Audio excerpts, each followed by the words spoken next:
everyone. Did I press the button? I did. Okay. Yep. Just never. Yep.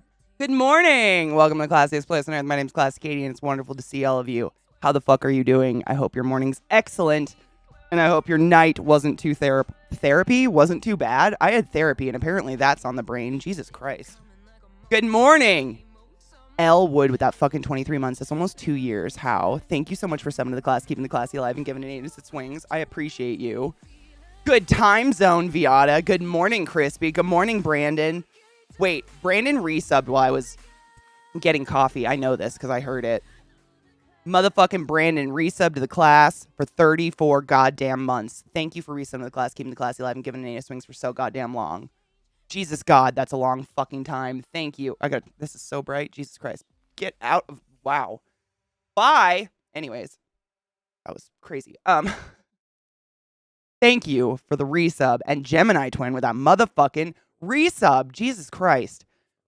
Hail Satan, motherfuckers. Thank you so much for 13 months. What the fuck? Thank you. And hail Satan! Or Saturn, or Jesus, or whatever you prefer. The devil, gay sex, bread, I don't know. Whatever your jam is. Hail it. And take your joy! Did you take your joy today?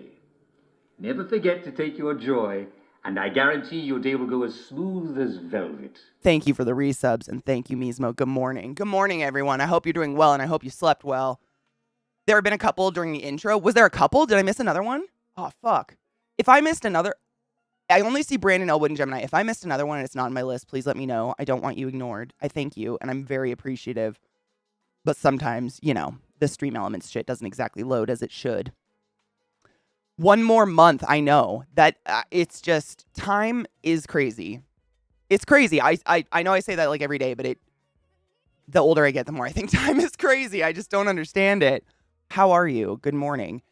Is anyone watching the new season of Umbrella Academy? And what the fuck is going on?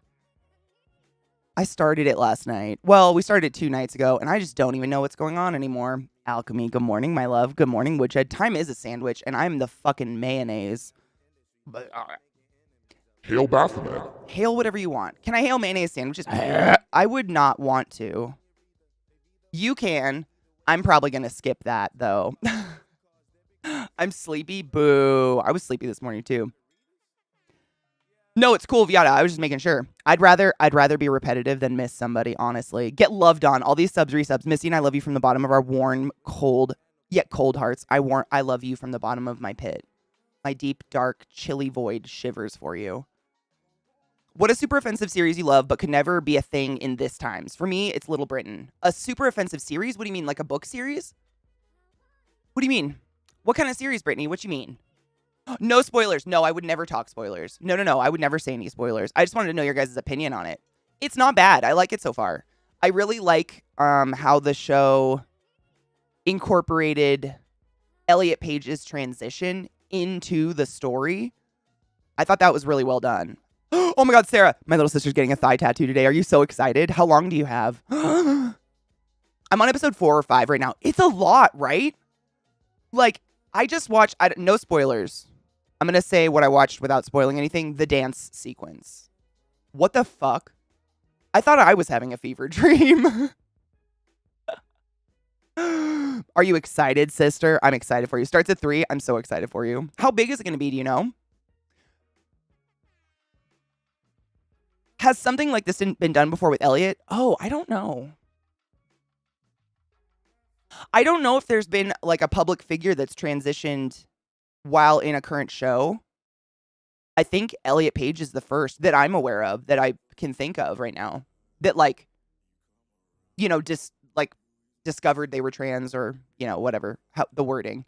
But they really incorporated it into the show in a way that's like really well done, but they're not making the whole entire show about transitioning. Does that make sense?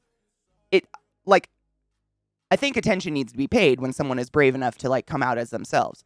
However, I feel like sometimes it's almost like virtue signaling with some shows. They have to make it like so, like it's just the biggest deal and it's the only thing anyone's going to focus on. And in the show, everyone's like, oh, cool, sick, all right. Like they're just, all right, cool. It's so nice. It's kind of a breath of fresh air. Yep. I'm going to stick with that one.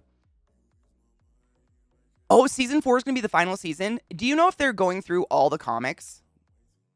I don't know if they're going to finish all of them. She said probably like 8 to 10 inches. Oh, Sarah, I'm so excited. It's going to be so cool. Good morning, Kinger. Ghost Stories rank at the top of offensive series I love, but would never watch with others unless they had already seen it. I don't know if I've seen... I really don't know. He's the only one I can recall at this time, but I've loved how they introduced it in the show. Me too. I mean, it was just so like... the only other show I can think of that did something similar where there's like a queer relationship of some kind, but they don't make the entire show encompassing just the queerness of it is fuck, I just god damn it. Schitt's Creek. Schitt's Creek does so well with it. There's a character in there that's bi, and he kind of has these like cutesy, quirky conversations with a couple people like discussing the bi-ness. But other than that, he's gay, he gets married, like it's just not a thing. It's normal, or for lack of a better word. You know what I mean? I wish we had more of that, because I feel like people, it's great to like highlight queer relationships and otherwise, but when you just like it's virtue signaling. I can't think of another fucking word for it. You know what I mean? They like, look how woke we are, and it's like we're watching it, we're woke. Like, I just want to accept everyone can love everyone. Like, let's stop being weird about it now, okay?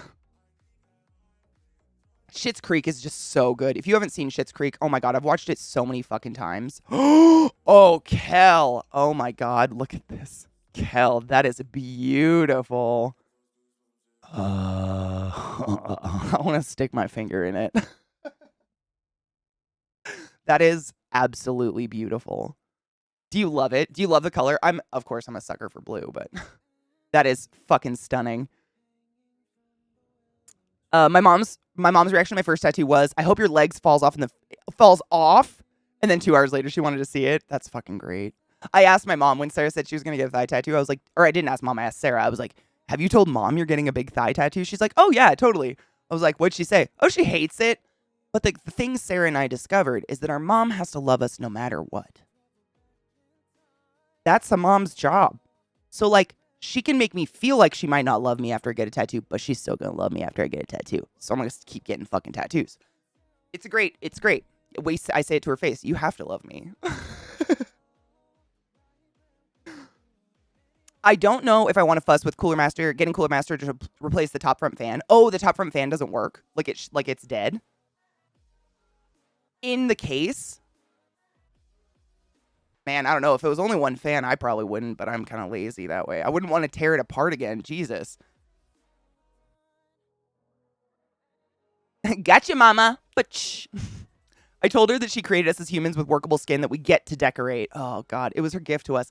I bet she regrets those gifts. Does she regret those gifts? I imagine. The RGB went out. It runs. Oh, I mean, I wouldn't care. I'd just keep it.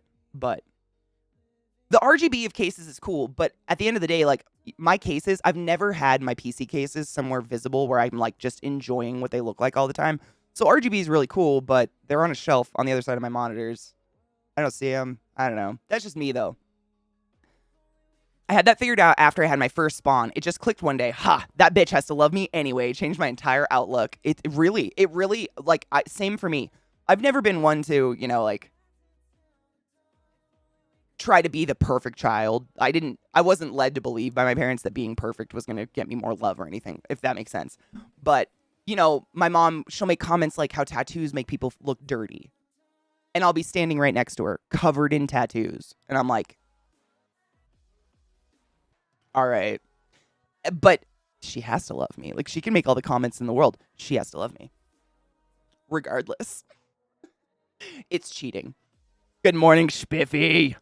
This is gotcha daughterism. It totally is. Nick, we didn't finish, and I'm saving it for weekends. So I'm going to work on the BB-8 strictly on Saturdays and Sundays. Just because we started on a Sunday, and there's a lot of people who can only watch on weekends.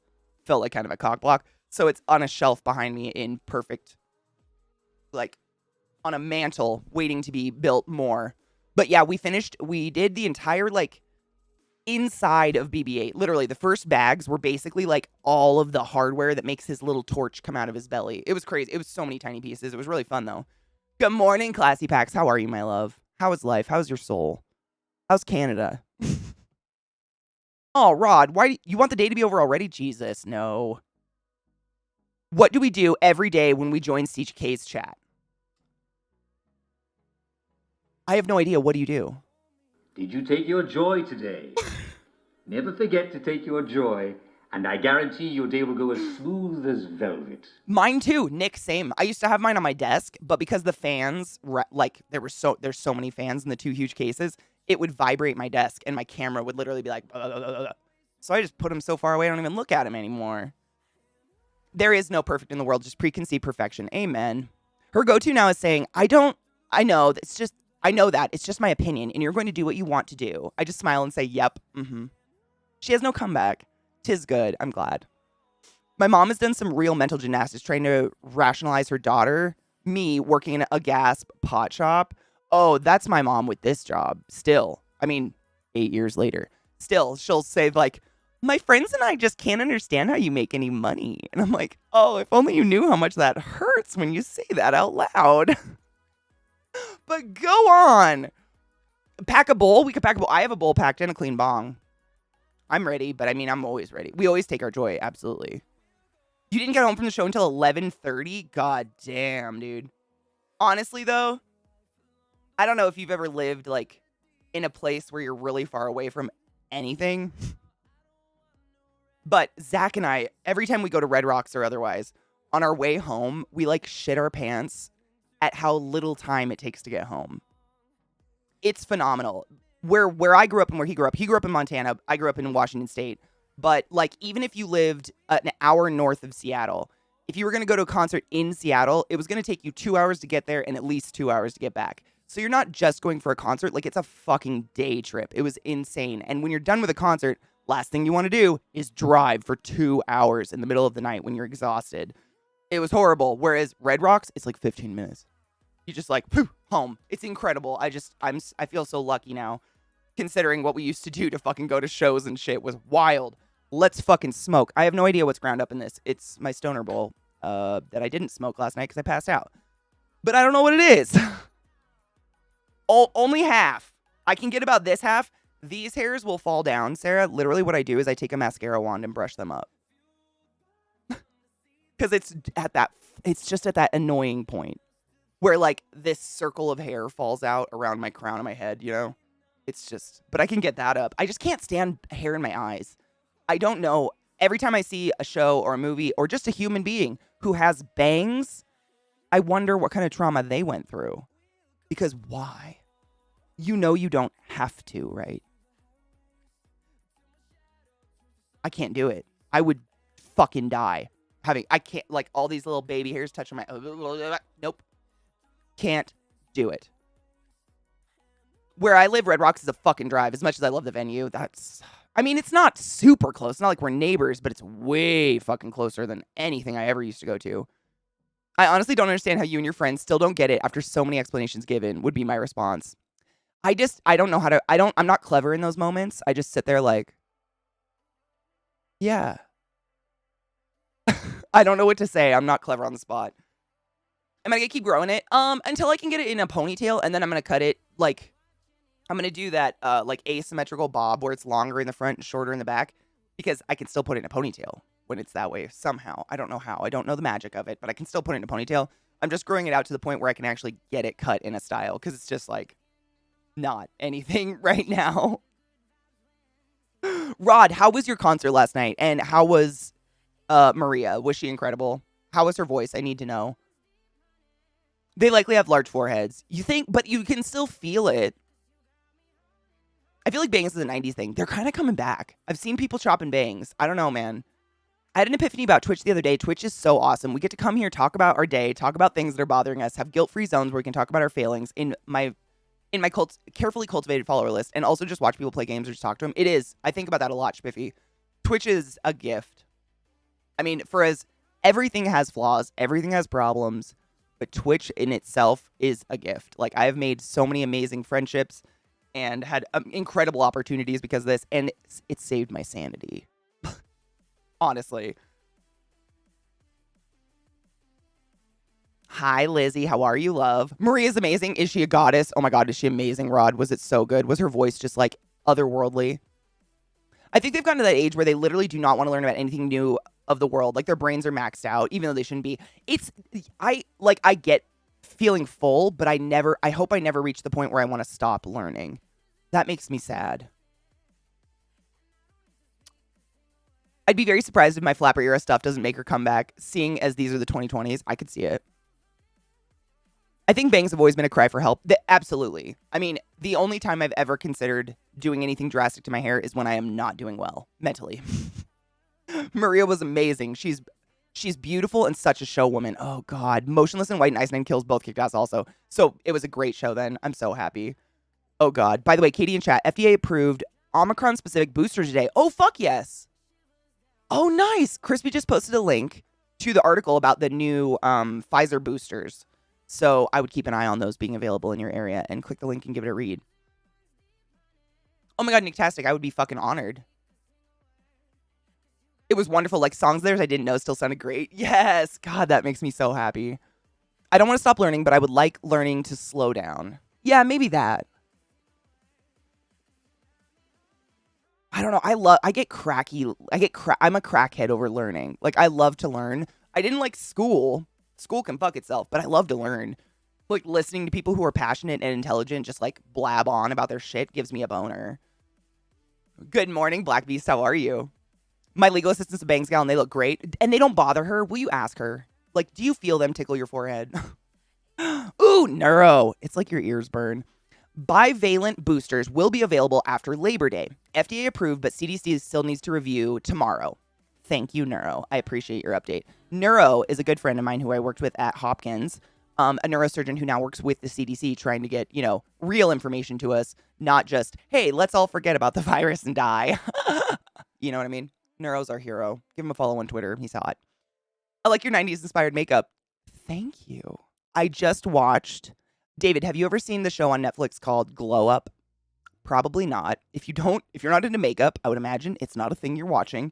But there's a pretty decent show. I mean, it's all right. It's like reality TV. I'm not a huge fan of reality contest TV unless it's like Great British Baking Show. That shit is the best. But Crispy just gifted a sub to Dr. Neuro. Thank you so much for gifting a sub in the channel, you silly fuck. You're a sneaky ass.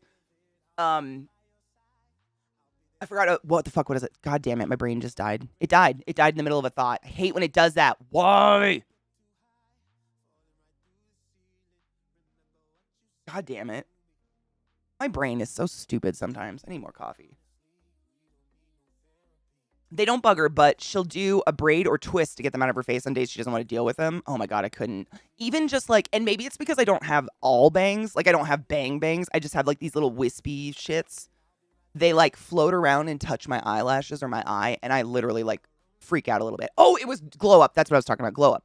So if you haven't seen Glow Up, David, it's a pretty decent show. It's like a competition show for special effects makeup.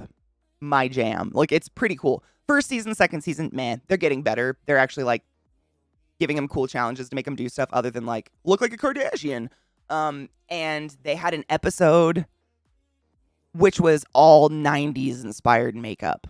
Literally, like, they were doing a campaign. They were doing a makeup campaign for someone. I can't remember what it was. It was like Rolling Stone or something. And it was supposed to be 90s inspired. And, of course, the blue eyeliner. Like, that's all I could think of was blue eyeliner and blue mascara, which I don't have blue mascara, unfortunately. I don't even know if they sell that anymore. But, ding dong! That's a ding dong there, darling! I can't. She's amazing. Yeah, the blue eyeliner really... I was like, I gotta do it. I gotta whip it out today.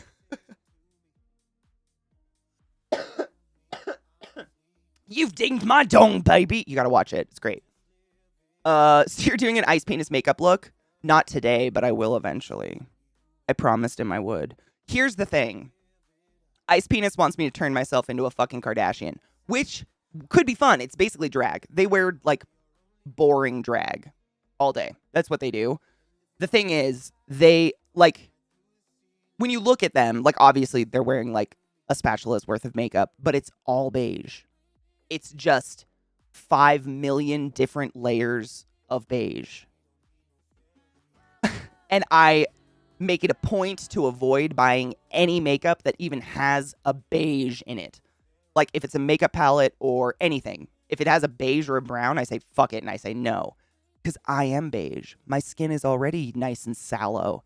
However, I just need to get some makeup. I gotta save up some money and buy some makeup. But I'll do the Kardashian thing.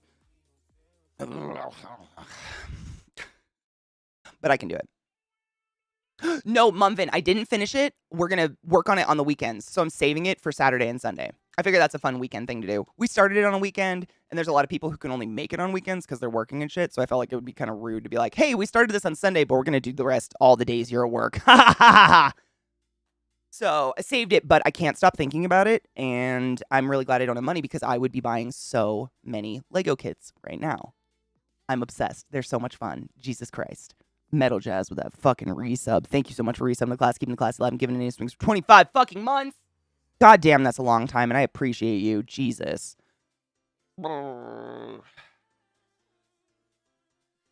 It is. It's like insulting to drag, but I mean, I didn't know how else to put it. Like that. What else would you call like that level of makeup? Because to me, drag, like true drag makeup, is like the epitome of makeup skills. Dem bitches carve a new face out of their face. I mean, it's the epitome. I just don't know another word for when you use like a shit ton of makeup to literally change the way your bones of your face look. I don't know. Hello, Quim. How are you? What's up, Chad? How you doing, Honey Bean? I went on a deep dive a few weeks ago trying to determine what season my skin tone was. I think I finally, on a cool winter. Oh my God, I'm a clear winter. I'm really close to you, Sarah. That's funny. But that makes sense. We do look good in a lot of the same colors. There was a chain of stores here at one point that only sold creamy white and tan clothes. Wait, David. An entire store only sold. I can't take that you said creamy.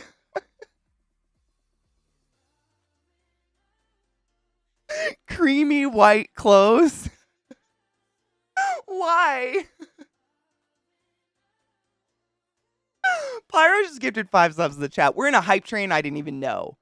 I didn't know. Unless Pyro just did it, in which case that makes sense. But thank you, Pyro, for your never-ending generosity to the stream and myself. Jesus Christ.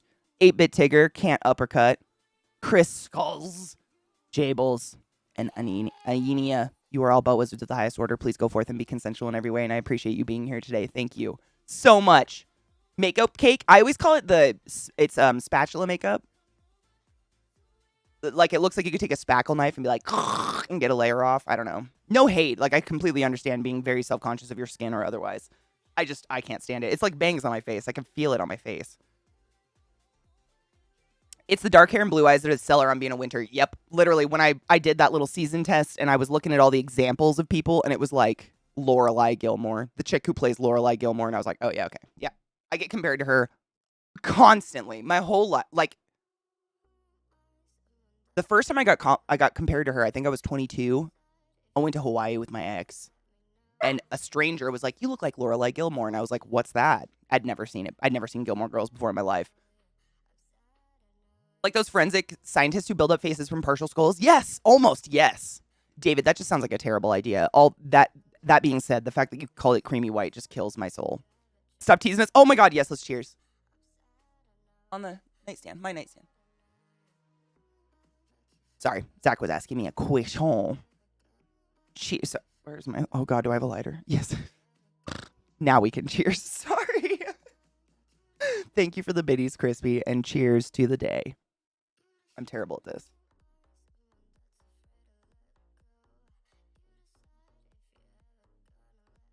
I put my bong in the fridge, so it's really cold.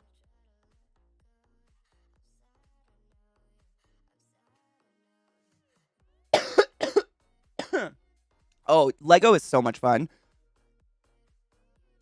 You know, I just got headhunted by Lego a few days ago. I'm on a job, though, right now, so we'll see if I have time. Oh, my gosh, if you got to do Lego, how cool would that be? So, David, here's the thing. I'd never built a Lego set before in my life. We had Legos as kids. We had, like, a box of Legos. But Lego kits themselves were a relatively new idea when I was really young, and they were expensive. Like, really expensive for, you know, my family. So we didn't have any. I never got a kit. I didn't even know to ask for one, to be honest. I didn't even know they were a thing. So This was a gift ages ago from someone. And I was like, I found it. I think Vile saw it under my desk and was like, how have you not built that yet? And I'm like, I don't know. And holy shit, is it fun. It's like really fun. It hits all the weird, like tactile things. I like the clicking and the, I don't know, man. It's really, I like it. I want to do it more, but I'm trying to keep it to weekends so people can continue hanging out and watch it with us. Oh, fuck yeah, woodshed. I put it in the fridge all the time. Hell yeah, man. It cools down all the glass and your water, so you just get some nice cool hits the first couple hits. It's nice for bongs that are too small for ice. Like my ice cubes are just a little bit too big to get into this neck. So if it's a really hot day or my throat's hurting or whatever, it's real nice just to stick it in a fridge. But absolutely. The only thing is, don't put your bowl in the fridge. Do not put this part in the fridge, because if you take it out and this is ice cold and you hit it with a lighter, your bowl's going to shatter. You know what I mean? Like that extreme temperature difference is definitely going to cause a problem. So don't do that. Just this part. Not the fridge. Fridge, okay. I'm off to a meeting, sister, but I'll update you in the tattoo. Oh my God, I'm so excited. Sarah, get jelly beans. Make sure to eat something. That's probably my best advice for before you get a tattoo. I fuck it up. Yes, it's still the fuck cake. Dude, it ground up so much. I literally, like, I ground up, I shit you not. Yesterday I ground up this is an M&M, but I ground up 2 little buds this big. And it filled my grinder so much that I did not grind weed again. I have not ground weed since yesterday morning. 2 little buds. It was crazy. I showed chat. I was like, what in the fuck is this? It was so much pot. But I actually have to, grind different, it's whatever. Mars, thank you. I was inspired by Glow Up. They did a 90s episode, so I was like, oh man, I gotta whip out that blue eyeliner. I didn't have blue mascara though, unfortunately. That would have been the real 90s hit. Some blue mascara on there would have been great. Hello, Boy Will, how are you? Sonic Ice is the best. It really is. Those weird little, like, chode pieces. Yep, it's the only shit that works. I've had a few bongs that are big enough, but usually the bongs are so big I don't use them. My eye glow, thank you. It's literally just blue makeup. That's all it is. Blue eyeliner. Smoked out. But thank you. I don't know why blue theoretically should not look good on me, but it does. Like everybody, you Google blue eyeshadow, everyone's like, oh, it's the curse of the makeup world. You'll look like Mimi. Everyone looks terrible in blue eyeshadow. But I've always liked it on myself, and I maybe I'm Mimi. Who knows? Remember colored mascara? Viata, a couple companies have tried to do it later on in, like, now, but the formula's still shit. I just don't get it. How come mascara can only be, like, smooth and not clumpy if it's black? I've tried them all. I've tried NYX. I've tried Jeffree Star before he's evil nonsense. We don't go there anymore. But you know what? I've tried them all. And they're always just like clumpy and really dry. It's kind of a bummer. I don't understand why black is the one. Grace Glass from Amsterdam, like the bongs. Never been to Amsterdam. I had a layover there. The Lego store is a full decor section for all your Lego house plant and planting needs. Shut up. I've been to the Lego store in Disney World. Well, not Disney World, but like the downtown Disney area. They have a huge Lego store, and every time I've been, they always have a different sculpture out front, like a different actual Lego sculpture, and they're enormous. The last time I went, it was the Maleficent dragon. It was Philip like fighting the Maleficent dragon with a sword, but the dragon was as big as a house. It was huge. Bigger than a horse. Not as big as a house. Bigger than a horse, though. I mean, it was enormous. Actually made out of Legos. Like, they're impressive. Have you tried Mars? How do you get NYX's to work? It doesn't clump as... It got so... Like, literally, it was like... I tried using it, and balls of it were just clinging to the end of my eyelashes like it was on purpose or something. Maybe it's me. Maybe it's like the primer I use, but I would kill for some fun-colored mascara again. It's just like, I've tried them, and they just kind of... Makes my eyes look like they're glowing green. Hell yeah. I've got heterochromia. It's not as cool as it sounds. It's not a disease. I have 2 colors in my eye. And so depending on like what I wear and what mascara or what eyeshadow I wear, I can make one of the 2 colors stand out. It's really weird. So like it's blue, but then I have this like gold ring around my pupil, and can make my eyes look green. essentially. If I wear blue eyeshadow, it can make my eyes look green. I don't know. I don't understand it, but I have two different. Yeah, I have weird eyes.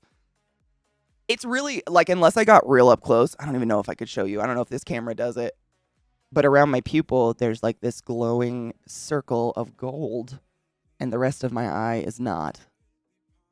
And it makes it so I can like have different eye colors, I guess. It's an illusion. It's all a lie. Yep. It's it's copper deposits. Yep, David's right. It's actually got a name. It's a disease. It's copper deposits. So, there's like, what's the word? Scant traces of minerals and metals in everything we're eating and drinking all the time. And some people, for some reason, can't metabolize copper. And unless you're eating pennies, which aren't copper anymore, but you know what I mean? Unless you're like eating copper piping, it's not a problem. It's just throughout your life, your body will deposit that copper in fluidy parts that it's easy to deposit in. And apparently your iris is one of the leading places it deposits copper. Because when I was born, I didn't have it. When I was born, I just had blue eyes. It's real weird. But as I get older, it gets definitely more pronounced. A perk bong? I think I've tried a perk bong before. Not as good as it sounds. I mean, it sounds so cool when you're like, I've got heterochromia, because some people will have like, like ice blue eyes with like a brown streak through one eye, or like a brown freckle in one eye. And you're like, ooh, they're stunning. What a stunning, unique creature. Mine's symmetrical, so it doesn't stand out, and it's not as cool as you'd think. Oh my God, David, I am metal as fuck. The metal. I never thought about it that way, but I am metal as fuck. If you think about a really dark place like a basement, your pupils dilate.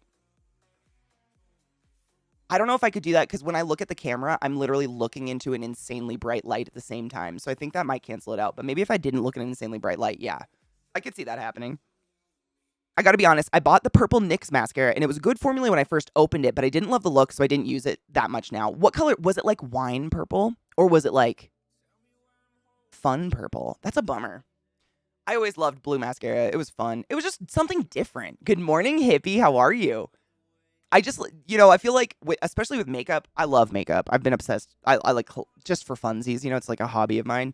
But I feel that we've kind of reached the pinnacle of originality with makeup products, and now it's just gimmick.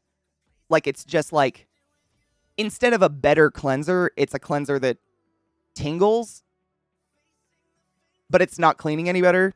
You know what I mean? Or it's like, it's on TikTok and it foams up on your face when you put it on. So everybody's like, oh my God, amazing. It went viral. It must be good. But there's nothing in the cleanser that's actually like formulated better for you. It just has a weird mechanism that foams. That's all they're doing. It kind of, I don't know. I miss having, if you haven't tried out, what's her name? Halsey, the musical artist Halsey, she made her own makeup line. And it's not like one of those fucking side gigs where she just pays a company to put her name on it. She actually made her own makeup line. And the entire thing is designed to be artistic. It's like artistic makeup. So it's like, the primary colors, like red, blue, yellow, mix your own. Like that kind of shit. But it's really fucking fun to play with. I think the brand is called About Face. But she did that on purpose. I've watched her do makeup online and like talk about her makeup line. And she's like, I got bored with makeup because everybody just It's kind of like when I bitch at you guys about how many beige lipsticks there are. I'm not anti-beige. There is a place and a time for neutrals. But every time a new lipstick comes out from a new brand, I swear to fuck, I click it and it's like, here's 27 colors of beige. Every fucking time. Like, there's no goddamn way we're coming up with new colors of beige. You're just repeating yourself. I can't stand it. Your lips are already fucking beige. Or pinky beige. It bothers me. I want some color. Like, I'm bored. I get bored with the same shit coming out all the time. And unless they inspire me with some colors, I ain't gonna buy their product anymore. And the fucking beige, man. It's just, this is the thing. I watch a lot of people on like Instagram and YouTube and whatnot do makeup, and they put on like an inch of foundation, remove all of the characteristics of their face, like all of the natural, contours of their cheekbone and their lips. They cover their lips in makeup, and then they just spend an hour putting it all back on when you could just not cover it up. And I completely understand having like pimples, acne, being self-conscious about skin, somewhat, but they have perfect skin. Like, I'm not talking someone with cystic acne teaching us how to cover acne. I'm talking someone with flawless skin removes all definition to add it back with beige. My brain hurts. It hurts me and I don't get it. Why not blue? It's the NYX Professional Makeup Color Mascara Purple, though I really like their mascara in general. NYX is great. I'm a big fan of NYX. I'm a big fan of makeup companies that aren't pretentiously expensive. Those are the ones that piss me off. Like, have you ever heard of, what is it, Laneige or something like that? Laneige. It is, I'm not shitting you. It's skincare. And you will get, if you bought it. I don't even makeup near me. Okay.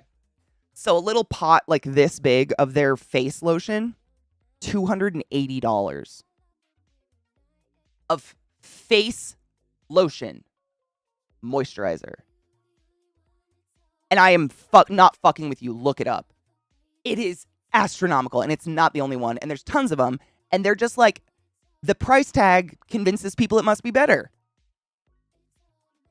When this here was $15, and the ingredients are actually better. That shit pisses me off. $280, Brittany. 200 plus 80. It is the most stupid expensive. I mean, it's one of the expensive brands, but there's nothing better about them. You know what I mean? Like, if you actually know anything about skincare, I'm not a skincare expert. I've just had bad skin, and so I learned a lot from my dermatologist and stuff. And you read the ingredients, there's nothing. They're literally like Cetaphil. $280 for face? Fuck off. No. And it's not even acne treatment. It's literally just like luxury cream. That's it. That's it. It's just luxury cream. It's not acne treatment. It doesn't have retinol in it. It doesn't have hyaluronic acid in it. It's just fucking lotion. I think it's got some ceramides. Like, it's crazy. I see that shit all the time though, and I just get nauseated by it. I think it sort of makes sense for people who wear it every day to have stuff that's more neutral. But yeah, if you're doing it for the fun and creative aspect of it, I can understand why you'd want something more wild. 100%, David. And that's what I'm saying. Like, there's a time and place for neutral stuff. I have beiges. It's just, you know, like I don't know. I'm not a businesswoman. I'm not a very good businesswoman. But the theory is that when you make makeup, like, you want people to buy more. But if you just keep coming out with the same beiges, I'm not going to buy any more because I'm like, no, I already have that. So they're not getting any more of my money. I don't know. But that's just me. I like creative stuff. I'm kind of weird with makeup.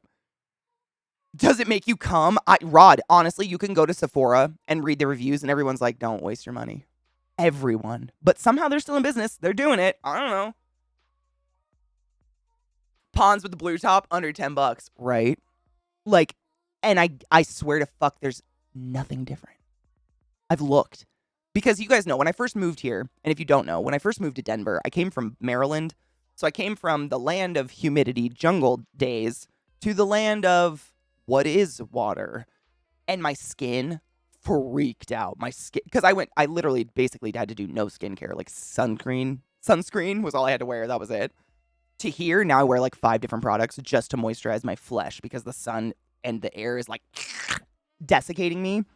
And I was getting desperate. I was to the point where I was like, I'll sting myself with bees. I'll buy the $280 lotion. It was every morning I would wake up and my lip would crack in half immediately. Like, I was that dry.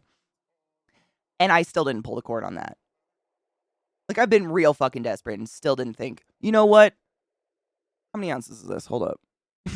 0.95 fluid ounces of $280 lotion is going to make my day better. Never got there yet. Eggshell beige. There is a trend, though, right now in skincare where it's much less about brands and price and wild promises and a lot more about chemistry. Very much so. Yes. Thank God. That's, David, I'm so glad you said that.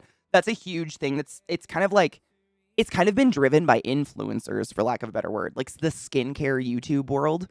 They have, you know, broke down the science with dermatologists, like licensed dermatologists of every skincare product out there and been like, this one's bullshit. This one's bullshit. This one's bullshit. This one's all right. This one's bullshit. This one's bullshit. Just facts. Not making any money off of it. No one's sponsored. The dermatologist isn't making money. It's just literally breaking down the science and the chemistry of the products and being like, this is nothing. Because, like, there's products that are super expensive and might have a few good ingredients, but then they'll put essential oil in it. And I don't know about you, but I have never felt essential oils on my face skin would be a good idea. Not to mention, they're actually very commodogenic for a lot of people. So you could end up buying a $280 lotion that looks good. It might have like niacinamide and all these beautiful things in it. And now you're going to break out like sin because of lavender oil or whatever the fuck they put in it. Or they'll make up ingredients. Like they'll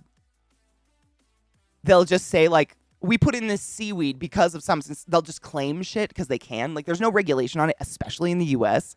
The U.S. has very little regulation on skincare. So, use Cetaphil. Or just read ingredients. Happy hump day, bees. How are you?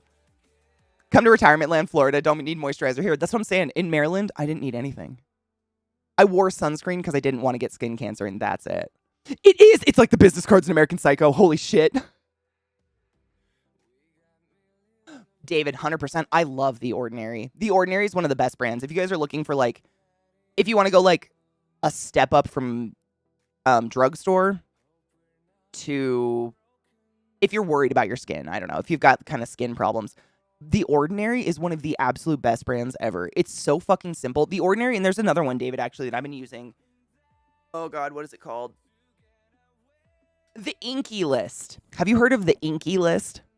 It's the Inky List. Literally, I don't know why. It's Korean. Great. And so fucking inexpensive. But great products. Like, they're just, they're not putting it in gold wrapped packaging and they're not sending you fucking pounds of whatever. It's just the product in a squeezy tube. It's simple. It's exactly what it should be. But the Inky List is great. Like, man, I kind of want to pull up Sephora and just show you an example of how prices on that shit can vary. Just even if you don't care about skincare, the astronomical price difference of what some people are suffering because our skin is fucked up is disgusting.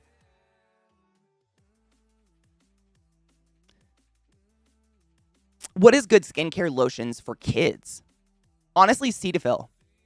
Cetaphil, I think, is the best lotion ever. If you don't have an issue, you know what I mean? Completely bonker stuff like eye cream with diamond dust or like snail goo. I'm not kidding you. There are many lines of extremely expensive skincare right now where they harvest the snail trails of snails and they claim that that is tightening your skin. I'm not going to say it's not. I'm not a scientist in that matter, but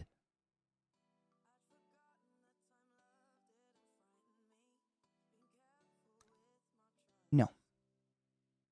Yeah, I wouldn't ingest gold. Do you have a brand called Vichy? It's a good skincare brand. I understand it's a really good one. I think I've tried Vichy before. I don't think I have any Vichy right now, but I think I've tried them. I like them a lot. God damn, what did I have by them? I know I've tried them. My boob itches. Don't look. I think I need to think mutually instead of independently. So much settings, like in much settings like Twitch. I've never thought about that before. That's kind of an interesting way to think of it. I always worry that my beard oil is bullshit, but I also don't want my beard to look like an old Halloween wig. Honestly, like, most hair oils and beard oils are going to be the exact same ingredients across the board. They're pretty darn simple. I use hair oils in my hair too.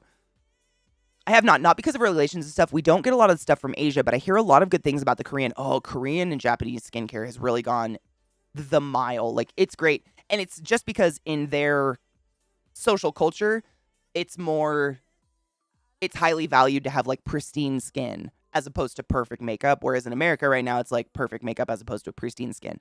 Although we're changing. But Korean skincare fucking blows my balls off. Everything I've gotten is just like insanely simple ingredients. There's no weird smells. I don't feel like I'm putting potpourri on my face. I don't want snail poo on my face. I'm not going to do that. Good morning, Greg. Oh, Lash, you got COVID? Drink water and take care of yourself. How are you feeling? Boo. Oh, fuck. Our baby's racist. No.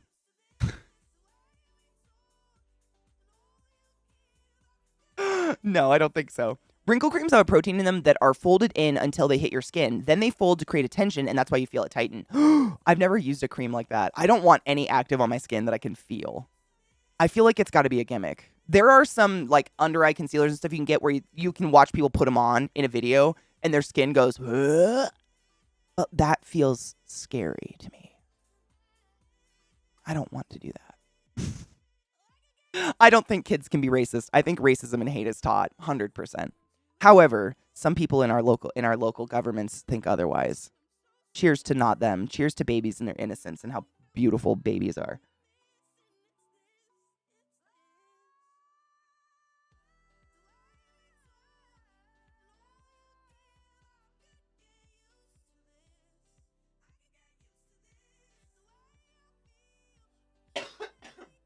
I'm pulling up Sephora. I just have to show you the Inky list. Unfortunately, I know there are a lot of countries where you can't get to Sephora, like you can't order from Sephora or otherwise. However, I do watch a shit ton of UK and different European YouTubers who are very into skincare and shit. And so I'm extremely familiar with where they buy their stuff. So if you guys are like struggle bussing, I have a couple YouTubers I could send you to that can absolutely, like, they have, and they're like honest. You know what I mean? They're not getting paid to tell you. Like, I hate that I have to say that, but unfortunately, sometimes when you watch an ad, you have to be like, am I being paid to do that? Or, like, you just don't know. I am now daddy. Oh my God, Dad Greg. I like that. Your dad gave you COVID and refused to get tested? Oh, your dad sounds like a dick. I'm sorry, honey. That sucks. Racism's got to be taught. I just don't. I cannot believe that. I mean, there's a comedian that did a stand-up about babies years ago. And I don't know if it was racism or not. I can't remember what it was. Oh, it was about he had seen a toddler dressed up as a Ku Klux Klan member with their Ku Klux Klan parents. And he was disgusted by this. I mean, it was like little person dressed up in like a little white. Ugh. Same though. But he was like, how can as a parent, like, how can you deem to teach hate like that? I have a toddler. Do you want to know what he hates? Naps. End of list. And I just thought it was so poignant. I want to, God damn it. What was it? Dennis Leary? Man, it's been ages. I just cannot remember.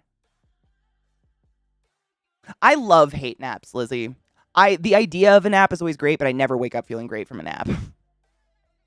I'm not sure you could ever feel your skincare. If it's tight or burns, you're probably having some reaction. That's exactly what I would think. It's kind of like, remember, I mean, I don't know if you might have kissed someone who had this on their mouth, but back in the 90s, they started coming out with lip plumping lip gloss and shit. And I have never felt the need to plump my lips. I think they're fine. But I would like borrow my mom's lip gloss or something because my lips were chapped. And I remember I accidentally borrowed someone's lip plumping lip gloss. It did not plump my lips. However, it did feel like I was being stung by a million bees for an hour on my mouth. Even after I wiped it off. It was horrible. It was just like needles. What is that? And why are we doing that? That can't be healthy. No one is born racist or religious. Both are taught. 100%. Naps are like a nightmare to even teenagers, too. It sucks, dude. The idea sounds great, but you never feel great after a nap. To be fair, toddlers don't like much if they don't get their way. This is true. I love naps, but I hate when the pillow squishes down because the memory foam's dead. Oh, I hate that feeling. I think I wake up in like the middle of a REM cycle when I go to sleep. When I try to take a nap, I must hit REM cycles really early in my sleep cycle or something. Because I always wake up from a nap, 15 minutes, hours later, doesn't matter, just like sweaty and hot and feeling like I'm sick and confused. I'm like, what time of day is it? Where am I? What year is it? I don't know. Every time. I just avoid naps at all costs. Like, if I'm that tired, I just check out. Like, I'm done for the day. I'm going to bed now. So, here, I brought up the Inky list stuff just to give you an example. So, all I did was go to Sephora, which is just a makeup conglomerate seller website store. That's it. And I searched retinol. Retinol is a type of an active ingredient that's in a lot of skincare that helps with aging and collagen turnover, stuff like that. Don't worry about it. It's one of my favorite skincare products. I sleep with retinol on my face every night. However, so this is Sephora. This is the Inky lists. I didn't sort this at all. This is automatically sorted.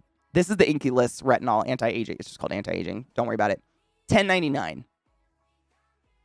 62, 68, 60. 28 to 74, 80, 85 to 122, 62 to 89, 48, 62.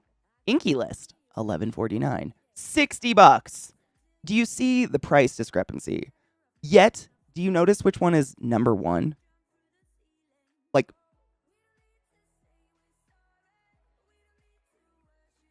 I just don't understand how all of these brands are getting away with this when this one's phenomenal. I don't get it. One of my dogs just farted and it's so bad. Why do you smell bad?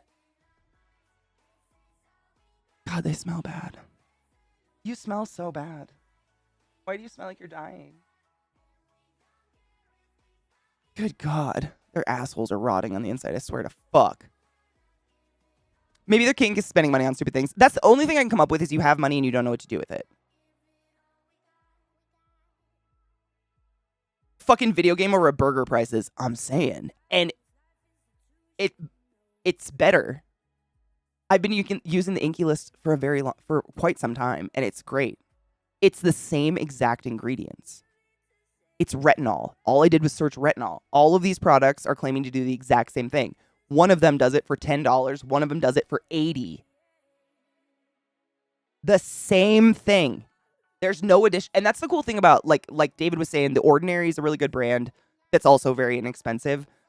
Similar to the Inky List, they don't add superfluous ingredients, which is usually how other brands are jacking up the price.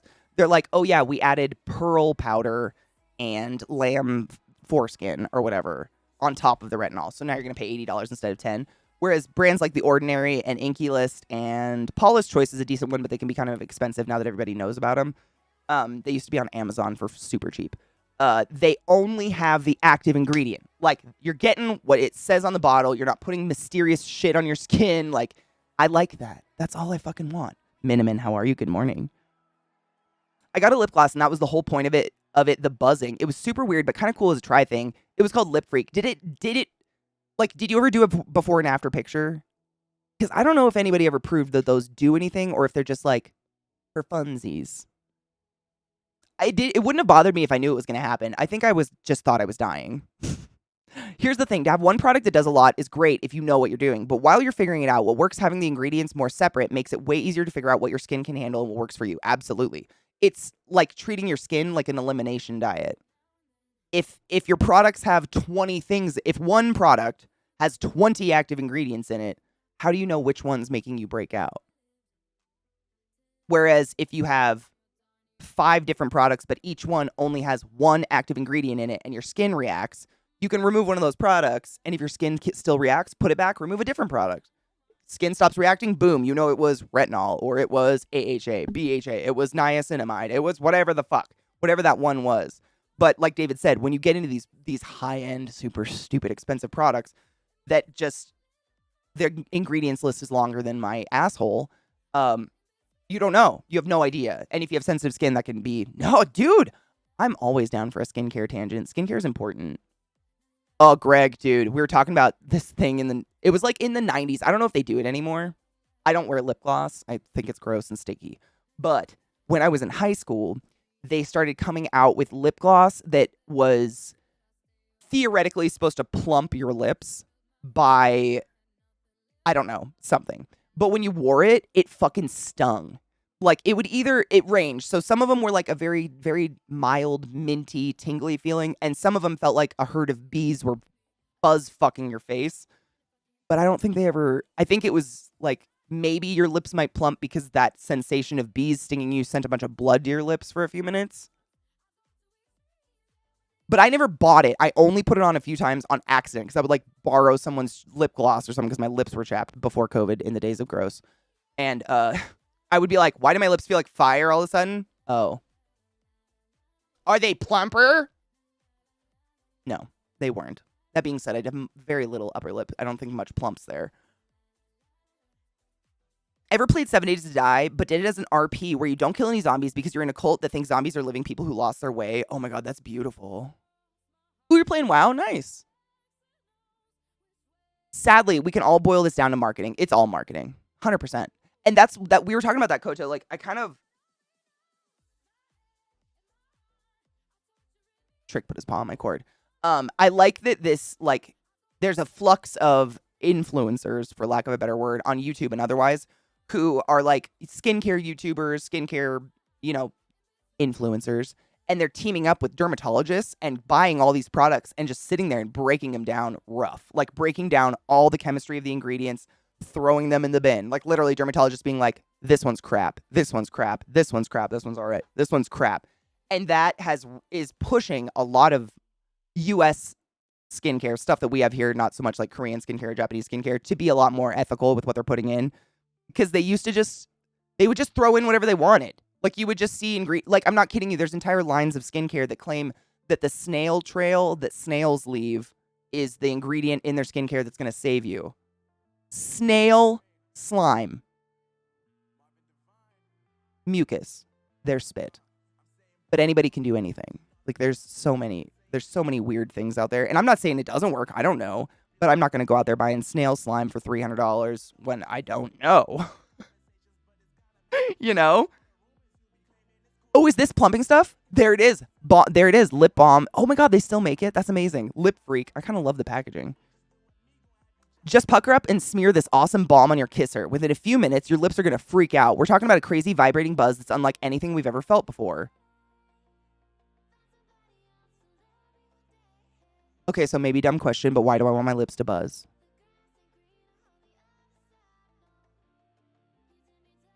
Is it the... I'm open to it.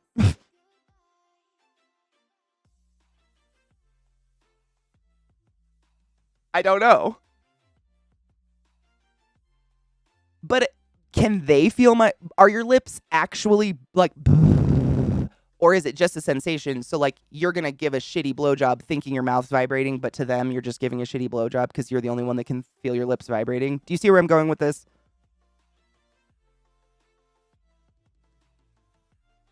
Also, what happens when that gets on their dick and then goes in my vagina? What's that going to feel like on the mucous membranes of my womb space? I have questions.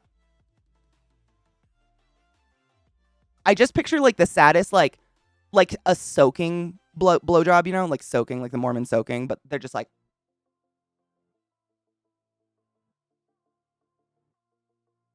You like it, don't you?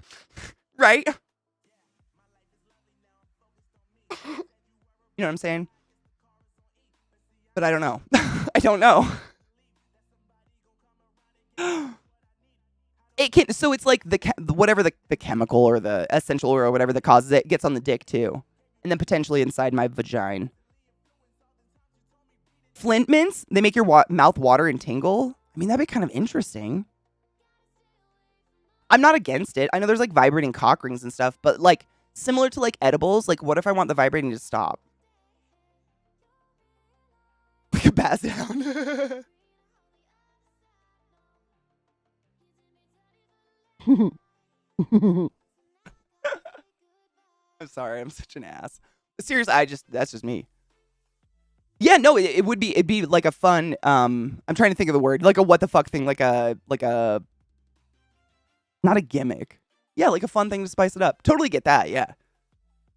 Menthol, I've gotten menthol near my vagine before, and that was terrible. It goes away in about 20, that's awesome. Have you ever gotten like icy hot near your... Don't do that. I grew up playing a lot of sports, like every sport ever, not by choice, but I would pull my groin almost weekly. I feel like my entire career as a child was me like sitting spread eagle on the edge of the basketball court with an ice pack up against my crotch because I had pulled my groin all the time. And so my dad was like, put some fucking Tiger Balm on it before practice today. And I sweated and shit like rubbed straight up into my poon nanny. No! Don't do that. You won't play better. Just saying. It won't work for you.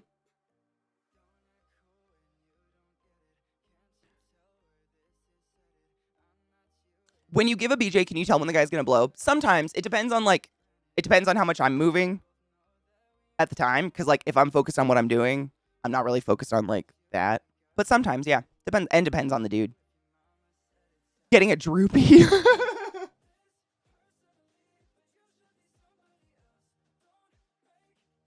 Fucking hate it. Greg, we were just talking about that earlier. My sister was in and we were talking about how like my parents have gotten to that age where it's like they don't want to learn anything else about the world. Oh, I got to grind up weed to cheers with you guys. Sorry.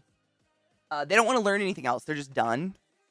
And if it doesn't fit, like they're already predisposed, like whatever about the world, then they don't. It's just like it's a non.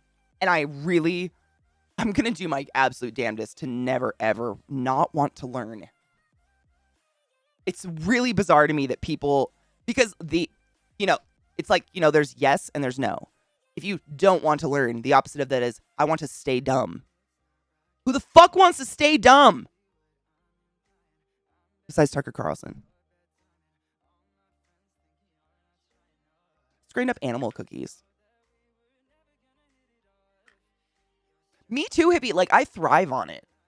I also got some for friends, for stocking stuffers, and they said it was interesting on the nipples. Ooh, I'd be into that. The Tiger Balm really fucked me up. I'm very, like, cautious about anything minty or anything around my vagine. Anyone's like, you want to play with fun lube? I'm like, no. You ever put Tiger Balm on your dick hole? Get out of my life. It just scarred me a little bit. To keep mentholated items out of your vagina, use a pea-sized dab of the product and throw it away. Wash your hands. Don't do that.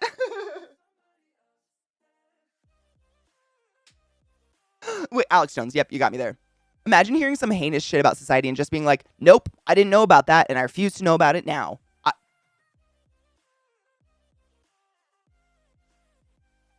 Help. I can't. I physically fucking cannot wrap my head around that concept at all. I'm actually upset if I'm not actively doing something that's kind of teaching me something. I'm like, this is a waste of my time. I already know how to do this. I mean, I was thinking about it a lot this morning because I was watching a YouTube video talking about critical race theory. And, the arguments against it. Heavy quotes for arguments. I don't know. They're not really. Not at all. But the main, it's just, that's basically what it is. But it's parents making that call for their kids sometimes. Not that critical race theory is taught in, this is the greatest thing. These dumbasses against critical race theory think it's taught to like kindergartners. Critical race theory is taught in law school. Like, it's just, I can't. There's so much dumb, I can't even talk about it all. Spence, how you doing, honey bean? Happy hump day, love. It's reality, Bubblicious, right? I mean, it's literally like, they're voting to disacknowledge a part of reality. I don't know. Honestly, I don't know where the idea first started. It's very strange. I don't know where they got this idea. Like, how did it even become a conversation with parents like, oh, we don't want critical race theory taught in schools? I was not taught critical race theory by anyone in a school. My parents taught me about the world. Like, where has this been done? It's just so dumb. I wish it was taught to me. I'm not saying it shouldn't be. I want it to be taught to kids. I feel like I was given a leg down in life by being an ignorant white hoe coming out of redneck country. And I'm still to this day a little mad about it. I think I was given a kind of shitty education.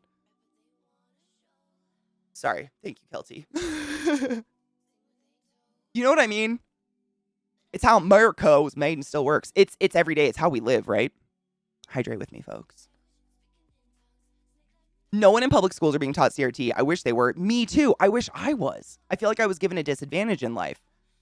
But it's exactly, Viata said it and someone else said it right before the chat just moved, but it's false outrage. It's manufactured false outrage. It's just fucking weird. Like, I know there's parents in chat. Have any of you had a moment when you're like, I would like my child to know less?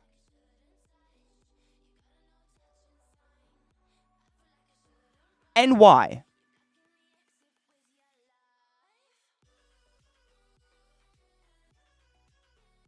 It's straw man. Label any diversity as critical race theory. Yep, that's literally what they're doing. That's, Brittany, that's where, so all of this, like, the U.S., a lot of political figures in the U.S. are like, my rights, I don't want my kids knowing that we are still a racist as fuck country. We don't want no fucking critical race theory. How do you word it?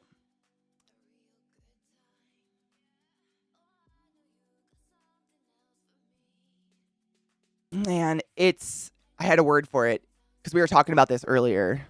Fuck. It'll come to me. Man, my brain.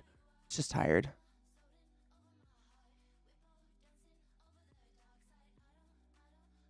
Right? And that's the thing, like, what?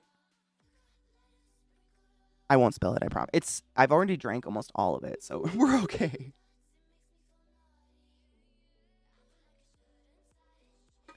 Because the CPS told me not to teach my child about sex or anything that may traumatize them until they've gone through therapy completely. Okay, well, I feel like that's kind of a special circumstance, though, right? But, like, in terms of just history, history books or, like, science. Have you ever thought, like, I don't want my kid to know this much about science and history? Good morning, Shad. How you doing, love? Now I can cheers. I grind up animal cookies. I hated the fact that we get knowledge bombs dropped on us the older we get. Like, when they actually honestly taught us how cruel slave ships were at, like, 16. Oh, dude. Right? I remember, man, it was right after I'd gone to Disneyland for the first time. I think I was, like, 15 or 16. And I learned that pirates were, like, one of the main driving forces of slavery. But everyone was in this mode of, like, ninjas and pirates are, like, the coolest thing ever. And people would, like, have pirate talk day. And it was fucking weird. And I was like, did y'all miss that part of the history? Did everyone miss that part about pirates? Was I...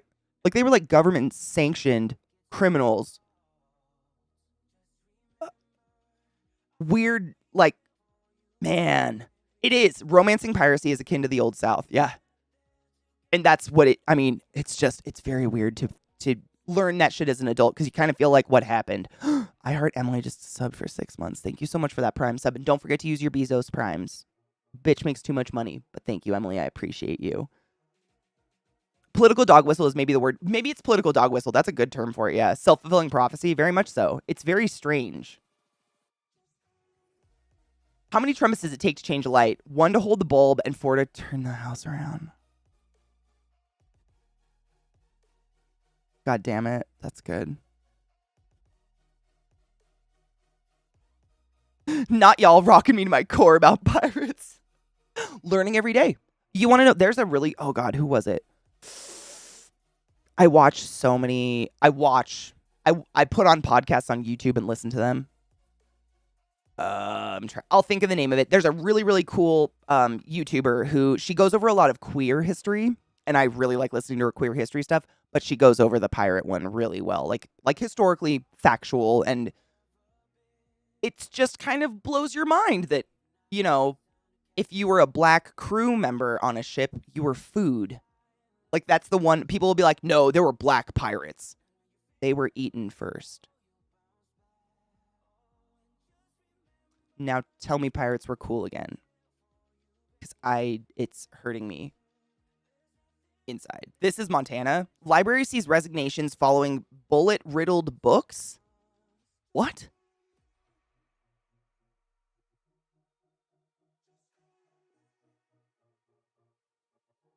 Two librarians received bullet-riddled books in the mail. I'm sorry, what? I can't with that. Nope. That's what? Given that I'm not having any kind of them, but also I'm the type of person who would want CRT taught to my child. That's me too. I mean, I would want everything taught to my child, like education-wise. I just think the more education, the better options you have in life and the more wide your scope of thought. The Rime of the Ancient Mariner. Which rhyme? Which rhyme?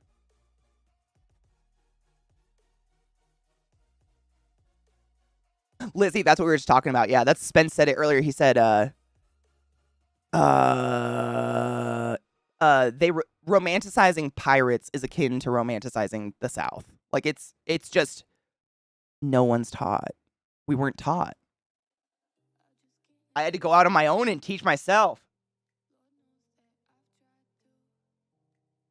Why would you burn books? I have no idea. Again, they want their kids not educated. Cheers. I don't know.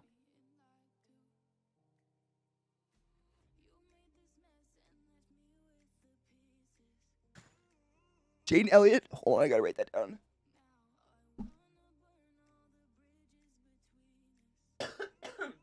I will. I love history podcasts. Because again, like, I don't know if it was a lot of just where I was raised, but my history classes, my entire youth up until I went to college, were just the Oregon Trail.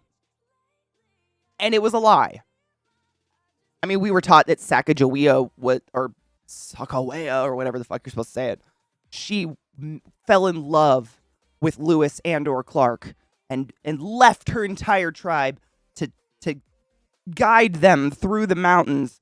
She was raped and stolen as like a child. Like none of that, and forced to be like a human compass. Like it just. So I'm trying to fill in the gaps, if you will.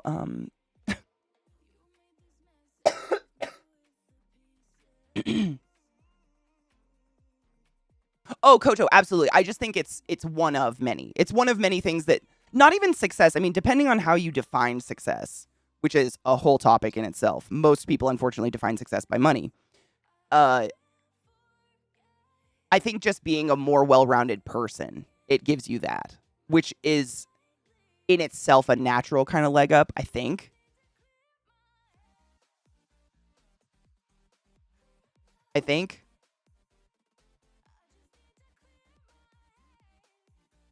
Oh, isn't it? It's wild how fictional our accredited American history curriculum is. It is.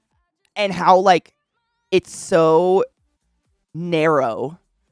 I mean, the only reason I knew anything about, like, World War II was my history teacher / coach / PE teacher, small school.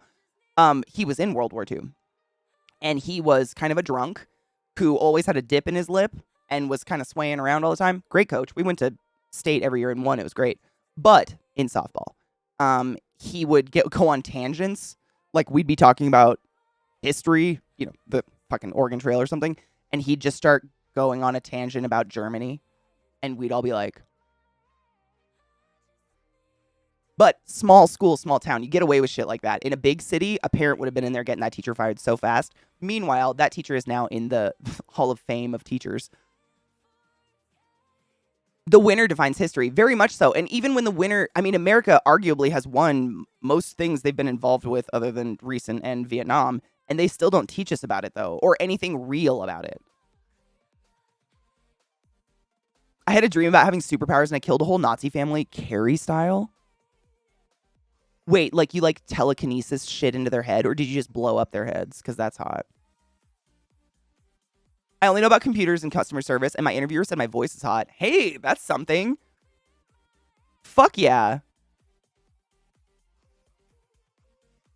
Back when I was in school a good while ago, same, we were taught World War II and the Third Reich in different variations and depths through the classes 5 through 10. And now the people are wondering why the people my age are head of the fascist party.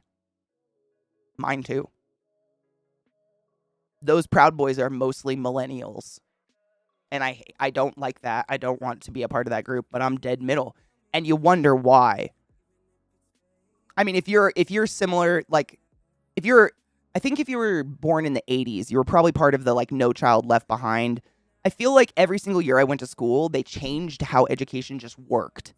So I never had a consistent education throughout any point of school. They were always changing just how it was taught. So every year you'd go to school and you'd be like, I remember what we did last year, but what the fuck is this? Constantly. And I think it really fucked a lot of us. Made us not only kind of stupid, but distrustful of the system. Very. Because we were just like, you don't give a fuck. I am not being advantaged by any of this. Wiping your ass with book pages is bound to get you a southern leap. Oh my god, that made my ass cheeks clench so hard, Lizzie. Are you kidding me? A paper cut on your beehole? Ow. Ouch. At school, we were taught how great capitalism was and how bad communism was. I think we were taught something similar. I'm an elder millennial. I think I'm in the middle. I'm 88. Which is, I think, I don't know. Not that any of it matters. It's basically like astrological signs. Let's be real. But it's my age group that is that. And I hate it. Yeah, Mars. And that's what I mean. Like, I was literally taught the Oregon Trail every year. Like, they never taught. I remember when I went to university. I can't remember what year it was, but I randomly decided to pick up a European history class. That's all it was called. It was called Eastern European History. And the first test we ever had was naming all the countries and their capitals, and I couldn't do it.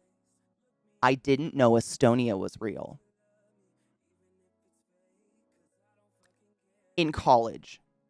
And that's the education system, like, that I was just, it was Russia. Everything Eastern Europe was Russia. That's all we were ever taught. Or the Soviet Union, depending on how old your teacher was and how senile they were. And it was infuriating to just,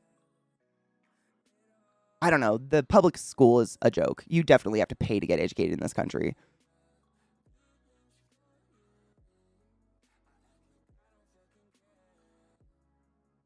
You were never taught the Oregon Trail? Dude, that's all. We were literally like even in my math class, if you were done with math early, go play Oregon Trail on a computer. It's just not.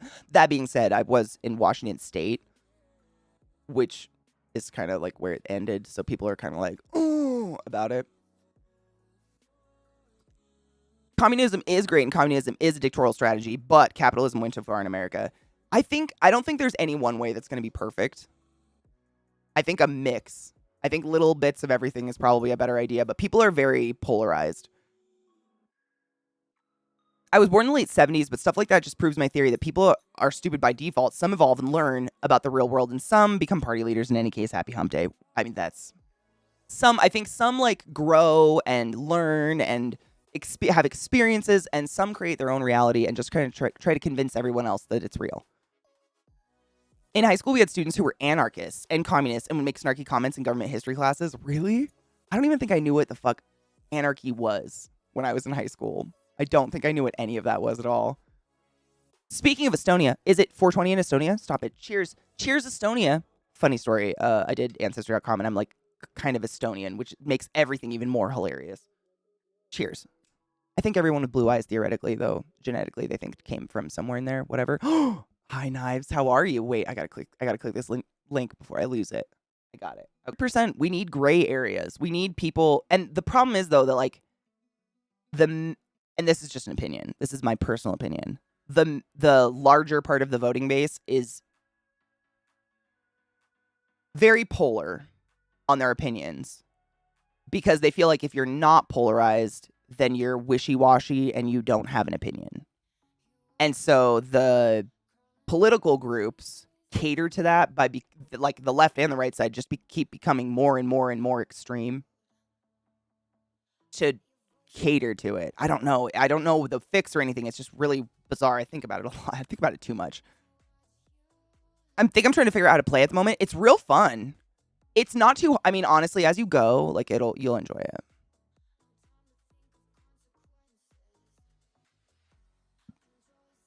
Dude, don't feel bad. Why would you feel bad? Does your son still read?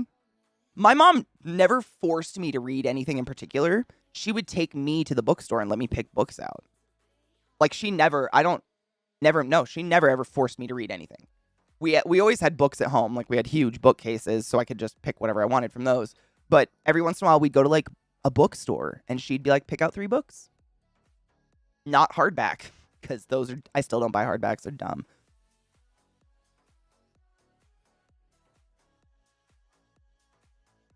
That's a side product of your crazy bipartisan political system. Absolutely. The bipartisanship is key. Like Exhibit A, the issue, because we treat it like sports teams. The litmus test for one of us keeps getting more stringent. Exactly what Spencer said. The litmus test for quote unquote one of us keeps getting more stringent. Yeah, all the ways. I don't feel really represented by any of the like known parties at all because they're just so extreme on either side. I did like thinking of it as we need moderates, but we need people. What we need is people to function as citizens of liberal democracy. You cannot have such a system if the values and institutions at play are non-negotiable. Excuse me. What we need is to keep political discourse within the real of the quote unquote reasonable in that sense. You can't compromise on what you cannot negotiate. That is my problem with both ends of the identity conundrum. Identity is non-negotiable. 100% yes. Agreed. Yeah. I could not agree harder. I couldn't have said it better myself. You are a smart human. Yes. Our voting majority Our voting majority, the turn of the century, was always moderate. Rush changed that tone. I'm patiently waiting for the pendulum to swing back. Me too. I hope I'm alive for it. Because it does swing. I mean, we've watched it. I've watched it in my short lifetime. I'm already the generation TV, so I never got to read a lot as a kid. See, I didn't have TV as a kid at all. So we played a lot of board games, a lot of cards, and I read a lot of books. And books were like the women in my family is predominantly like a shit ton of women, and they just never shut up. It's like if you're in the room with them, they don't feel comfortable unless they're just actively talking to you nonstop. But reading was one way I could ignore them and not get in trouble, because the moment they realized I was reading, they'd be like, oh, she's reading. But if I was having a conversation on the phone, watching a movie, watching TV, they could just walk in front of the TV and just start talking, and it would drive me fucking bonkers. Reading was like solace from that. It's the only thing anyone respected to leave alone. I remember rewards being a trip to the bookstore or library. Yep, same. Bookstore, library, and sometimes the movie store. We got to rent a movie. That was exciting. The Dem voting base is black women. Just look at their voting history. They're the only demographic that consistently votes Democrat. Just because they're not the loudest doesn't mean they're not the base. 100% agree with that. And I mean, they're loud. I mean, I feel it. I feel like they've become very appropriately loud. Not that there's an appropriate, but you know what I mean. Not loud in a negative way. Loud in a, yeah, I get, yes.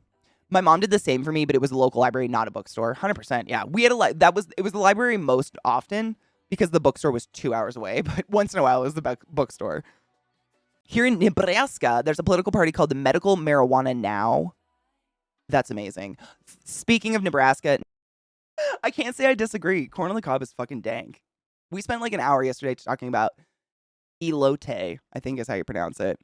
I was gonna say that, like, literally middle school, my mom took me to the library and I found my first Anne Rice book. I was in 8th grade and I was reading Anne Rice, and because I went to my school, I don't know if other schools did this, but in middle school and in elementary school, the library would like bar off portions of the library depending on what grade you were in. So when I was in 7th grade, I wasn't allowed to read. I wasn't allowed to read out of the 8th graders section of the library. They would literally, like, I could go sneak a book out of it and get up there and they'd be like, no, this is for 8th graders. It was stupid. So my mom was like, fuck that shit. Book fairs were the shit. Those scholastic book fairs were everything. But we didn't get them very often because, again, we were in the middle of bumfuck nowhere. So she would take us to the library, and that's where I found my very, very first Anne Rice book. And to this day, I credit Anne Rice with giving me a lot of my passion for reading. Other than my parents encouraging it, I just binged them. Like, bucket binged them. It was crazy. Huge books. Wait. A 5-year-old ordering Starbucks? Shut up. They removed Anne Rice from your library? No shit. That's sad. You get this problem in a two-party system that you have to kind of buy into all policies and agenda of those parties. So you really end up with most of the population not having their completed views represented. And it's very difficult to form alliances and coalitions on policies across party lines. Seem like the only way to enforce policy is to dominate the other party. Yes. Yep. And to take it a step further, we treat it like it's sports. Most of the people voting don't even know they're voting for their color. I voted red. Like, they don't read the policies. Like, they have no idea what their party stands for. It's just, my party has to win. And it's very ignorant.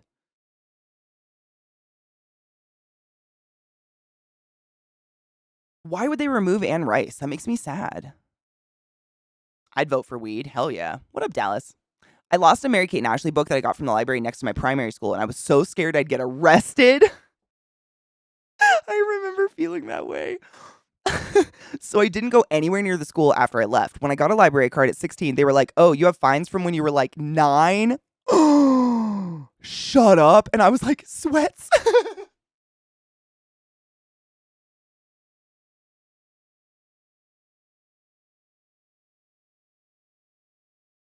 It's the best shit ever.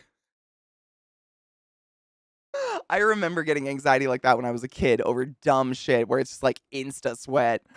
Holy crap, that's amazing. Oh, and Stephen King, absolutely. Yeah. One of the first Stephen King books I ever read was like a collection of short stories. Actually, it wasn't even a full book, but they were great. I used to steal them. Oh, my aunt would let me borrow them. She'd let me like take whatever I wanted off her bookshelves and read them, which was nice.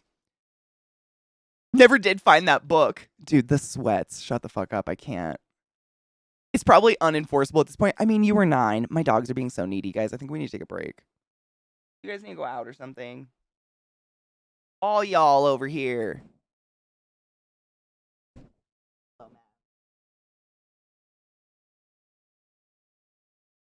Welcome to the land of Poodle. This is Poodle 1. This is Lilith, also known as Billith. Man, she got Zach's eyes so bad the other night. Or actually, I don't remember which one did it. But one of them bopped Zach's open eyeball with their paw. Holy shit. I thought he was going to go blind. Like, he almost insta-cried. It was so bad. You guys are dumb Muppets. You're a dumb Muppet. Plus, you're good and cute. Just kind of dumb. I love them, too. You'll never find the perfect candidate. They're human. So you pick the one with ideas closest to yours and work with them to lean towards better ideas. 100% I agree. I just wish more people knew the ideas for which they were voting. Like, what you voting for? Oh, I voted for so-and-so. What do they stand for? My ideals. What are those? The ones they stand for. What are they? Like, I don't know. That's all I want. Just read it.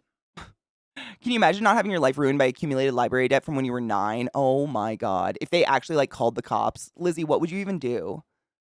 Jesus Christ. Miss Toots over here. This is the one with the death farts, by the way.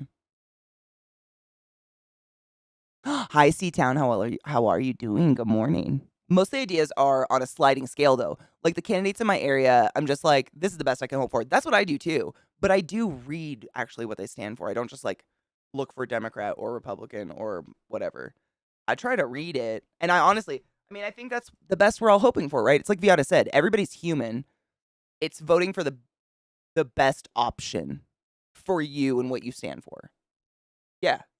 But you gotta at least read the goddamn ballot. Or fuck. Oh, really? Oh.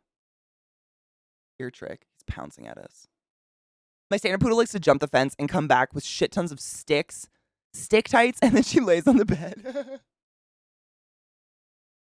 These guys, because they have webbed feet, if it rains or snows or is moist at all, our yard just turns into a mud pit, and their webbed paws just like capture mud, like just fucking embedded in their feetsies. And then they come in and jump on the bed, and it's like literally just these balls of like shit mud everywhere. It's great. Poodles are the best. Actually, I do really love my poodles. It's hard to ask for a better dog. They're pretty fantastic, but damn, there are some things. Let's take a break. I have to pee. We have I opened one more link, but I'm gonna save it just because I have to pee really bad and I can't think of anything if I have to pee. Everybody should pee. We haven't taken a break today anyways, but we do have a link to watch when we come back. It's time to take a break. Get some coffee, load a bowl, change your underwear, wash your dick, whatever you need to do. But take a break. Stretch your body. I'll be back in a few minutos. Gonna take that out. Whatever's happening over here is gonna go outside for a minute, and I'm gonna go pee my pants. Pee after sex. UTIs are the shit. Brr. Ooh, I walked in front of the AC. Holy. That made me so look. Holy. It's so weird coming in from like really hot to not hot at all. Body kind of goes through like a what the fuck moment. All night, give me murder? I don't think so. That seems like a strange thing to sing. Let me. Can you hand up? Get it all night. Give me that love. Don't get too nice. Then I'm mad up. Get it all night. Give me that love. Mad love. Give me all night. Give me mad love. Give me all night. Give me mad love. Give me all night. I'm unoriginal. Repetitive lyric. Repetitive lyric. Repetitive lyric. Repetitive lyric. Repetitive lyric. She's still doing it. Get it all night. Give me mad love. It never ends. DMCA free music. The curse of. Heard a story on Mr. Ballin on the Mr. Ballin podcast about Ronald McNair, where when he was about the age of a young Korn fan, he entered a segregated library. The racist librarian called the police when he asked to check out 3 books on space and science. After a few tense hours, young Ronald was able to take home the books. Sadly, many years later, he went on to become a mission specialist on the Challenger mission. But it was and it was a segregated library. God, that's fucking gross and sad. Would Mad Love be like hate fucking? I don't know anymore, honestly. Like, people that talk like that usually are dead fish in bed, so I don't I don't know.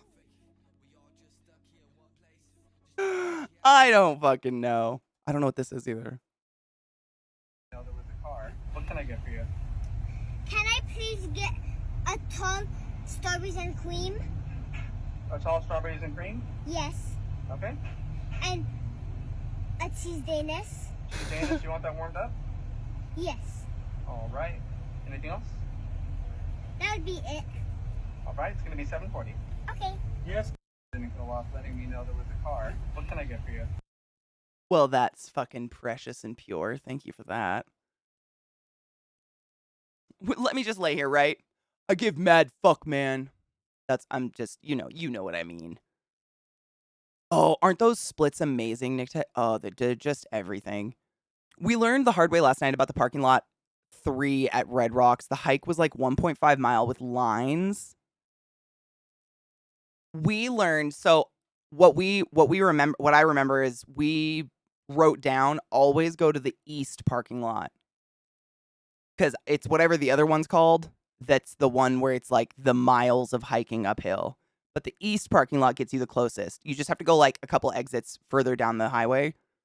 We learned that because we got stuck in that hell fucking parking lot where it takes 3 hours to get out. It's disgusting. And you like burn off 3 weeks of food getting up to Red Rocks. Damn. That is precious. Children are so pure and cute. I can't. Now I kind of want strawberries and cream. Me too. My mom, me too, honestly. I was kind of hoping the small child would have said thank you, but it's really lost in culture, especially with drive-thrus and shit. I noticed people just treat people like they're a robot. Oh my God, what if they got the pumpkin spice? Do kids like that shit? I don't know. I don't know if kids are normally into pumpkin spice. Is that a thing? I don't have kids, if you can't tell. Get out of here. Oh, Twitch safe music. Let's see. Ooh, I downloaded a game to play today that I had previously said I would play, but I'm terrified of. I just remembered. Oh God, I always fuck the name up though. Hold on. Hold up.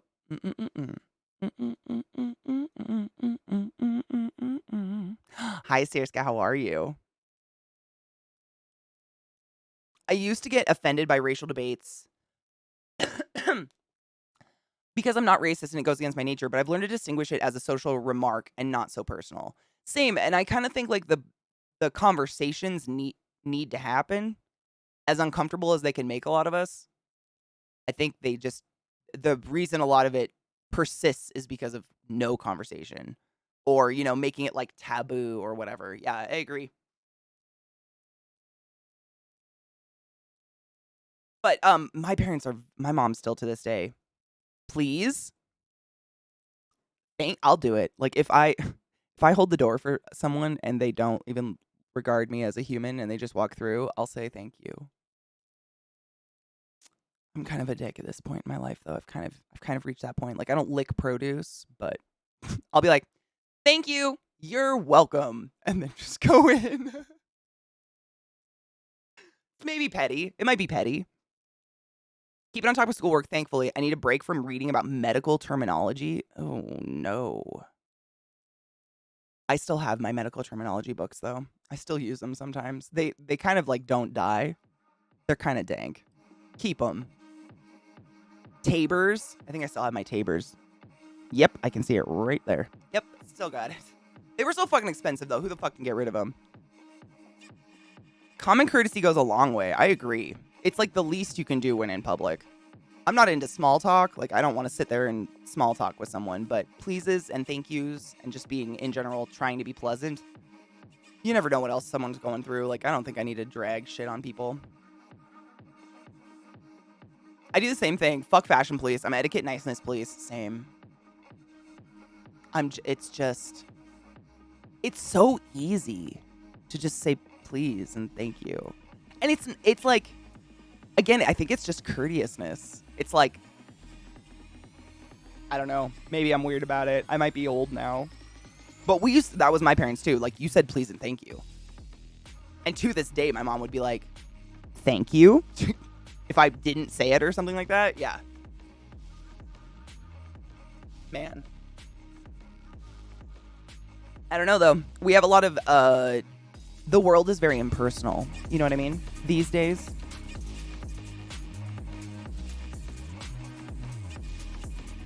More impersonal, I guess.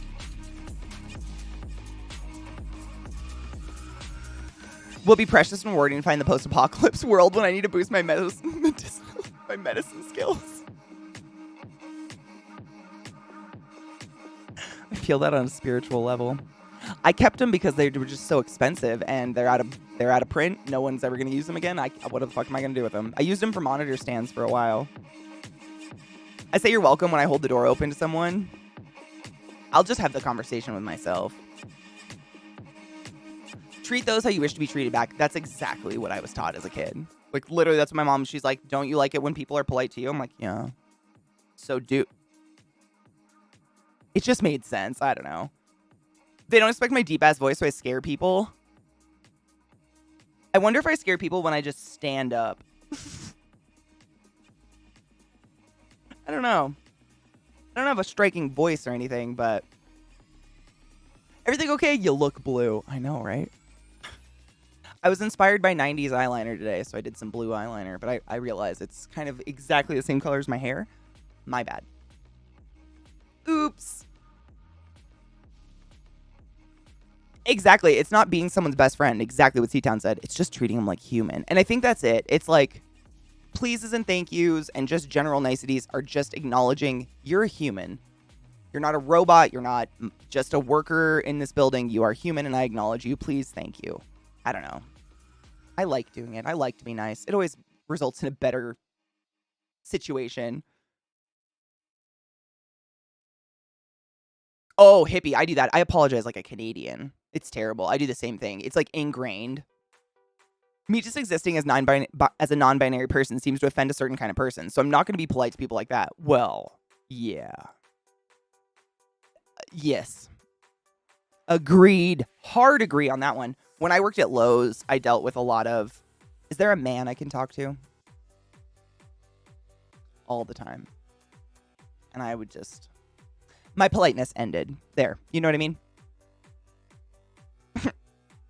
One of my favorite moments, I was working in the paint department, and some dude is there a man I can talk to? And so I called my manager because it was like late at night or something and no one was around. And my manager sat there and listened to his spiel. And he goes, actually, Katie here's our paint professional, so I'm going to leave you with her. And just walked away. And the dude was like, and I was like, you want me to mix your paint, bitch? I wanted to real bad.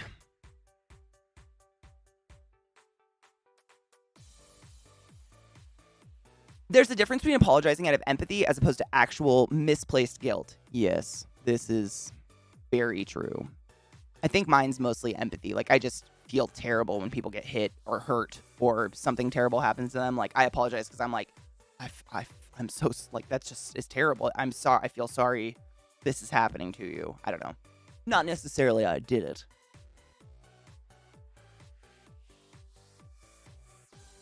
Oh, C-Town. Dude, I just had to deal with that recently with this cell phone debacle. Long, stupid story, but my cell phone company tried charging me twice for a phone that never got to me. It kept getting shipped to Baltimore. And I talked to them like 5 or 6 times. And I hate it, but Zach called them and fixed it in 15 minutes. And I was just like, I fucking hate that. Because it was a dude. And it is so, like, not there. Ugh. No, not yet. I literally had to cancel my debit card and, like, put a block. Like, I put a block on my debit card so they would stop charging me. Yeah, it's a fiasco. Yep. The latest email I got from them was, sorry your phone was stolen or lost. I was like, what's going on? No, I haven't. I you know, you can block your cards, block your debit accounts and everything. I just blocked everything so they couldn't charge anymore because it was that. I mean, it's just crazy. It's crazy and infuriating. I'm going to smoke drugs about it. Cheers to not them. Ike, fuck it. Granddaddy Pluto, hilarious. Mine is, I'm animal cookies today. Good old animal cookies. Always a good layback. Layback? Fallback? Wow, Katie.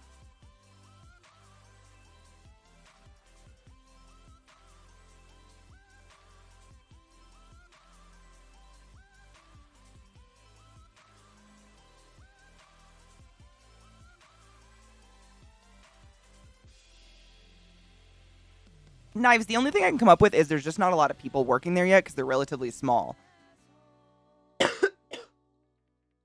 It was honestly like the sheer lack of communication. Like most of the time, even just shipping something through FedEx or something, you're getting emails about where your thing is. You can go look at the tracking number and update where it is. From the moment I claimed my insurance claim until the new phone actually showed up at my house, which was about 2 months later, I did not receive one email from them other than those automated, if we don't receive your broken phone in the next 24 hours, we're going to charge you, because I hadn't even received the new one yet. Like, I was just getting those. Nothing. It was just asinine. And every time I called them, they'd do the whole, oh, well, we've already accelerated it to the advanced team. You just have to wait. Like, that was it. It's infuriating. I'm just angry.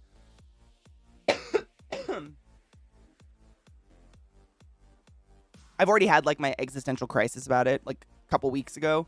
Now I'm just accepting my fate and just, what do you do? There you go, Knives. 70 people right. Like, that's, and I get it. I'm not mad at them.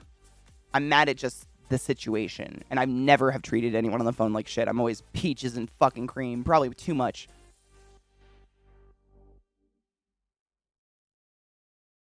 Some banks let you use virtual cards so that each website has their own card number that you can then lock or delete forever. Ooh, that's nice. I'm sure they don't want you to be able to do that. Yeah, I'm mad at the process of it. Just like the perceived lack of, what's the word I'm looking for?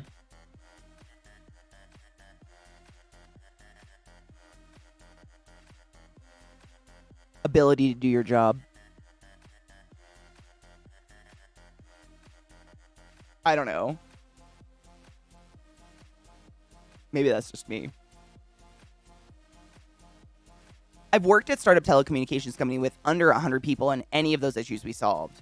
I mean, they got me my phone, but then what it looks like has happened is what they did is when I initially claimed the insurance claim because my phone was broken and I pay insurance on my phone, they were like, "All right, we put a $1,000 hold on your card until we receive the broken phone," which is pretty normal. And I was like, okay, I'm pretty, like, the moment I get that phone, I will ship that shit back.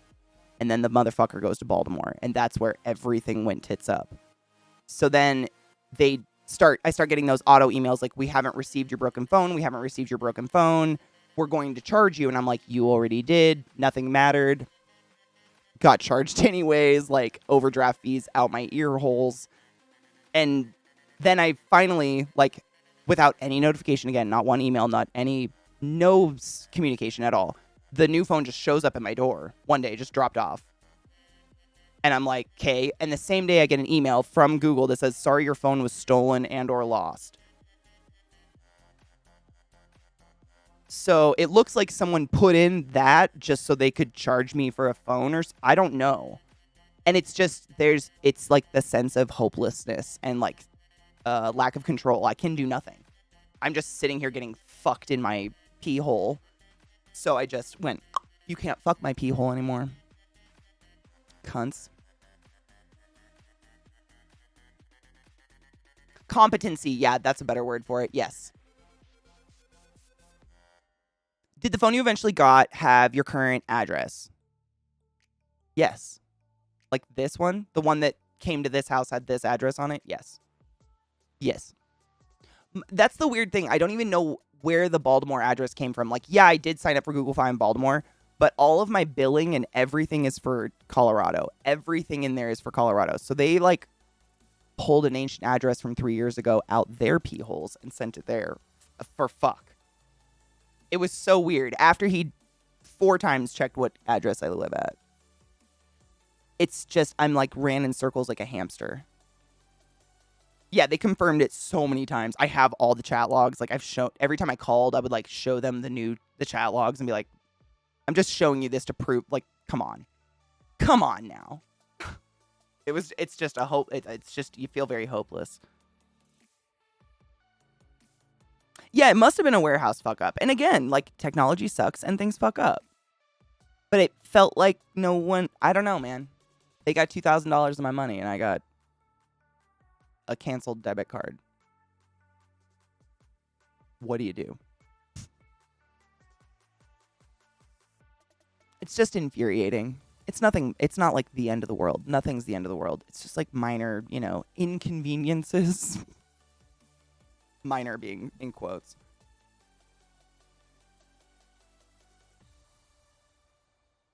It's very frustrating. Yeah. It's like, I don't know.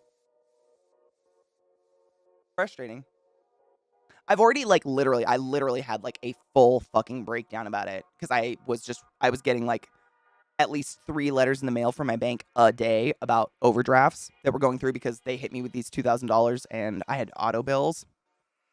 And so I already had it. So that's why I'm like dumb chill about it at this point. I'm already broken. I'm like the broken mule.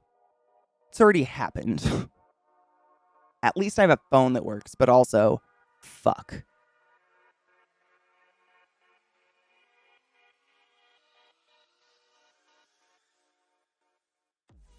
But I mean,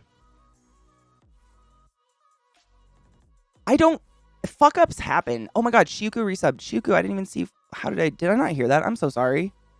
Thank you for resubbing the class, keeping the classy alive, and giving a fucking anus its wings. I appreciate you. I apologize. I just saw that. It just literally it like loaded up on my little events list. Thank you.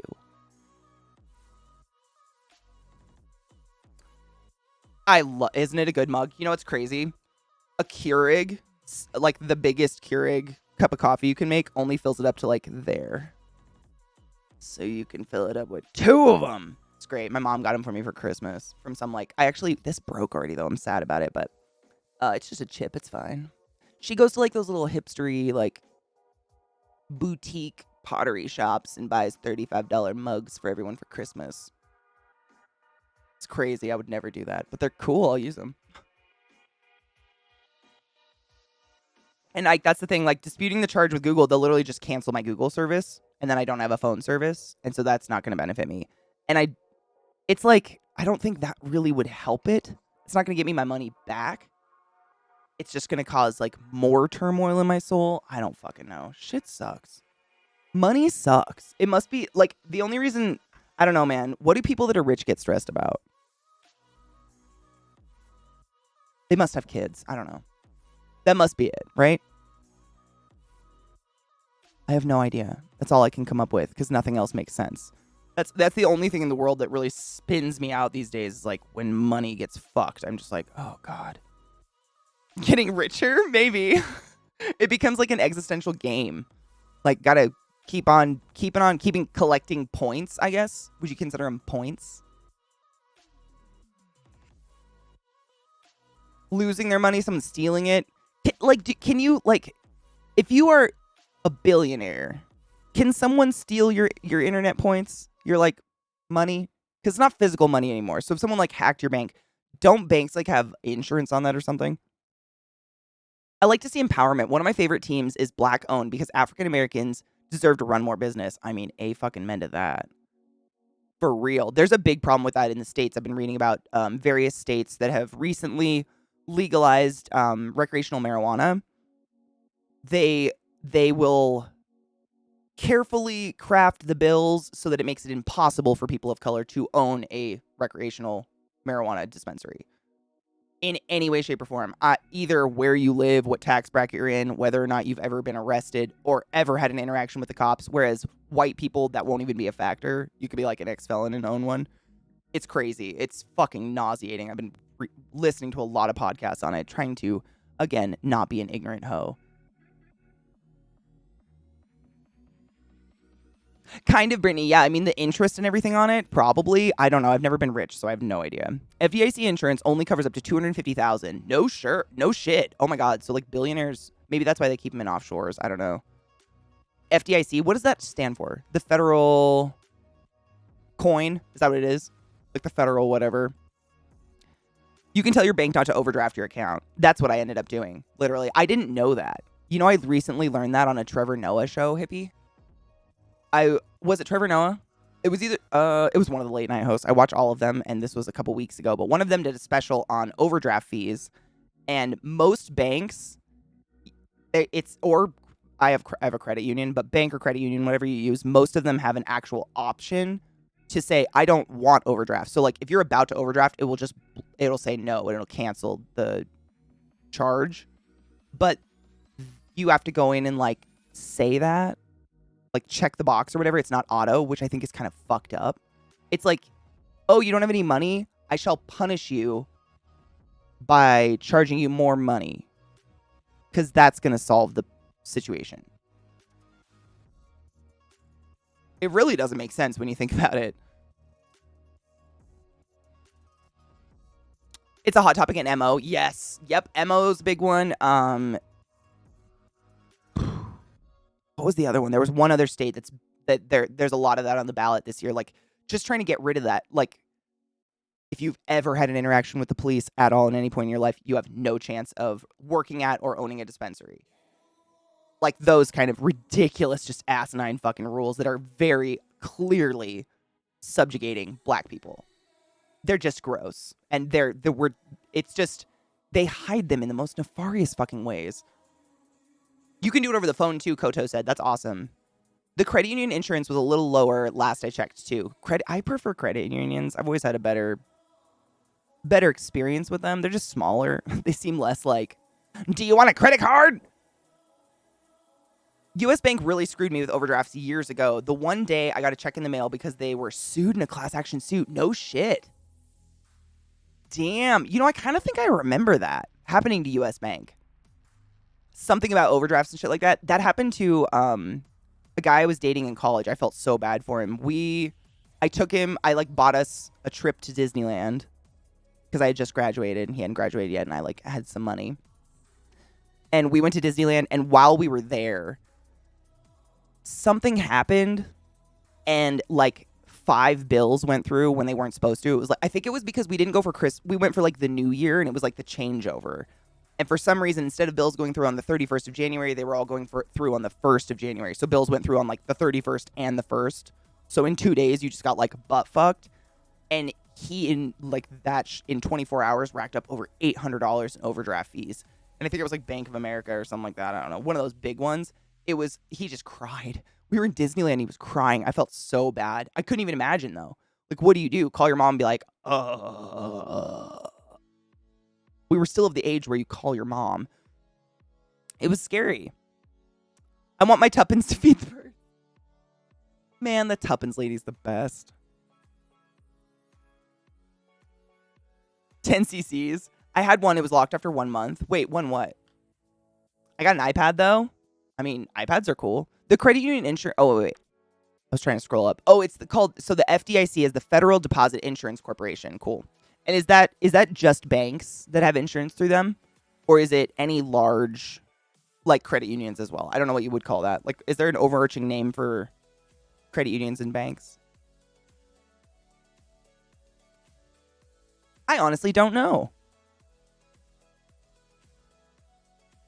So Crimson says the FDIC and the NCUA are both $250K. That's the cap at what the insurance is. So if you're a bajillionaire and someone somehow hacks your money, like, they'll give you $250K and be like, good luck.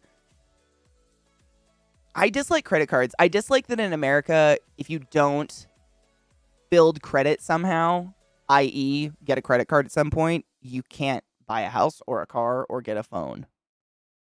I think that for as great as we claim to be, we should have a better way of judging someone's ability to have a cell phone and pay the bill on time than a credit score. Like, you basically have to go into debt to build credit to be trusted, which, again, fucking weird. Yeah, if a charge was going to overdraft your account, they would reverse smaller charges. Yes, oh God, I'm so glad you brought this up. I was thinking about this, but I couldn't remember the exacts. So let me read this because this is the poignant part of that, like overdraft. What businesses were doing to manipulate your overdraft fees to make you pay more. It's crazy. Let me just read this. So if your charge was going to overdraft your account, they would reverse smaller charges so that a large charge could clear and then hit you with all of the tiny charges for second. So you'd be hit with an overdraft fee for every single tiny little charge as you went along. So like say I went and I got a latte and then later that day I got a donut and then I got another donut on a different charge and then I got a fourth donut and then I bought a car. They'd go in and charge the car first and then I'd get 4 overdraft fees for the 3 donuts and the coffee or whatever. Like they would just do that because they knew that's how they, as opposed to like, you know what I mean? Does that make sense? It was crazy. I was listening to the same thing. Who was talking about that? What show? Which host was talking about that? Because I watched the same one. It was really interesting. Car loans are the easiest loan to get. I didn't have a job, 0 credit, no income of any sort. They gave me a $55,000 loan to get a car.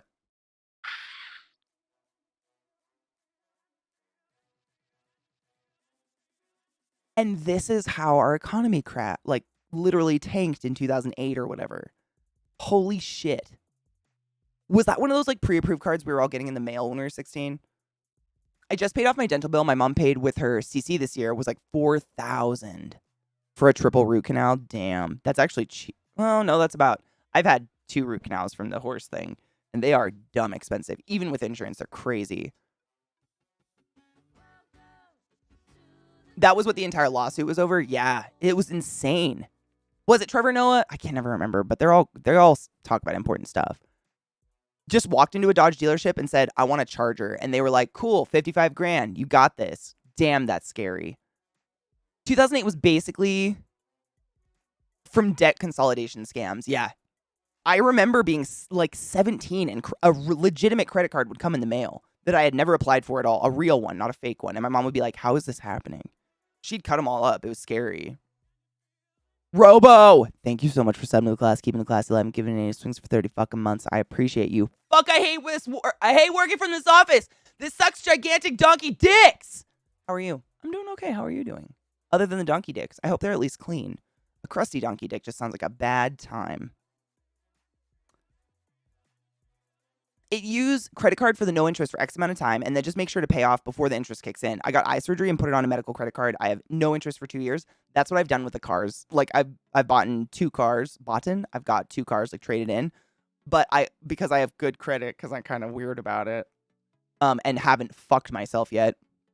I've always gotten like 0 down, or not 0 down, but I've gotten 0 interest. And if you just pay it off in the allotted time, you never get slammed with it. It's pretty nice. It's like free money. That's okay, Robo. Work is important. I get it. I hope your hump day isn't terrible, though. No shit, Koto. I haven't gotten one in years. I've gotten the fakey ones, where it's like, from the outside, it feels like a credit card, and it's got, like, numbers on it, but it's cardboard or something. But I haven't gotten a real one in years, thank God. I don't know how that was legal. For one thing, I wasn't even 18. I thought you had to be 18 to have a credit card. And I was definitely getting them before my 18th birthday. And they were real. Like, anyone that stole my mail could have just fucking gone and signed a dick on a paper and put me in existential debt before I even got into college and got into existential debt. Credit card application every time. No shit. Jesus. The 2008-2009 debacle was mostly the housing market. My wife works in the industry and explained it to me pretty well. Ooh, teach us. Banks would give out credit loans to people in the C and D tier category. Oh, they would give out so they'd give out tier A credit loans to people in C and D. So people with no job and no credit score getting a $55,000 car. Yeah, no, that totally makes sense. No way of paying off $300,000 or higher loans. Then the banks, quote unquote, shorted the housing market on the stock market. And boom, crashed the mofo. Ooh. There are more stringent housing loan laws now, are they? I hope so, because I remember it was like 2006-ish, I think. My oldest brother, applied for a home loan with his wife. And he makes really good money. He runs a construction company in Washington. But they approved him for a home loan that was like exponentially more than he could afford. Like he was looking at a house that was around $450,000, which is unfortunately kind of what they go for now in Washington State anywhere, which is insane. Like middle of nowhere Monroe, if you have any idea what I'm talking about. And they approved him for like 1.5 million. And they tried talking him into using it all. Like it wasn't just he was approved. They were like, "Oh no, like what do they say? Utilize what they've given you. You can take out more than the house and use it against the house to like do improvements." Oh yeah, it was wild. And I remember my brother talking to us about it and laughing. He did, obviously, he's not an idiot, but fucking A, dude. It was 3 times as much as what they were, and it was just property they were buying. It wasn't even a house. It was just a chunk of property. But yeah, it was literally Monroe, like the sticks of Monroe. Like Blackberry Hell Monroe. Like the road to get to his house didn't look like a road. It was wild. If a mudslide came through, he would have been gone. Out in the hills. Yeah. Like between Monroe and Snohomish area, just that like not the fields, but the Blackberry Hill swamps. That's where it was. Not a super prestigious area, but regardless, I can imagine. I mean, if I was in high school, he was in his mid-20s. So people in their like, I'm still stupid. In my mid-20s, I would have been like, oh, if you approve me for 1.5 million, that must mean that's what I can afford. And I would trust and then be absolutely fucked, and it would go into whatever, reclaimed. Why? Because he had a good credit score. They don't they want you to pull out as much as possible because they make that interest off you paying it back. So if he only pulls out 450,000, they're only going to make interest on 450,000. But if he thinks he can pull out 1.5 million, then they'll bank interest on that, and chances are he'll go into default on the house and they'll get the house too. So really, it's a win-win for them. They get the money as long as he was able to make payments. They get to keep all that money. And they get to take the house back, and they get to fuck him if he took it. And I'm sure a lot of people did because we just didn't know any better. I mean, I was never taught any of that shit.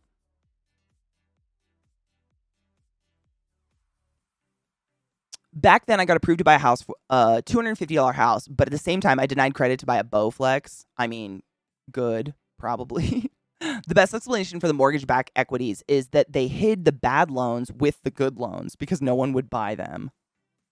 Ew. Yeah, blackberries are the devil. It's so weird, Kodiak. Living in Baltimore and in Colorado, they're like a precious plant. People will keep potted and bring inside. A fucking blackberry. They sell them.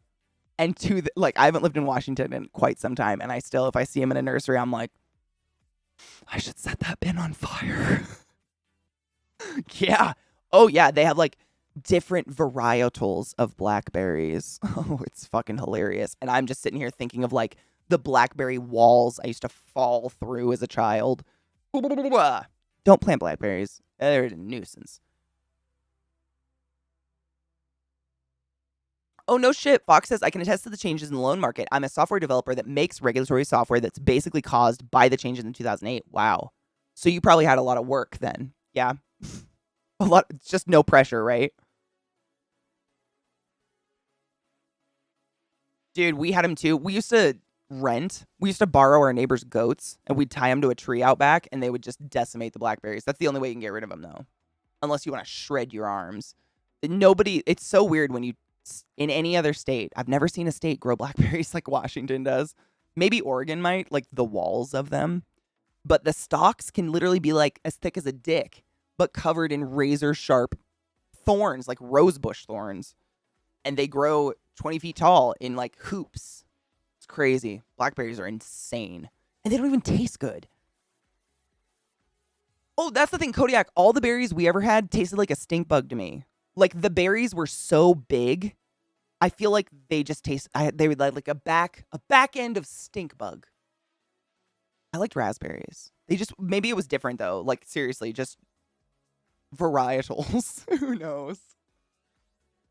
But the ones they honestly like, I always thought they were just kind of like every once in a while you'd get a good one, but most of them tasted like a stink bug to me, like a stink bug would smell. A lady from my Kiari group just sent me voice memos in response to my rant about my neurosurgeon stuff, and it was so soothing. Oh, I'm so glad you have a group like that to talk to. That's awesome. Seriously, because that is, I mean, it's not a common thing. It's not like you're going to walk down the street and see Kiari. Is there a Netflix movie or Hulu about the whole housing debacle from 2008? I feel like there is, CJ, and I don't remember what the name is. And companies like Airbnb are going to buy up all the houses and rent them out like 300% cost. I heard, weren't they getting in trouble with, didn't like Zillow or something try to do that? Similar thing. Not the only company, but similar thing. And they got kind of caught, kind of called out for it. I don't know.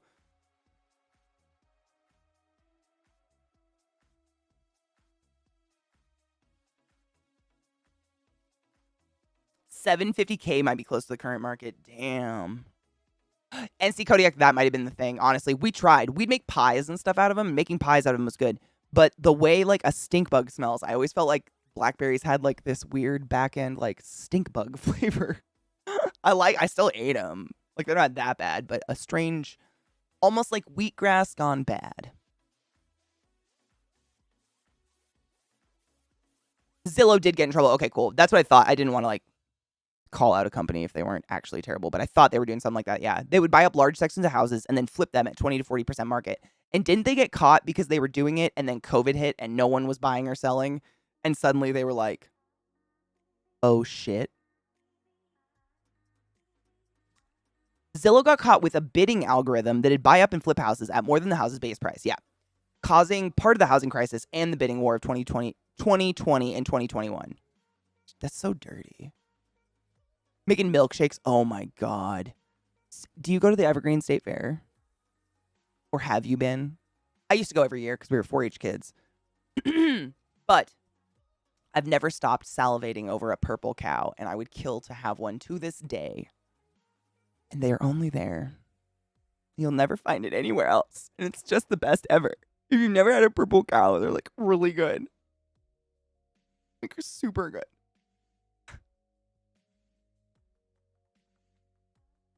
Big Short, but a more recent Netflix documentary called Gaming Wall Street is most recent and included talking about what happened in 2008 and how it had a hand in GameStop. Ooh. What is it called? It's called Gaming Wall Street. That's the name of the doc. I'm going to write it down in case anybody's wondering. Thank you.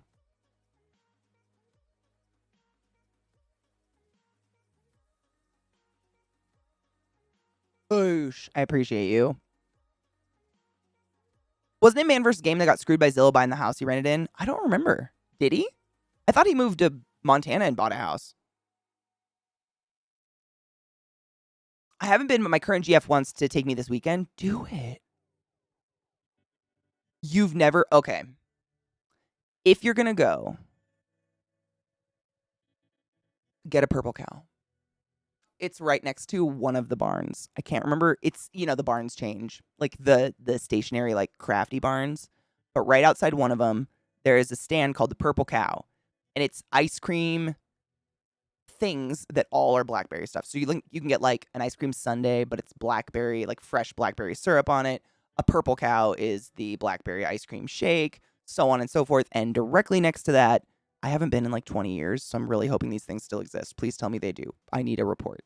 Right next to it is an incredible cheeseburger place that just makes you like the cheeseburger that makes you look like you have baby hands, and you get like a mountain of grilled onions and mushrooms on it if you so choose. I love it. And it's just like a purple cow in one of those, like dripping down your elbow walking through the fair is the only way to do it. And then you immediately get an elephant ear afterwards. I'm not wrong. It's better than the Puyallup. It's a burger, yeah. It's a burger, and they're just like, you know, like those, they're huge, and they wrap them in tin foil and like grill them. It's a cheeseburger. It's just like, and you have like your purple cow and your fucking burger, and it's just like disgusting, messy. Like, it's the only way. Me too, Knives. Oh my God. The smell of a barbecue grilling burgers, like, it puts me on the turn. I'm going to be honest. I can't. I get to the point where I'm like, I will climb into your yard if you don't share. Nuh-uh, there's a little fountain shop down from my house that makes purple cows. I love them. I'm so jealous. The only place I've ever known of that makes one is at the fair, at Evergreen State Fair in Washington, once a year. That's it. They don't go to the Puyallup because the Puyallup sucks. Don't go there. Oh my God, Shireen, how are you, love? I saw your tweet about JK fuckhead. What the fuck? You know what what's that name she's writing under? I wanted to tell everyone about that. We were talking about the turf ass writing a new book recently, and the book just happens to feature a character being persecuted for making transphobic and racist remarks. But apparently, J.K. Rowling is writing under a pen name. A pen name. She's trying to be secretive with hate. And I feel like it's my duty as an anti-hate person to alarm you. Bubblicious, 100% better than Puyallup Fair. I will stand by that. And I'm not just saying that. I've only been to the Puyallup Fair twice, but I felt like a goddamn sardine. That fair is so clogged. It's so much, it's like smaller and there's more people and you just can't breathe. I hated it. The Evergreen Fair, there's actually space to walk and take a full step as you walk.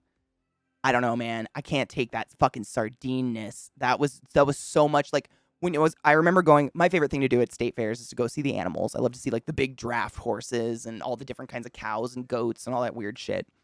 And when you were walking through the horse barn, the aisle was barely wide enough for one horse to get through. Whereas at the Evergreen State Fair, they're wide enough for 6 horses to walk through. They're huge. They're all wide enough for a carriage to be pulled through. So just in general, there's more room. But walking through the horse barn, you were literally like this with strangers. And I was like, I think I smelled a horse. Did you hear that? Was it a baby or a horse? Like, you just didn't even fucking see an animal. It was just so packed. I hated it. I don't like that. For a state fair, like, why? But Evergreen is, I mean, same. It's a state fair. Like, it's a Washington State Fair. So you're going to see almost all the same shit, just less people, way toned down. It's just toned down. You can have a good time and not, like, choke to death on someone else's hair. I've been going since I was born. My mom has a picture of me on my grandpa's lap when I was 1, eating an elephant ear at the Evergreen State Fair. Big fan. Sorry, I was trying to catch up. You got a shit ton of transphobic hate on that tweet? Fuck off.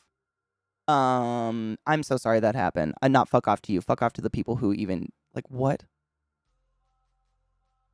You know, that happens to me too. It baffles me. Anytime I make a tweet or a Twitter, a twatter, whatever the fuck. I hate that.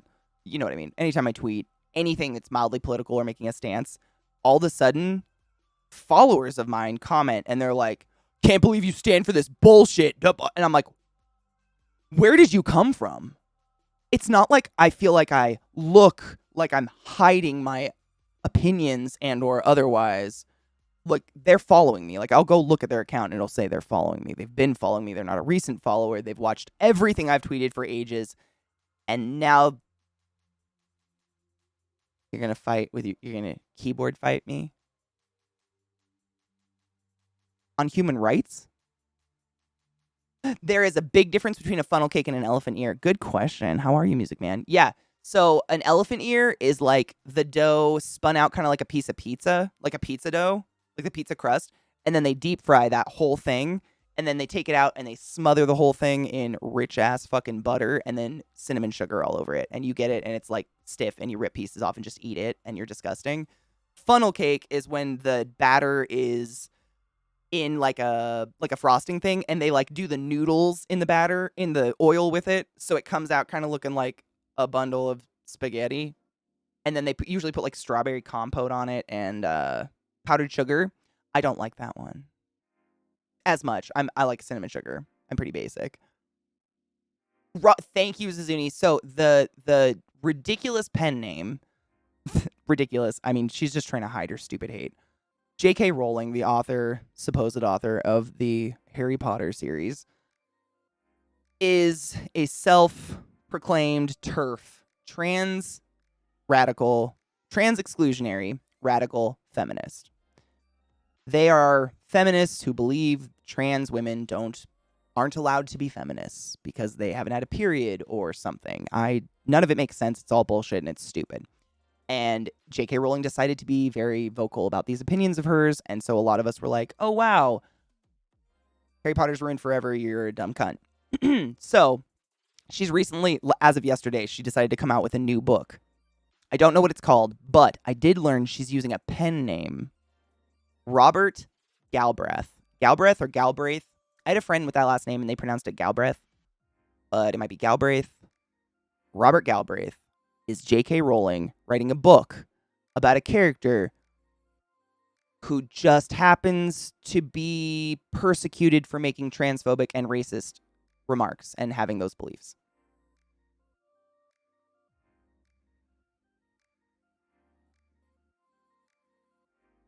right? So I fucking love elephant ears. God, they're good.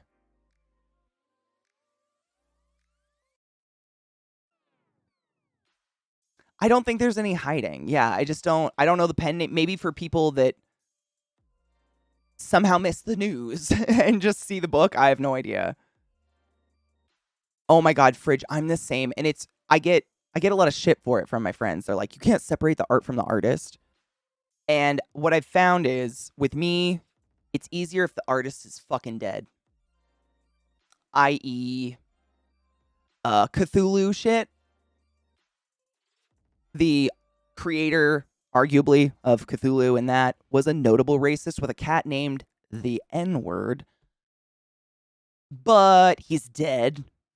And I know playing Darkest Dungeon isn't funneling money to his racist way of life or whatever. Whereas if I buy anything licensed HP, she's getting a cut. Like I'm actively handing money to someone who thinks it's all right to just be ugly and icky publicly for I just don't know where it all came from. I don't know why she decided to make public, like, I just don't get it. I can enjoy Michael Jackson knowing he's dead. I can enjoy that music a lot more. And it's not that I want them to die. I'm not the judge, I'm not the jury, and I don't have an opinion on that. Stub toes forever. Death's too easy. But it as a little person who's I don't have a huge public persona, I don't have billions of dollars. The only way I can speak to people like this is with money. That's the way you and I speak, is with our money. Don't put it there. Tip though, if you fucking love Harry Potter like I do, like I have so much Harry Potter merch. I have 5 different wands from the park. I'm an idiot. And you're like, I can't live without it. Try checking out Etsy. There's a lot of independent artists on Etsy making their own textiles, their own product, like they're hand making Harry Potter-ish themed merchandise, and none of the money is going to J.K. Rowling. It goes to that person.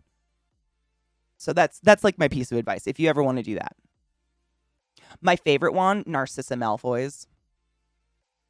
Look it up. It's sick. It's absolutely my favorite. It's the first one I ever got, and that would be my wand if I had a wand, I think. I'm trying to see if it's on my bookshelf. A couple of them are. I don't think that one is, though. One's on my bookshelf, but it is not that one. I don't know where it is. Somewhere in here. Obviously, I kind of stopped cherishing a lot of Harry Potter merchandise after Fuckface decided to be so hateful. Hitachi, nah, man, that shit looks weird. Bought a couple of books of knitting and crocheting patterns for stuff in the HP movies. Dude, I mean, it's hard. It's hard for me to accept someone with like a hateful heart wrote those books that I cherished so much as a kid. But I've heard from multiple sources, credited sources, that after book 2, they were all ghost written and she just got to put her name on them because she was already big and getting movie deals. And that gives me some solace. Some. It looks like a Dom whip. Dude, it's dope. I wish it was out so I could show it to you. So the wand is black and the handle is studded with metal studs and pyramids, so it's kind of uncomfortable to hold, and it's got a metal spike on the bottom of it that you can just like... I don't know where it is, though. I'll look for it on my break. It's a dope one. I'm going to grab the one I can see. Just I need to know which one it is now. Not that I support sending money to TERFs.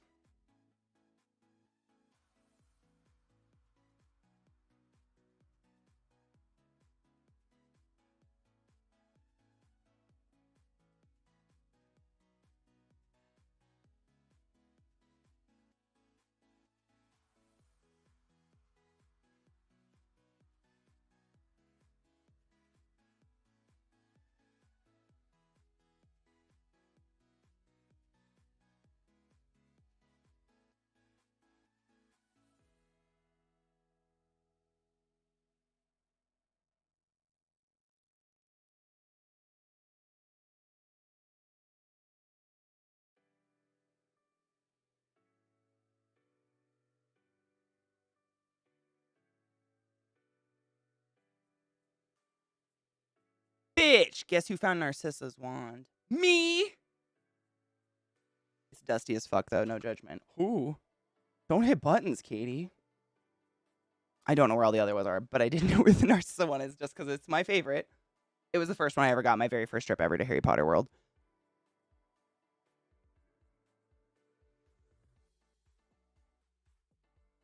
Dude, the Mad-Eye Moody wand's cool. I mean, technically, wasn't it his staff? Correct me if I'm wrong, I don't remember. Or did he have a wand and a staff? I gotta look up Sirius Black's. You know my little sister's dog is named Sirius Black.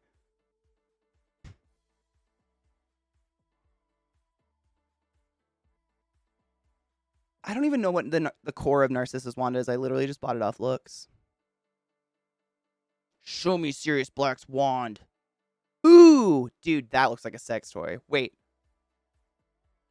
Okay, 2 different wands showed up. Just kidding. Are you talking about the really simple, smooth one that's just got like the really intricate designs halfway up?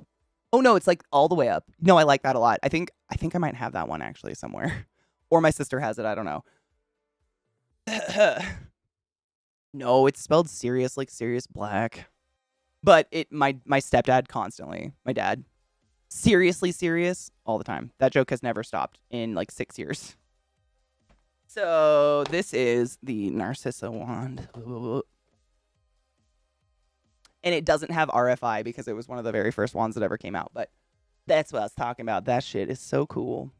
And they make them pretty high quality. Like they actually have weight and shit to them.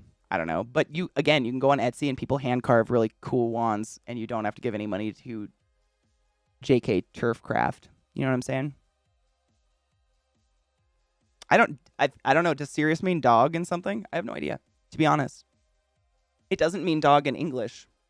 My native tongue. Yeah, they make them pretty nice. I mean, all of them. Nowadays, if you went to a Harry Potter park and you bought a wand, in the tip, they have a little light, which this one does not have. And it's an RFI little guy in it, and you can go around the park and like fucking cast spells on walls and shit will actually pop out in response to your wand. It's wild. It's pretty fun. I've watched kids like burst into tears. They're so excited. It's amazing to watch. And I do it myself. I didn't burst into tears, but it was pretty cool. I am definitely a Slytherin. Yeah.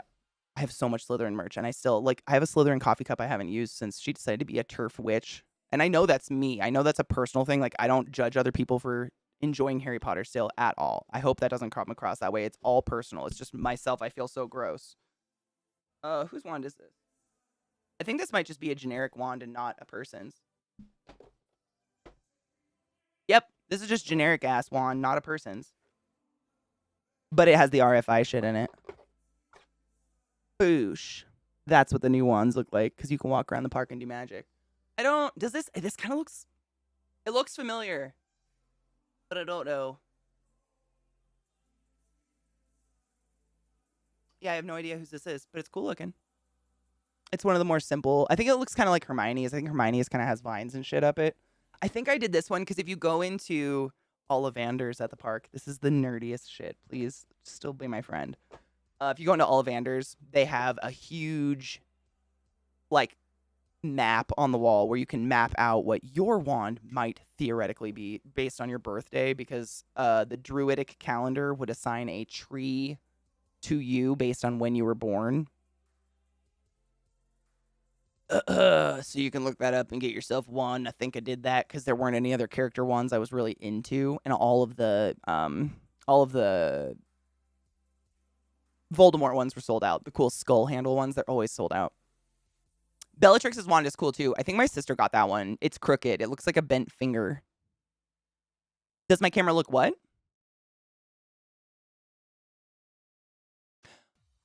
Does it make me pop today? Did I get the lighting perfect for once in my life? I have no idea. Maybe it's the ponytail. Every instance of a POC in Harry Potter was a horrible racist stereotype. Oh, 100%. I mean, that or a complete whitewash of someone. But when you're a kid, you don't see that shit if no one points it out. Sirius, also called Alpha Canis Majoris, or the Dog Star, is a binary star in the constellation Canis Major. So it's the name of a dog star. So it technically doesn't mean dog. I mean, you could say that, like, but like all Siriuses are a dog star, but maybe not all dogs are a Sirius. I don't know. That was stupid. Please ignore me. You know what I mean. Like evil witch finger, literally. Oh, the JK pen name. Thank you. Sorry, my chat literally just updated a shit ton of chat. Wow. I don't know why I did that. Why? Literally, it just loaded like 3 scroll wheels of chat at once. There's no way everyone typed at once. Why? JK started writing under another name to pull a quote-unquote Stephen King, who wrote some books under quote-unquote Richard Bachman to prove he could still be successful without the King brand, but it backfired on Rowling. It was a true JK. Get it? As soon as she revealed it was her, the Robert book started selling to existing fans. But yeah, JK ruined the wizarding world for me. According to her, I can't exist. Sorry for the rant. No, 100%. Well, according to her, technically you can. I mean, it's so confusing, her comments, because we all know the book where everyone literally becomes Harry but is still themselves. Like, and yet, we know. We don't need to go there. We know. King's incredible. Anne Rice did that. She did that for a lot of her smut books. I don't know if she did it to prove anything. I think she just did it because, like, her Anne Rice novels were the Vampire Chronicles. And then she started writing some of her more naughty books under Anne Rampling. But they were great. I mean, I don't think she was hiding anything with that. The black one, Narcissa's does. This is Bellatrix's sister, Malfoy's mom. That's Narcissa. If anybody's like, who the fuck is Narcissa? I always thought she was badass. But it's pretty, I mean, and it feels very, I mean, it's not plastic. I don't know, it feels nice. It feels like high quality. You know when you buy a figure and you're like, wow, this feels like hollow shit. It's like a hollow Santa versus a not hollow Santa. This is not a hollow Santa. 10 out of 10 full. Happy Wednesday, Young. Get your adult shit out of the way. It's okay. I understand. Okay, I gotta scroll down. My chat really fucked up. I apologize. Her smut books were great. Oh my god. One of my favorites is Belinda. Belinda oh man. I still think about Belinda a lot.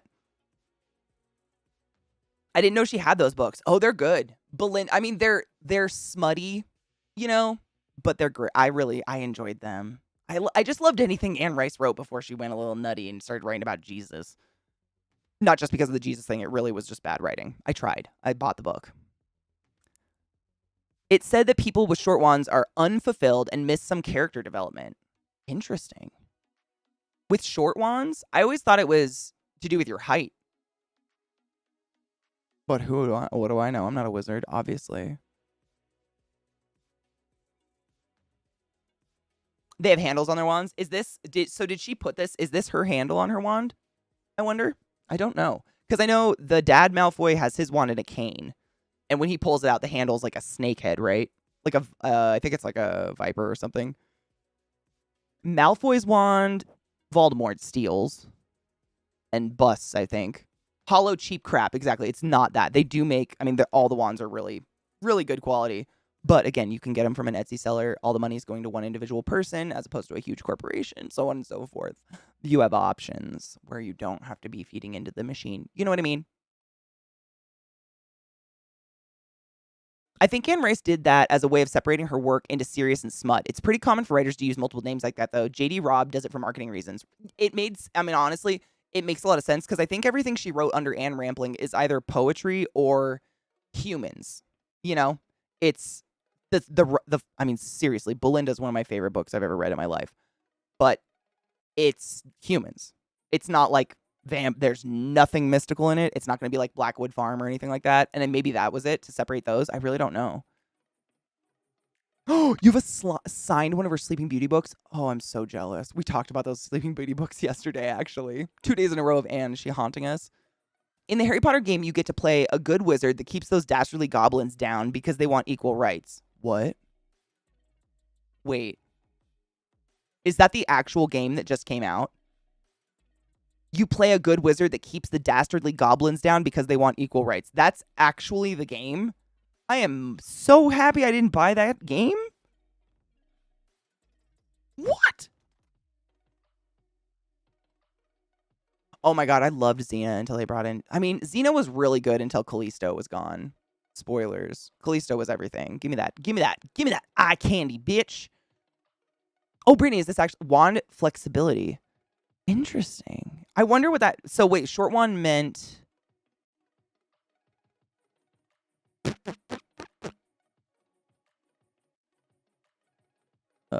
Usually select those in whose characters something is lacking rather than because they're physically undersized. So I wonder, Narcissa, she was honestly kind of a strong ass bitch though. Remember when Narcissa straight up lies to Voldemort's face to save her son? I wouldn't say Narcissa was lacking, but I don't know. This isn't a super short wand. This is over a foot. At least, yeah, this is maybe 13 inches. If I remember correctly, my wand from the website was 14 and a half. But I'm a tall bitch, and I just thought it was height related. Oh, it's really hard to rewatch Xena. I agree. I watch it. I binge. It's like the show. I have like the box set on DVD. I put it on when I'm sick because I can wake up at any point in the show and I know exactly what's going on and I can go back into my NyQuil coma and nothing matters. It's great for that. But wow, man, it was better than Hercules. I'll say that. I was really looking forward to the game until literally, I think the game was announced like a week before she decided to turf it up. She technically saved the world. I mean, wow. Music Man, I wouldn't be ashamed of it. I am very happy that I got to get as much enjoyment and as much pleasure out of Harry Potter for as long as I did. And that's the way I look at it. Like, I look at it as very fond memories of reading until 4 a.m., waking up at 6 for the bus to school, and continuing reading on the bus and being enthralled by these stories that arguably kind of molded who I grew up to be. Like, I really loved Harry Potter as a kid. I'm not bitter about that. My struggle now is how can I stop, but still enjoy it? Like, how can I stop financially supporting someone who thinks it's necessary to be public about such ugly opinions and still enjoy the material myself? But don't feel bad because you enjoyed something that was, like reading Harry Potter as an adult and knowing the overtones that were put in is much different than when you're a child and there's no one there to point out things for you. You're just reading for the magic.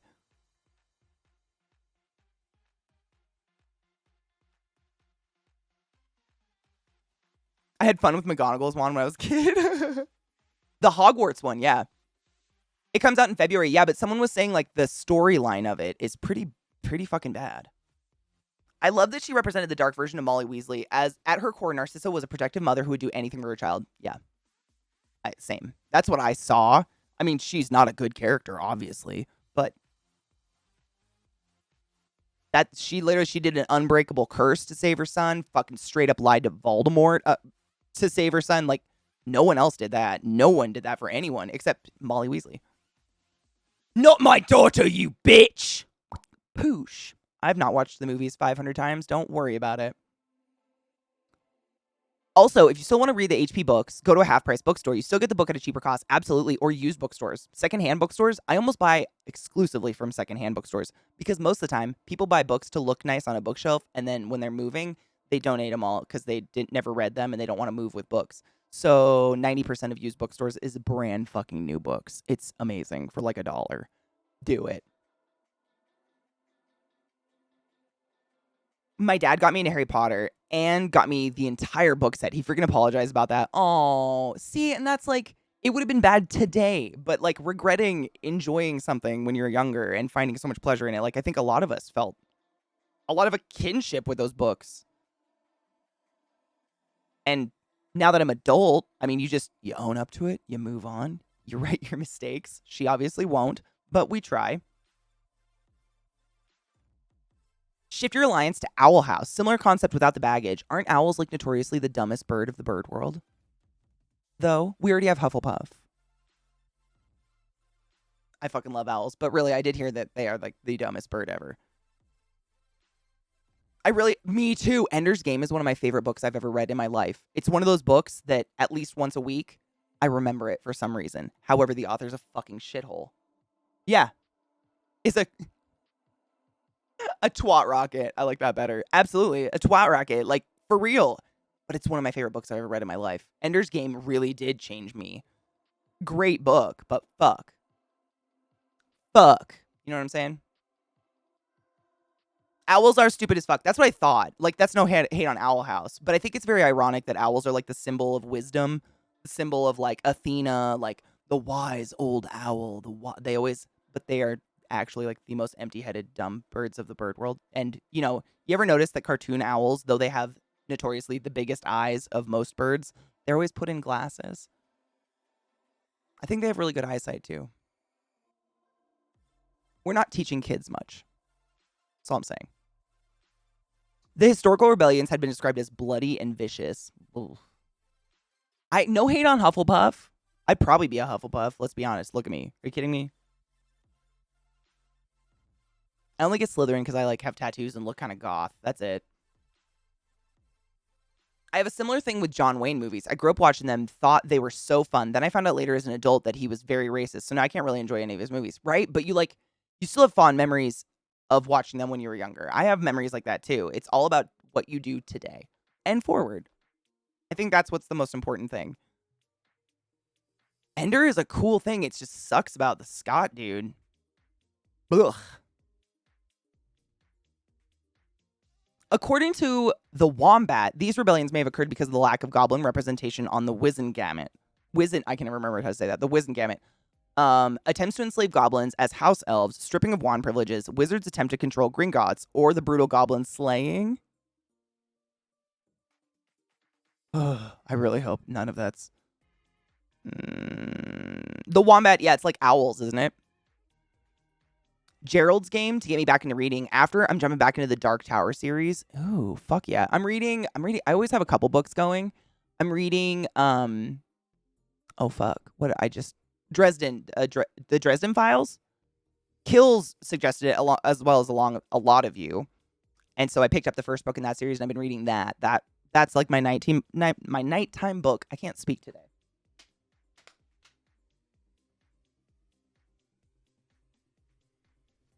And this is the other book I've been reading. I picked this up at the airport when I was in London because I finished my other book. But I got it because the number one recommendation is from Neil Gaiman. And I really like his books. It says, the book is called Anatomy, a Love Story. But it's kind of like a story that takes place during the time when we were like digging up corpses to try to figure out what actually was going on inside bodies. And we were learning that maybe we should wash our hands and so on and so forth. And it's pretty fucking good so far, and the cover's dope looking. Look at that shit. Sick. But it's good so far. I like it. Gross. I mean, it's surgery in Victorian, like, era. Don't read it if you got a silly tum-tum. I haven't started the audiobook yet. I'm still in the middle of one other audiobook. I usually have 2 to 3 books going in one audiobook at a time. Just simply so I don't get bored. But if I do more than one audiobook, I mix them up. Books... Never. I would never mix up stories. But audiobooks, I'll start... Wait, was that part of that one or that one? So I have to finish one first. I really like it so far, Rod. It's been very entertaining. Is it 40 books long? I have no idea. Honestly, all I did was I Googled... Or I didn't Google. I tweeted, hey, y'all, I'm in dire need of some fantasy books that have nothing to do with, like, heavy-breathing teenagers or someone's wet dream. Because it is so phenomenally hard to just find adult fantasy that isn't just smut. And there's nothing wrong with smut, but I've got plenty. I've got my smut authors. Like, I'm good. Most fantasy that comes out, it's just some author, like, living out their wet dream with fangs or something. And I'm over it at this point. And that was I wrote down every suggestion that came in on that tweet, but that was the first one. So that's the one I'm reading, and it's good. I like it. No, they do not have Hagrid's pink umbrella. They don't even acknowledge Hagrid as having a wand, which is kind of depressing. They don't have a lot of character wands anymore, actually. They have, like, they used to really strive for, like, every character ever's wand. And now they have, like, the main 12 or main 8 characters, I think. And then they just have the generic ones, like the second one I showed you where it's, like, it's Ash or something, but that's it. I think I have read Brandon Sanderson. I gotta figure out which fucking series. Mistborn. Who wrote Mistborn? Because I've read that, and that was decent. It was okay. Not my favorite, but it was okay. Malazan, I finished the first one. And the second one... Oh, it wasn't free on Kindle Unlimited yet. Or the second one, I don't know if it's the second book, or it's like the second installment. I don't know what you call it. I don't know how the books actually went because I've been doing it on my iPad. Sanderson is Mistborn. I liked those. They were all right. Not my favorite. I mean, they were good. They just had a lot of dead spots in the book, I felt. Just that's me personally. Like they would go between intense, cool action and describing a character, and then it would just be like this chunk where I didn't want to exist while I was reading it, where it was just like, "Brrr." But that's just me. I'm to each their own. Enjoy books. I stopped reading Dresden Files. I couldn't stomach the misogyny, especially after I found out the author divorced his previous wife and married a younger model. I mean, I feel that spiritually. Maybe I'm a misogynist at heart. It's a 10-book series. That's what I thought. Because like when you look at it on the Kindle store, you know, if it's like, I'm trying to think of an example. Some publishers will like stick 3 books of a series into one book and name it something else, but then in small print it'll be like part of the Malazan series, book 1, 2, 3, pop, pop, pop, pop. And I try to avoid those because they confuse the fuck out of me. Like I'm just trying to get one at a time, but I'm just waiting for it to come up. It's on the list. It will come up. Hello, Keiki. How are you, love? But it was Malazan's incredible. If none of you have read the Malazan series, it's some heavy shit. Like that's one of the series, which I enjoy this, by the way. This is not a complaint. But sometimes I would read a passage and literally like, whoa. And just sit there for 15 minutes thinking about it and maybe rereading it a few times because it was so well written. Just like a paragraph or a sentence. I don't know. Did you guys do the same thing? The author is musical with their writing, for lack of a better word. It's well written, man. It's one of the better written fantasy books I've ever read, honestly. Sometimes fantasy can feel a little childish because, you know, it's fantasy, so they don't have to really be very fantastical with their language. Dune's another one that does that. That's one of the reasons I fucking fell in love with Dune, is there's some passages where you just, like, stop and you want to, like, write it on the wall and stare at it forever. Here's a question. Is there any book or book series you like that the Twatterverse would come down on you like a ton of bricks for liking and never listen to why? Probably. Let me think.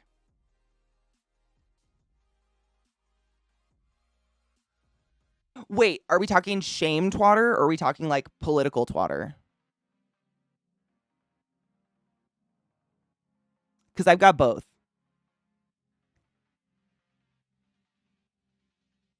September 13th. I'm writing that down.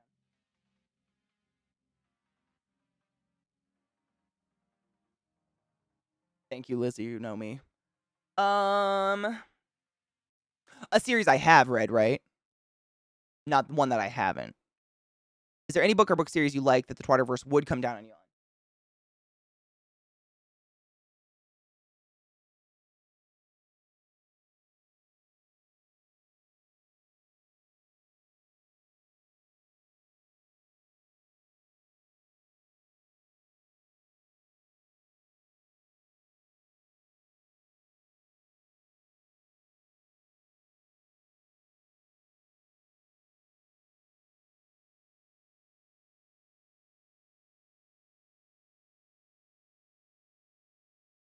The Ethical Slut probably would get some reactions, I imagine, and I did enjoy that book.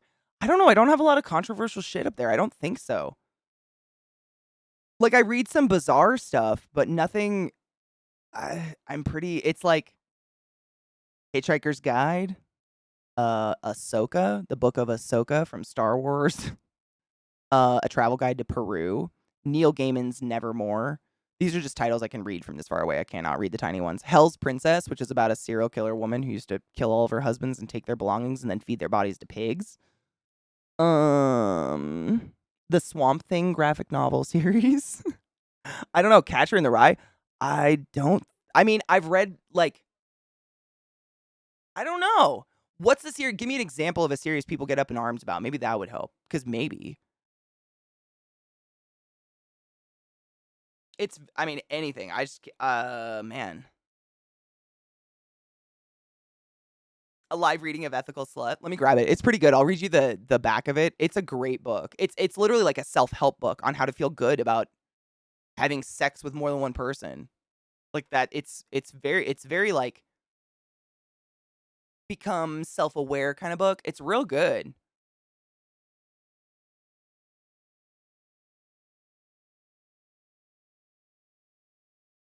I'm trying to think. I've read the Wicked series. Wicked, like not I've never seen the play, but I read like about Elphaba. Prozac Nation, I can see Edgar Allan Poe. I can see a lot of Anne Rice. Man, do people honestly, this is the thing. Do people read books to have a valid opinion on books anymore? I know y'all do, but the general population, I don't know. I think I'd probably so here's the thing, Anubis. I think I'd get reamed for the series I didn't like or haven't read more. An example is the Da Vinci Code. Can't stand it. Think it's some of the driest, most boring shit I've ever invested and lost hours of my life to. Didn't read all the books and don't like the movies. That would probably get me some attacks, I imagine, because people are just like, Da Vinci Code! Like it's the first book they ever knew existed. And I'm like, there's more. What up, Drew? How are you, love?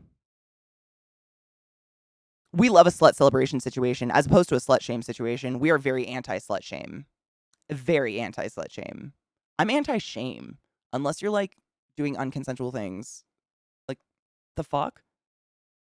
But I love that series because of the historical references. I love history. Nah, dude, no attack. Like, some people are into it. The writing was so dry, I felt my vagina flaking into the wind as I tried busting through it. Like, I was just like, this is...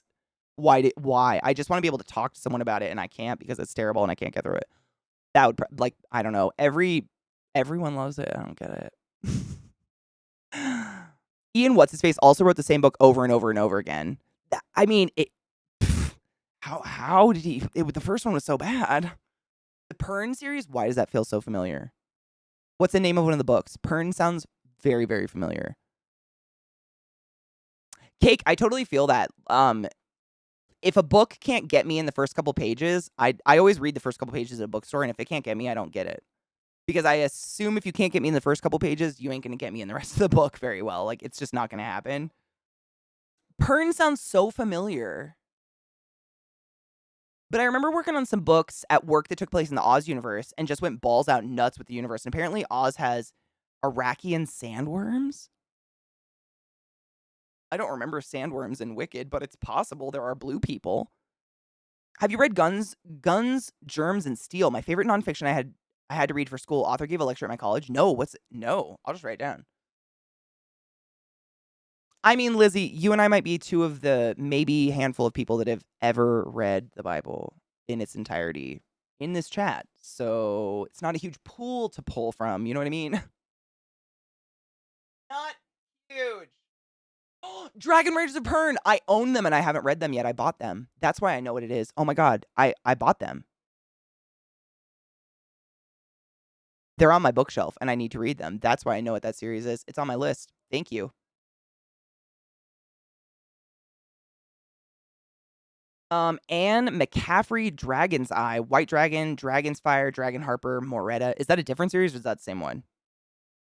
Hi, Netter. How are you, love? Ooh. It was rough. You drink water and relax and find some inner peace. That's a lot to metabolize, honey boo. Honey boo.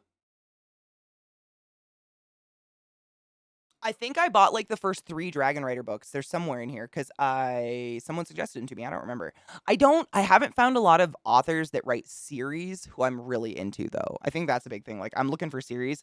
There's not a ton of series. Like, series authors, kind of like what Sales said, it kind of feels like they write the same story over and over and over again. I read Aragon. I have a signed copy of Aragon. That might get me because some people fucking hated, like, the kid was like 14 when he wrote the first book. The first 2 books are pretty decent, and then the last book is like a waste of everyone's space and air. But I read a lot of like one-off books. Not a lot of series books, I'm noticing, as I just like peruse casually my bookshelf. It's a lot of just like here and there, like Amy Poehler's book is up there. I've Come Undone by Wally Lamb is probably one of my favorite books I've ever read. Oh, I can see Practical Magic by Alice Hoffman. I can see The Last Unicorn. Girl in Pieces, good one. He was so young. Yeah, the author of the first, I think it got published by the time he was 18, but he started writing and pretty much finished the book when he was insanely young. It was wildly, wildly popular for how young he was. The movie was so bad. Oh, God, it was. God, you're right. Ooh, the Fallen series. I don't mind romance. It's like when it's, like, for instance, I started reading this book recently. It was on free. It was Kindle Unlimited, so I didn't feel bad about not reading it anymore and stopping. And it was supposed to be like a twist on Peter Pan, where it was like Wendy's daughter's daughter, and Peter comes and kidnaps her or whatever, but he's like an adult, and the reason is Hook is like stealing the magic from Wonderland, or from not Wonderland, from Neverland. So everyone's starting to grow up, and like mermaids are dying, and everything that was magic is basically going away. So they steal the granddaughter, and they're like, with you here, whatever. But it literally just turned into her being like, all the boys were naked around me, and then they tucked me into their bed, and no one touched me inappropriately, but all the penises were out, and every penis just happened to be as big as my fucking leg. I was just like,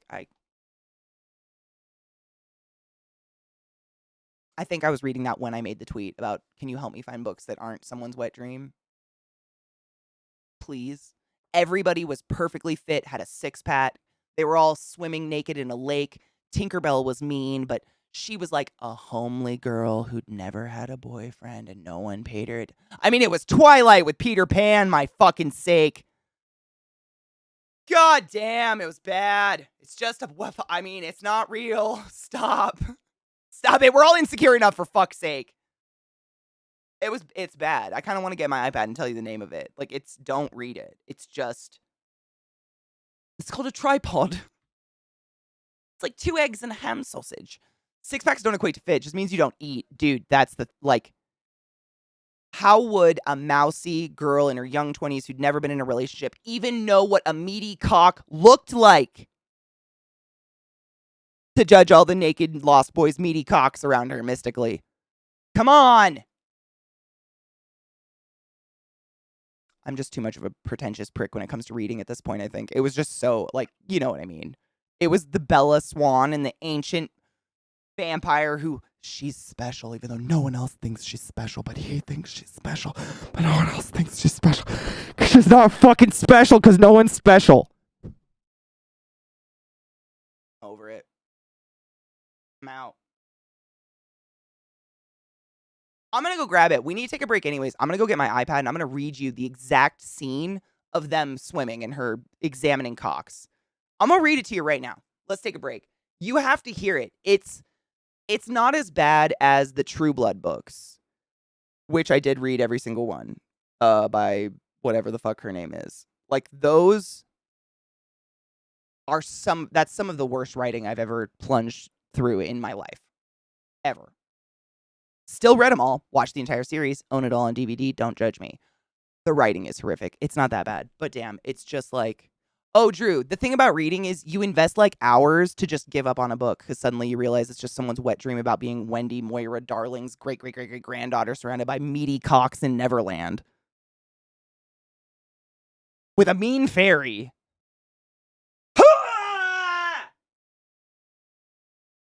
Hours I don't get back. With the concept of Peter Pan being death or a version of death, this becomes a concerning necrophilia. That might have made me keep reading, to be honest. I might have been like, you know what? I've never read a book about fucking dead people. Welcome back. What I didn't mention was that the iPad was in my bed. Like, I was sleeping with it, with that magneted to it. So I'm real glad I didn't wake up with a slit throat or anything. Would have been a bad time. Ha ha.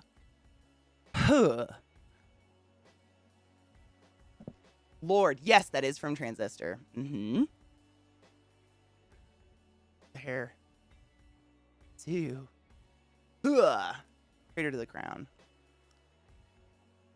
Yeah, I don't want to... Not that way. Death by iPad? Oh my god. Not the way to go. I wouldn't suggest it. 2 months, you came back! Najiel, thank you so much for subbing to the class, keeping the classy alive and giving it name swings. Go forth and be consensual in every way because nothing in this world is sexier, and I appreciate you. How are you? Thank you. A giant... Well, I mean... Like, usually what I do is I literally, like, fall asleep reading a book on my iPad. and I just shove it under my pillow or like a couple pillows. And sometimes, you're like hugging your pillow when you're sleeping. Like I could have just been like, shink. Huh. I don't know why that razor blade was out, but I don't have fucking razor blades. Probably for a shaver, I would imagine. Yeah, it would have been face or wrists or God knows. Maybe I shouldn't sleep with my iPad anymore. Ugh. Oh my gosh. Najeel, I'm about to read everyone a passage from a horrible book I gave up on recently because it's hilarious. If you're looking for a good fantasy that isn't smut, look into the author Brent Weeks. Ooh. And Lit RPG. I think someone suggested Lit RPG, I think, on Twitter. I think I have that one written down. I'll write it down just in case, but I think someone suggested that one to me. I wrote them all down. I read so much. I'm always looking for shit to read. It's how I kind of check out.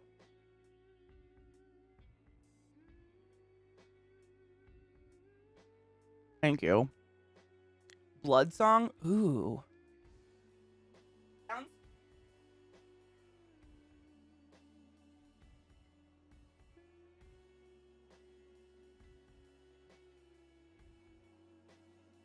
And honestly, I think word of mouth is the way to find books these days. Like, I even look on Goodreads and shit, and the stuff they suggest to me, I'm like, no.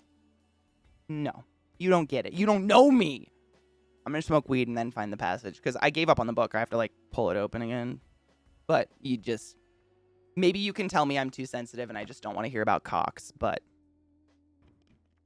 Sue me.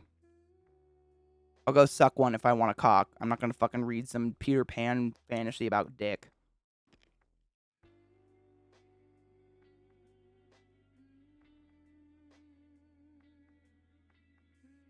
No, I got them all. I got them, and I got your wonderful note inside. Thank you. I did not even know there was a note inside. Sarah found it before I did because it went with her in her suitcase. But I did finally get all of them back. Yes. We should read that one on stream. That's by my bed. I should grab it. I know. Sarah's like, it fell out, Katie. Like, how did we not know? I'm like, because I'm a fucking moron. Oh, it's fantasy or science fiction with game aspects built into the universe. I kind of love that. I heard Joe Abercrombie. Wait. Joe Abercrombie is good too if you like dark stuff. Like Abercrombie clothes. I do like dark stuff. Joe Abercrombie.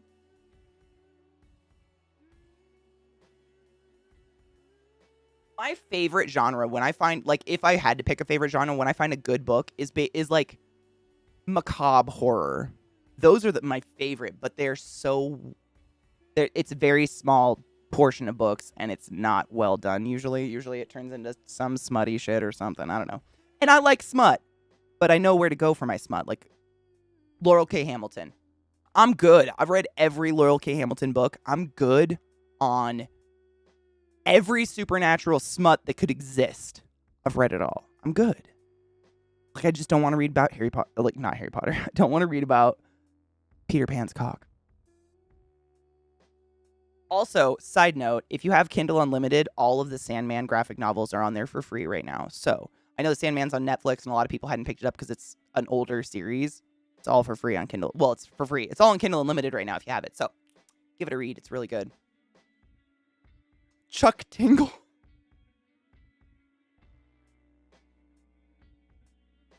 Help! No! Oh, God. What is smut? Smut is where the vast majority of the book is sex scenes or otherwise heavy petting, heavy breathing.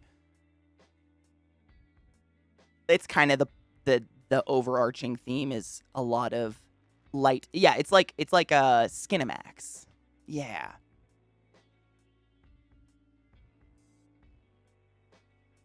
I'd rather have the omnibus. Destiny 2 is fantastic. I actually just re-downloaded it recently. I wanted to play it on stream. It just has been... it took so long to re-download, I couldn't do it yesterday. Najeel, you're a sub, so you don't need a permit. You can do whatever the fuck you want. It's kind of a porn book, but there's usually a story. Like, it's not... we're not talking like those novels with the sweaty hunk and the lady, like, up his chest. Those are... what are those are called? Those have a different... those are like... the porn. Fuck, there's a name for that as well. Smut is more like suck my uba titties. Amen to that. I was gone dumping trash and everything, and I literally came back to Peter Pan's cock. Oh my God, Shireen. I'm about to read you guys a passage out of a book that I quit recently because I can sense it's going smutty and I just don't want to invest my life hours in it. But what pisses me off is like I feel like the book had a lot of potential. Like the storyline they were going with was really cool. Peter Pan's was one of my favorites when I was a kid. I always wanted to like be a little kid forever, whatever. But it's just smut. I'm just trying to find the line in it. Or the part, I don't know. You know what's up.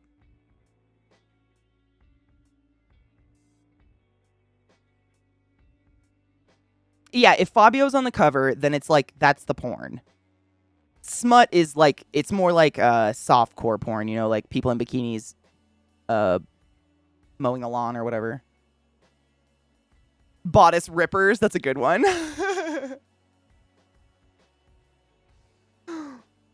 It won't be sunsetting anymore DLC. No shit. Damn.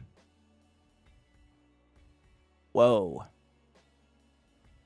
Ooh, is this a book? Delve by Ooh. Hell yeah, thank you. The cover's beautiful. The art. I love dark fantasy. I was gonna say there's one dark fantasy series I read years and years and years ago, like literally when I was in high school, but it's fantastic. I think it's considered young adult, but it's not like young wet dream adult. The Abhorsen series. Does anybody know about that? The Abhorsen Necromancer series.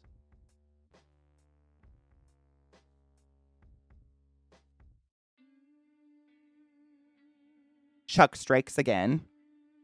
Why? Who the fuck is Chuck Tingle? Rod, why are you like this? What the fuck is going on? What is Chuck Tingle? Here.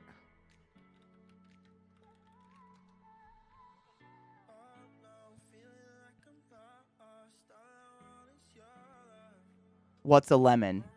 It's just what's a lemon. All over again.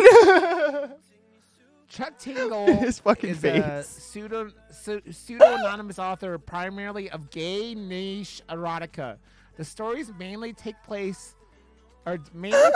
form of monster erotica.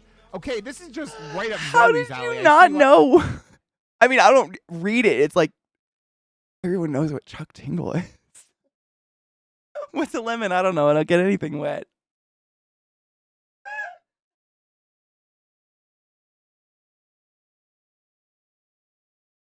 I love you, Rod. It's like you were born under a rock. Gotta get out of my head. We love you, Rod. Just so you know, my face hurts. I thought you were kidding.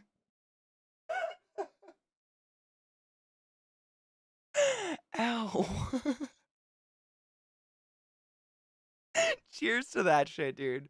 Thank you for that laugh. My God, you're great. But fuck. But fuck. Cheers.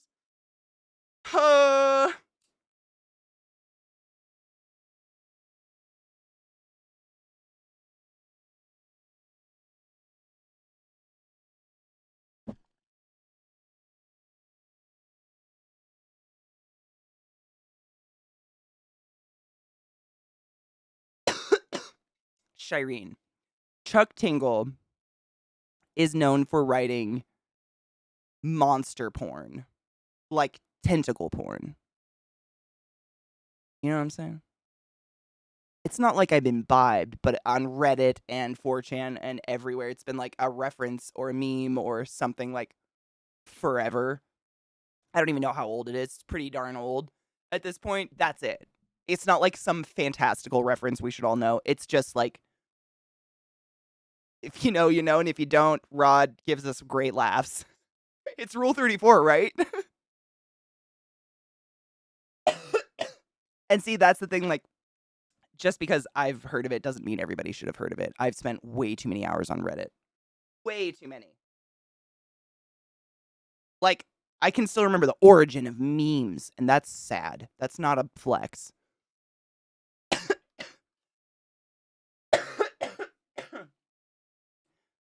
Did it start with hentai? I would imagine it did. I honestly have no idea.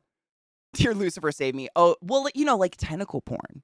Like that's a really big thing across the world. I think at this point, tentacles have a strange. I would rather die than have a tentacle suction onto any part of my flesh body, but that's just me. To each their own. You know what I'm saying? To each their own. Make sure it's consensual. Amaze balls? Oh my god, I thought this was gonna be a sex thing. Hell yeah, thank you. I'm gonna save that link. I put the trailer for the Lightfall DLC. Ooh, thank you. It's the next big DLC, which has a new darkness subclass. Ooh, and a new planet that's only been hinted at once in the lore. Oh, fuck off. That's gonna be cool. I'm very excited. I think I've definitely got one update to play. Like one entire update I have not played on the game. But I think I might have two. And I did buy like the season pass or the equivalent of when I bought the game because I do really love Destiny. So I have it all. But it was a fat fucking download. It took forever. Lizzie is a favorite of oppression. That's literally what she's going to school for, is like how to oppress. A pound a day keeps the butt okay. Shut up. 7 hardcore tales of physically manifested days of the week. Chuck Tingle. Is that a real one? Because that's fantastic. All the light classes were reworked. Oh my god, shut up. I have such a boner for that now. Fuck off. Ugh. Destiny's really fun if you've never played. Yeah. What's your Destiny class?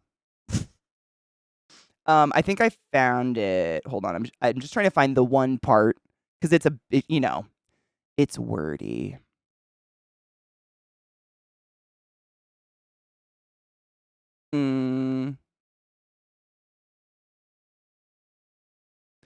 So someone's naked.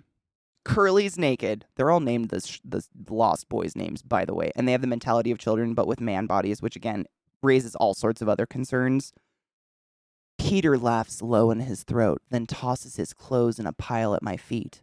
I hear his splashes as he runs out into the waves. Curly swipes his arm across the water, soaking Peter, who dives right in front of him. It doesn't get gay at all, but I'd be really into it if it did.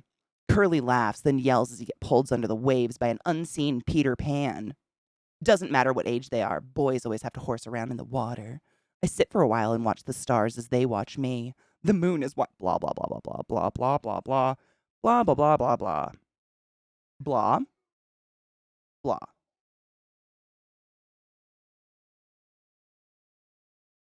You see where I'm getting at? Blah. It takes a crab. Blah. She literally takes a moment to talk to a crab on a beach. It's pointless. I turn back to the sea and then yell when Curly bursts from the water right in front of me with Peter right behind him. Come on, Moira. Curly swipes at the water, splashing Peter. Nothing better than a swim, he giggles. I have to admit, I could use a wash. Then again, there are 2 naked men in the water, both of them looking at me. Nerves ball in my gut. Is it cold? I stall. Couldn't she just see if it is? Who would know? No, Curly splashes around. The water's perfect. Just don't drink it. I'm trying to find the part with the penis. Blah, blah. Hey, I turn around, my back to the beautiful lagoon. I'm not just gonna strip down out here. Why not? Peter sounds genuinely curious. Because I'm not, that's why. I've always been shy about my body. Maybe because my mother never gave me much direction on boundaries. I came to the realization when I got to high school gym class that I was modest to the point of being a weirdo. Maybe that would have been the case if my mother ever talked to me about the important things like my body, my clothes, how to not seem like a total loser in school. This is not supposed to be young adult, by the way. It was not in a young adult section. It is not labeled that. But none of those things ever concerned her. She lived in her own head even more than on actual Earth. So when I hit puberty, also with no heads up from my mom on the whole period thing, and was looking for a sense of style, I was on my own. As I survey my dirty college sweatshirt and ripped jeans, I realize I dress the same way now as I did when I was a teenager. Bitch, you're in college. You're basically a fetus. Shut up. But it's not as if how I really looks matters. I can say without hesitation that no man has ever shown real interest in me. Are you kidding? It's out of Twilight! Frat boys looking to get laid clearly don't count. And even though, I am ashamed I made it this far, just to be clear. And though some part of me used to wonder why no man looked at me twice, I've learned to live with it. I'm no stellar beauty, but I don't have to be. All I want is a cozy little house filled with books where I can read, write, and have as many adventures as I want on the page. The characters living in my head will give me companionship. Love isn't necessary in this fantasy of mine. Besides, I've gone my whole life without it. So what's the use now? A splash pulls me from my thoughts, and I turn to see Peter and Curly swimming away, their muscles positively glowing under the moonlight. What must they think of plain old me, I wonder? My mother, when she was lucid, or perhaps when she wasn't, used to say that Wendy was a beauty. Wendy was a beauty, which was why Peter chose to take her to the island with him. Was Peter expecting another one of her? Perfect manners and effortless beauty. There's another word for beauty, by the way. It was used 4 times in 3 sentences. I snort a laugh. That's never been me. Come on, Moira, Peter yells. I can't help but smile as Curly splashes past him, the two of them still playing like little boys. Naked. Hairy and grown up, though. Which I suppose is in their hearts is what they're meant to be. I'll swim, but just don't look, okay? I cross my arms over my chest, which sends the smell from my underarms wafting to my nose. Things get real. Yeah, I definitely need to get in the water. How do we not look? Peter calls from where he's now treading water. What if you're drowning? Just don't look as I undress. Once I'm in the water, you won't be able to see anything anyways. I let that thought sink in as I stare at the dark water. There's no telling what could be in there. It's penises. It's penises. Peter shrugs as Curly splashes past him again. Fine, we'll turn around. I motion at both of them. No peeking. Their mermaids don't care if we look, Curly protests. Do I look like a frickin' mermaid? Maybe. Take off your clothes and I can tell you for certain, Peter returns. Peter Pan. Shut up and turn around. Fine. They both spin away from me and begin to race to the opposite shore. Once they're far enough away, I pull off my sweatshirt and peel off my jeans. The hems are crusted with dirt and vaginal crustation. Jesus fuck.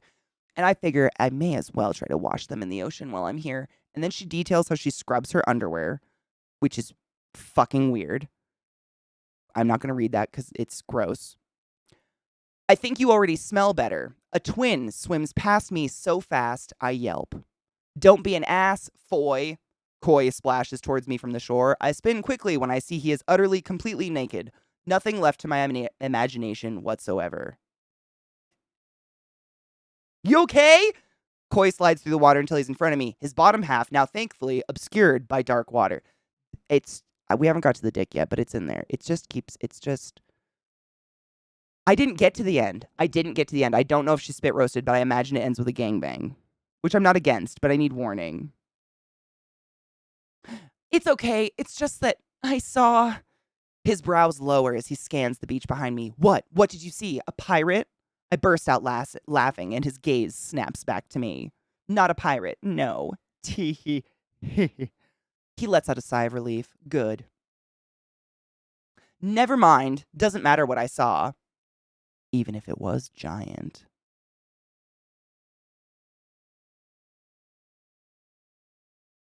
I don't want to read this anymore.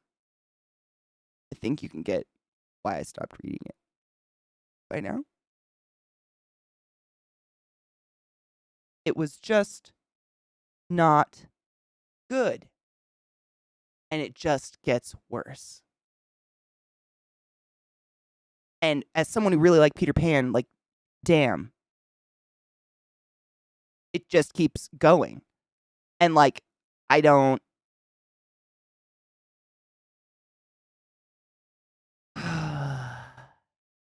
Yeah, I've got nothing. Read it if you want. The book is called A Land of Never and Night. You're welcome. Oh, it gets... I mean, they, like, have... Oh, God. There's one conversation at the very beginning where right after he steals... Peter steals her and, like, takes her to the tree or whatever. She's asking him about how they're all grown up and what kind of grown-up man urges they have. And if they fuck... And Peter says something along the lines of, do you mean do I ask for a thimble these days? The answer is no. Like, it's just like the sexual tension is overwhelming. It's just too much for me. Probably great for a 12-year-old that's like beaming with horny curiosity, but Holy shit. No. I can't, like, I won't read a book if I already know what happens at the end. So I've never been able to do that. The grown-up man urges. Oh, God. It's just a relevant TikTok. Oh, God. Do I want something relevant to that? Oh, shit. Is it another? Stop. Hold on. I fucking hate you, TikTok. And I think you know it, and that's why you taught me so. Stop. Anyways, I don't know if I want relevance to that. Her velvet coin purse. What kind of change are you keeping up there? Her fully loaded fruit basket. Gotta have somewhere to keep the bananas. Her ripened avocado. Is the pit still inside? Her Tempur-Pedic body pillow. That one doesn't even make sense. Her velvet coin purse. What kind of change are you keeping up there? Her fully loaded fruit basket. Gotta have somewhere to keep the bananas.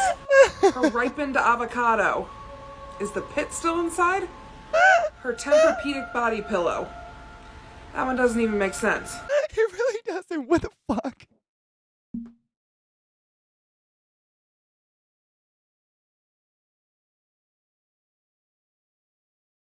That's just beautiful. Oh, it's so real how bad it is. She finds just horrible sections of bad erotica. I could literally pull out a handful of books and do the same. It's a fantastic idea she's come up with. I'm not going to steal her gig. Great idea. But seriously, sometimes, I mean, damn, it's bad. It's real bad. And I don't want to read it. And that was that book. It's just chock full of bad. Oh, The Quivering Member. I love 10 Things I Hate About You. That's one of my favorite movies. But yeah, The Quivering Member, it's exactly that. Like literally to the T, yeah. Dune has its famously bad adult beef swelling line. Wait, which one? I haven't read those books in years. Oh my God, is this her with more erotica? Stop. Hold on, I gotta take a hit for this. I haven't taken a hit forever. Cheers? Cheers with me? Cheers with me. Cheers with me. Oh God, oh. Hold up, I'm getting all the links. Oh, why? Oh my God. Cheers to that specifically.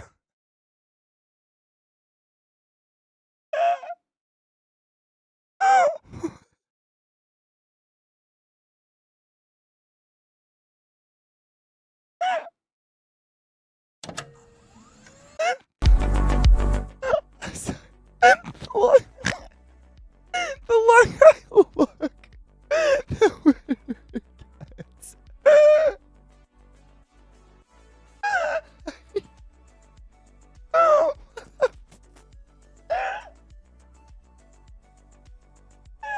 I can't breathe.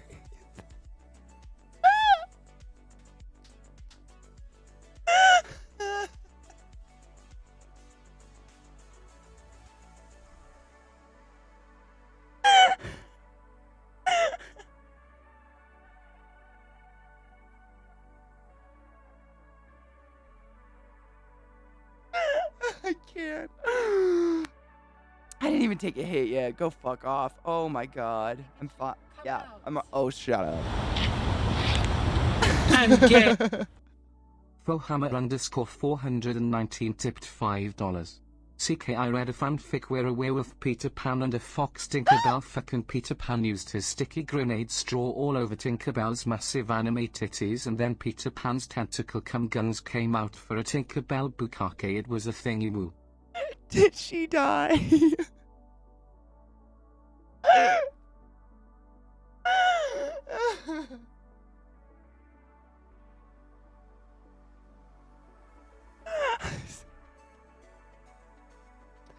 What the fuck?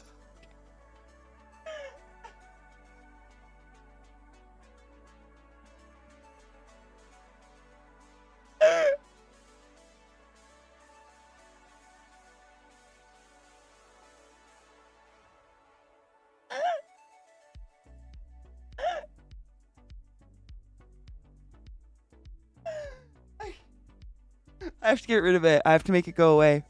It has to go away. It has to go away. Oh my God. That was too much. I was too powerful. You killed Katie, you bastard!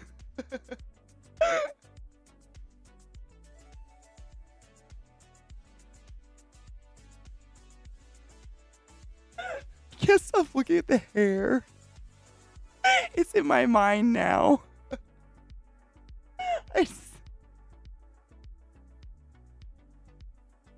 Ow. Why is that so funny? I must have the worst fucking sense of humor.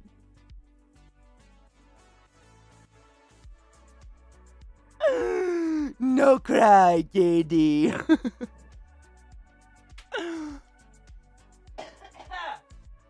I'm gonna do drugs now.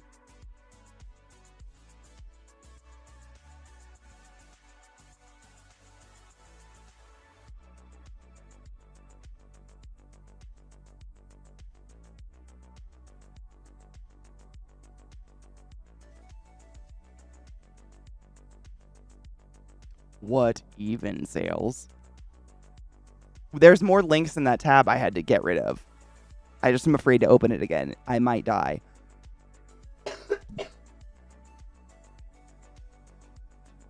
What the fuck even? I mean, rockin' abs or low body fat percentage though, Knives. Am I right? Fun fact, did you know to have visible abs, your body fat has to be below 14%? And 18% body fat is the lowest you can go and still be a fertile human. So when you have abs, like, watch your balls. That's all I'm saying.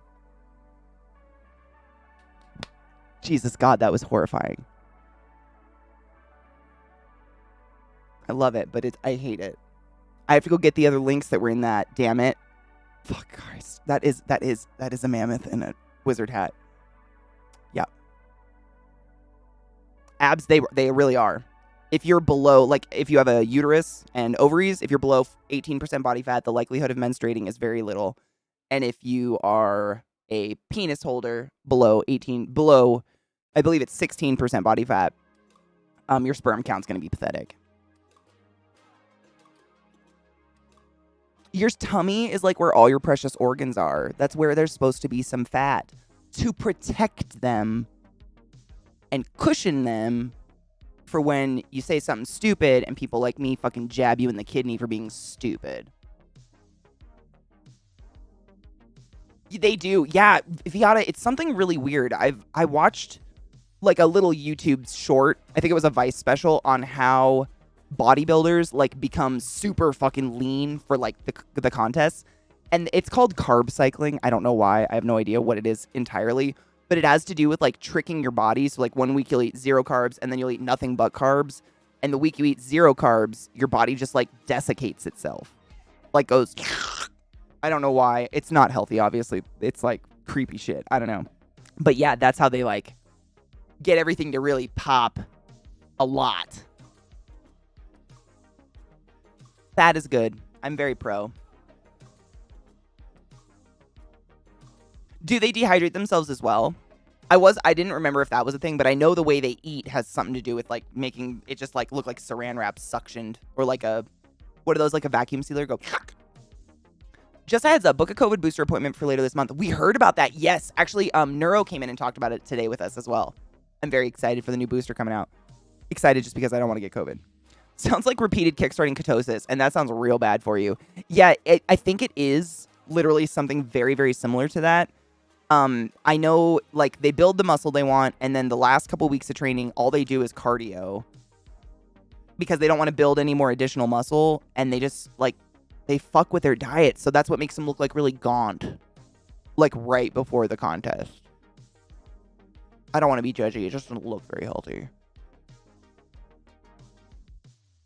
Sales. Dude, when I was in high school, like, real young, like, when I was a sophomore, the kids in my class that were on the wrestling team would do that. They would dehydrate themselves and they wouldn't eat for like days before the weigh-in. I remember this one kid in my class named Shawnee would suck on a hard candy and spit into a bottle. Like he wouldn't even swallow the spit from the hard candy just to like be at a lower weight class. It was really creepy. And that was that was real young high school.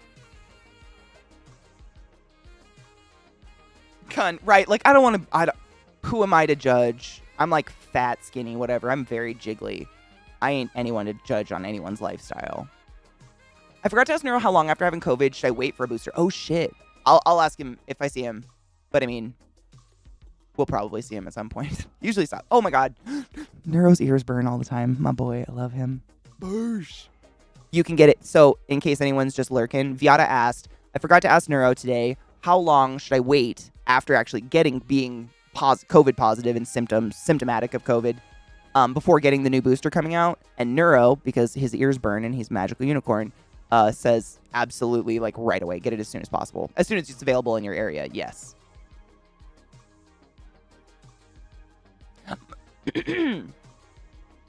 Hugh Jackman and Wolverine. Oh, man. Yeah, it's like when you can... I always feel like they've done it if... You know the pec muscle of masculine chest when they just have those insane pecs and you can see the, like, strings...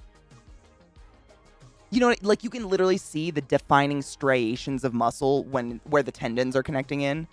That shit freaks me out. I don't want to see it. Like, that, I think that's dehydrated. He almost passed out? Fuck, that's scary. I wonder what that does to you long term. My sister was on the powerlifting team in high school, and they used to do the same thing. Really? God. That can't be good for you. I don't know. I'm not a nutritionist. Like, I have no... But, I mean, it just doesn't sound healthy. Before he filmed that scene, when his shirt was off, he was all buff. He dehydrated and didn't eat for a day. The one where he's, like, in the woods, like, just pants and, like, oh, that's sick. Didn't he also have ball cancer the whole time, which is insane? Yeah, I think what Mars pointed out a good point. Like, wait till you're not positive, probably, right, Neuro? Like, I wouldn't go get your booster and subject someone else to getting COVID if you're, like, actively symptomatic and positive. I would probably agree with that. But not a virologist. He almost passed out. No shit, dude. Imagine how many calories it takes to run a body that size. I have no clue. I literally don't know.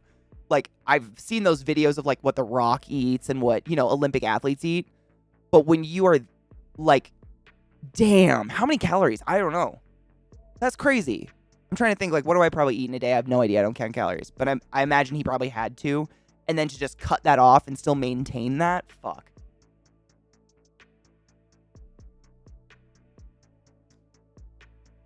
I heard that Titanic turns 25 this year and Leonardo DiCaprio won't be in it anymore.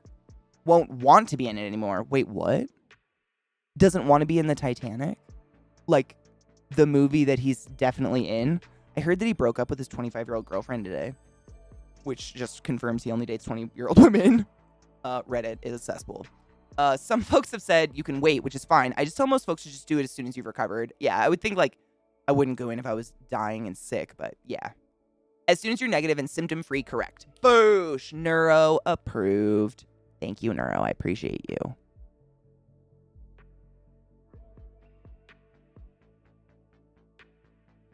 That's the joke, Katie. You know what? I never claimed to be smart or clever. Takes a lot to maintain that much muscle just to maintain it. Yeah, like I would pass out. I mean, I pass out if I don't eat in a day, and I'm definitely not that muscle mass. You know what I mean? Boom.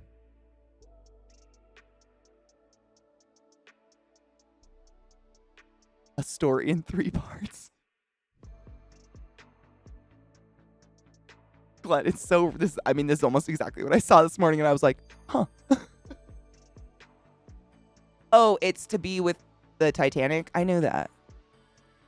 I was playing... Okay. What? Oh my god, what? Aw, you sillies. You got me again. It's fine. Don't worry about it. We can't all win.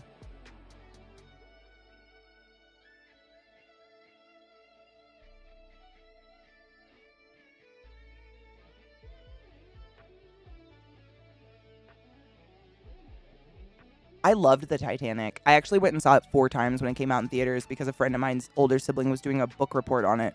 So their parents paid for us to go. I like the first half. Second half, I play in the arcade.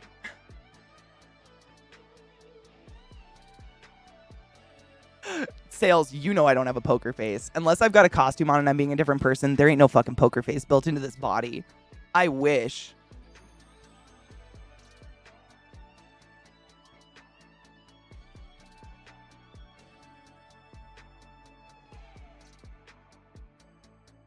I think I was kind of the same knives. Like the first time I watched it, I think it was too much to take in. It was like, by the time the end of the movie came, I had no idea what had happened in the beginning. I was pretty young. Like, it was too much. But the second time I watched it, I loved it. It's tragic. I mean, it's horrible. There are scenes that are horrific to watch, but it's a real thing that happened, and it is very sad. But, yeah, the joke is good. Sorry. Fuck, I'm too old for Leo. Time to come up with another retirement plan. Aw, me too. There's got to be someone that likes 35-year-olds, yeah? Because someone totally fetishizes women in their 30s. No, that's not happening. I never watched the whole movie. I've only seen the last 15 or 30 minutes. Jesus Christ, just the last 30? God. Okay, the people falling is hilarious. If you, like, take yourself out of it. Also, I've seen the extra features where it shows, like, the ship on a green screen and people, like, falling onto cushions off of it, which is pretty fucking hilarious.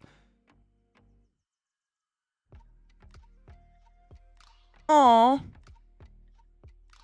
Go lay down, Shireen. We will always be here. Go lay down and drink some water and take care of yourself, honey boo. I hope you feel better. I hope things get better. Seriously. It's just the Shizas. It is a pretty good take on the Lady and the Tramp story, and I think they were kind of, I think they did a kind of okay job. Like, it's a meme. It's a hilarious meme. But I think they did an okay job at it. I only like watching Titanic when there's an important football game on. Important to my husband. Watching Titanic is superstitious during football games, apparently, but I like watching it anyways. It's superstitious? Wait, so does it piss him off? Because that's funny.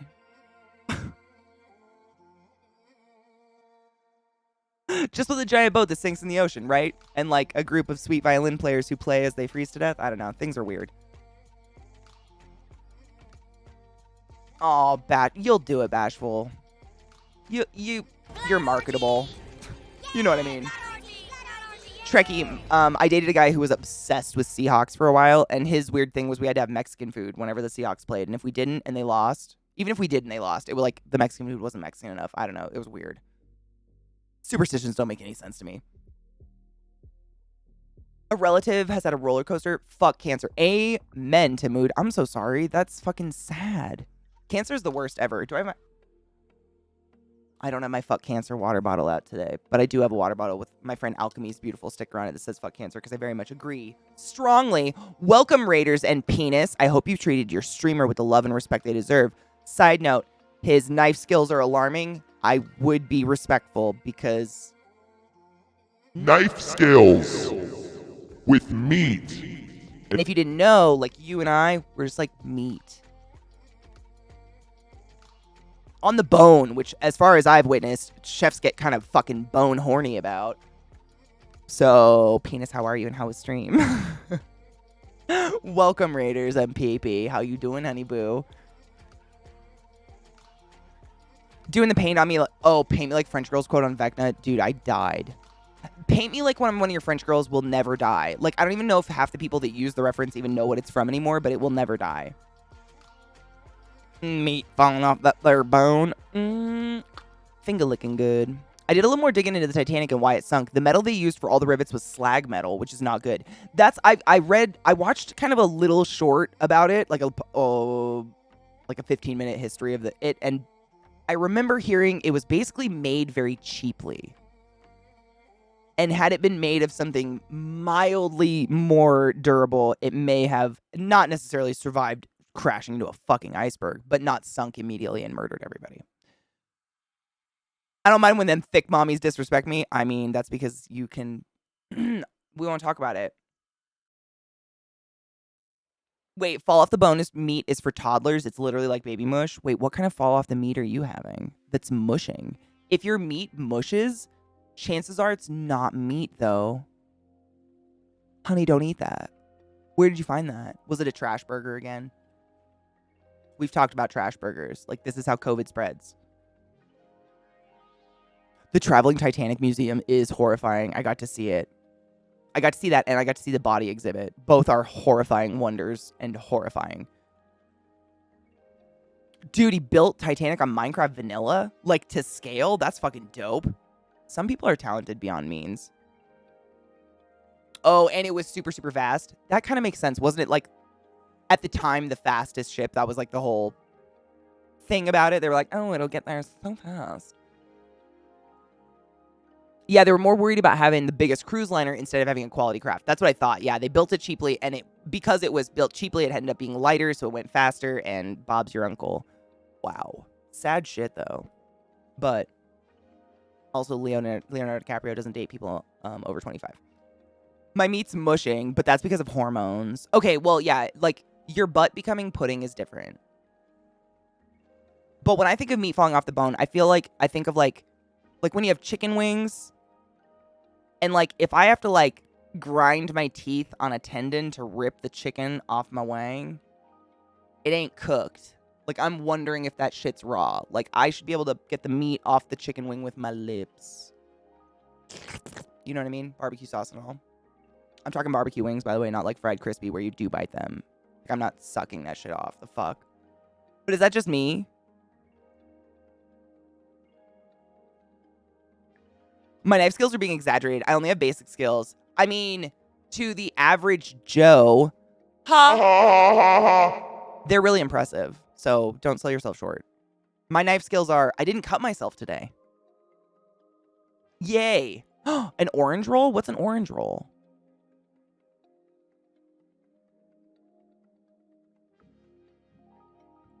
Ribs fall off the bone, but I've never had ribs be mushy. I'm literally trying to figure out what would be mushy meat. Because honestly, Brittany, I agree. I never want to have mushy meat in my life. Meat shouldn't be mush. Ugh. That sounds so fucking gross. I agree. It's raw! It's fucking raw! Gordon Ramsay's a little dramatic, I think. Methinks. If I have to work at a chicken wing, I assume it's overcooked. I had a bad experience with an actual undercooked chicken wing in college. A friend of mine thought she was, like, becoming a chef, and she made us chicken wings in the oven, and they were straight up pink chicken raw on the inside. And the reason one of us found out is she was, like, went to pull the chicken off the bone, and, like, the tendon went up between her teeth and got stuck, and she just sat there, like, with the whole thing hanging from her mouth. And we were all like, ha, oh, the chicken's pink. So it's just a little bit of, like, PTSD. I don't want to eat raw chicken. A cinnamon roll with orange frosting? That sounds fucking orgasmic. Take a bite for me. Roll the R. Which R? Which one? Spam, but I've always had fried spam. But I guess maybe raw spam, which technically isn't raw. You can eat spam raw, right? Raw, like out of the can, because it's boiled or something. Undercooked chicken, right? Nope. No. I don't trust eating chicken I don't cook myself. Dude, ever since I got food poisoning, it only takes once. I still don't have any confirmation of what caused it. But you only need food poisoning once to never trust a chicken again. Hubba. I've actually had multiple patients die from chicken-related bacterial infections and shit like that. Like, the most recent one that came to memory was a lady who bought one of those, like, pre-roasted, like a roasted chicken you would get at the grocery store. It'd be in a bag, you know, you're just like, I'll take one of them roast chickens that they put on the spit all day. And she, like, picked and ate a bunch of it and then left it on the counter all night and then picked at it again first thing in the morning. And the chicken went from, like, hot to, like, that warm, creepy room temperature, and then bacteria grew overnight, and she got some crazy bacteria, came to the hospital, died in 2 days. Wildly fast. But apparently it's prevalent in chicken. I didn't know. So, Ike, I don't know if I've ever told you this, but you know I used to be vegan, like, way the fuck back in the day. And I never craved meat when I was vegan. I never craved cheese. But I had not one, not two, not three, but absolutely more than a handful of, like, erotic wet dreams of just cutting into a runny egg. I have, like, kind of a weird sexual thing with eggs. I don't know what it is. I fucking love them. It's the only thing I missed. Ever. I would just drool thinking about, like, a runny egg on a burger or a runny egg on ramen or on rice or literally put it on me. I don't even care. I'd cut it and eat it. Not raw. Like, I like easy over or whatever. I don't like any jiggly white. If there's jiggly white on my egg, I am noping the fuck out. No. No jiggly whites. Out. but a runny yolk, oh, fuck me up with that. I'm not kidding. I had weird dreams where it was just me, like, you know, those close-up videos that are like a macro shot of an egg yolk just being cut into rice or something. That was my dream. It was sick. I love eggs. I love them. I got an egg cooker recently so I could easily medium and soft boil eggs for ramen. What the fuck is an egg cooker? Teach me more. I heard if you're going to get salmonella from chicken, you'll get it uncooked or cooked. Not sure how true that is. Me neither. I would think if you're cooking it to the appropriate temperature, that's the reason there's temperature guidelines for meat, is at that temperature, all of the things that we think might kill you will die. I.e., like, I think pork has to be at 145 because that's the temperature trichinosis dies at. So on and so forth. Using oh, God, yes. Toast. Anything. I'll sop it up with my dick. I don't give a fuck. That explains why you love my eggs over easy sunny side up. I die. Like, every time you post them, my mouth starts to water, and I have to go make an egg. Like, I'm very notorious for making just an egg. I will literally just fry one egg and fucking eat it with a fork. It's one of my favorite snacks in the world. Eggs are delicious. They're chicken periods, and I don't care. I like, runny yolks, but no wiggly whites. Shit's weird. Are you an egg? Is your egg cracking? Bitch, been cracked for a bit, honey. You know this. No jiggly whites. Can't do the jiggly whites. Nope. You make it medium. The yolk runs, and you soak it up with your toast. Yes. You gotta have a soak, because how else do you get all the yolk? Like, nothing's more tragic than having a runny egg on a plate and being like, all I have is a fork. You just fucking lick your plate, I guess. It steams the eggs. It's a pretty cheap appliance. You can also poach eggs with it. I'm gonna have to search for one, because that's cool. Something like this. Hold on, I gotta look. That looks like something to heat up curling... hair curlers. Is it the same science? Cholulas. I'm a big fan of Cholula. Oh man, an over easy egg with Cholula and some toast. That is one way to end a fight with me in any circumstance. And it just steams the eggs, and it has like a timer and everything. That'd be a great investment for me because I waste a lot of time cooking eggs. I have one of those threads. Those tiny little frying pans for one egg, I thrive on them. They're the best ever. They changed pig farming regulations and made farmers raise pigs cleaner, eliminating trichinosis. No shit? Oh, fuck yeah. That's amazing. When did they do that? That's real. I think fuck, dude. Like, what the fuck? I have 18 eggs being delivered later today, and the egg cooker's ready. Oh, yeah. You're gonna have a fucking nice week. I can't think of an egg thing I don't like.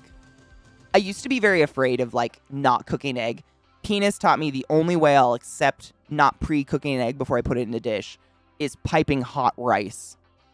It's real. I tested it. It does cook the egg. Like, there's no jiggly whites if your rice is fresh and piping hot. Crack a raw egg in there and mix it up. Jesus fuck on my ass. That's all I have to say. Why not jiggly white? What does it remind you of? It's slimy. It's the texture. That's it. It's kind of like I've got someone else's loogie in my mouth. Like if you were making out with someone and they coughed. And like, you know, every once in a while you cough and you like kind of gleek. Or like a loogie flies out of your throat instantly because you coughed like an idiot with your mouth open. But it went into my mouth from their mouth. That's what wiggly whites make me feel like happened. And I don't want that to happen. You know what I mean? Like, purposefully spitting on a dick because you're about to suck it is one thing. Coughing a mildly not consistent textured loogie into your lover's mouth, 100% different, and no. I don't like a wiggly white.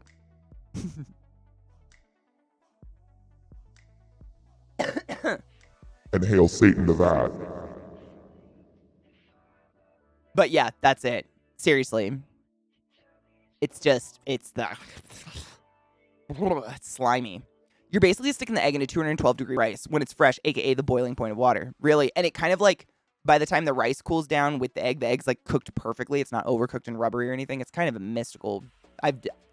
Penis, you taught me that when I still lived in Bellingham in college. I remember making it when I was in college. I've been making that for 8 years now. I still make it. It's one of my favorite go-to like snack meals, whatever. It's just delicious and filling. Raw egg. Yes. Spaghetti carbonara. Thank you, cookies. Yes. Spaghetti carbonara does the same concept. It's like the hot noodles and everything, and you put the raw egg. I think they just use a yolk, right? I've never made it myself. I've just seen it on cooking shows. I think it's just the yolk, but it's the same concept exactly. It gets cooked to the temperature where there's not going to be live harmful bacteria going to kill you. I got trichinosis from pork ribs in 1999. The only reason I even know about trichinosis is I had a teacher in 4th grade who did an experiment with us. She bought some pork chops from the grocery store, thawed them, didn't do anything gross, didn't like leave them out for days, just thawed them in the sink, and then we all went outside and she put them in a bucket and poured bleach over them, and you watched like long, skinny, very scary spaghetti-like worms start to just crawl out of the meat. And it was a lesson in this is in all meat, not like a don't eat pork, but this is why we cook meat, because all meat has this. All meat has some sort of something, and this is why we cook it, but it never left my brain. It was so fucking horrifying to watch. No. Is it whole egg? Okay, cool. Thank you. It is not just a yolk for carbonara. It's the whole egg. Thank you. I couldn't remember. It's been a while since I watched someone make it, but it's tasty. Bibimbap. I always say it fucking terribly wrong. But yeah, same. It's like ramen and shit like that. Yeah. Right knives, there's something about it that like freaks my mouth thinks I don't know. It's like because it's not supposed to be slimy. Even yolk is not slimy. And anyone that likes an egg yolk will tell you that. Egg yolk is not slimy. It's different. It's like rich. But raw whites is like, no. Ew.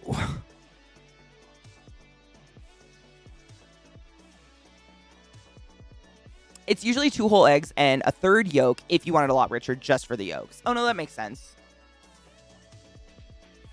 We don't have salmonella all over here. It's in eggs. Ours, basically what they tell us, I think is true, it's not just what they tell us, is that if you're buying the cheapest dozen of eggs in America that's coming from a factory farm, then you want to refrigerate and you want to fully cooked before you consume those eggs. If you're buying organic eggs, then you're a little less likely to be getting ickies. But again, it's America, so lies. Over medium? What does that mean? 15 or 20 years back, at least for the changes to pig farming, seriously, that's when they changed it? So like 2000. Yeah, no, that makes sense.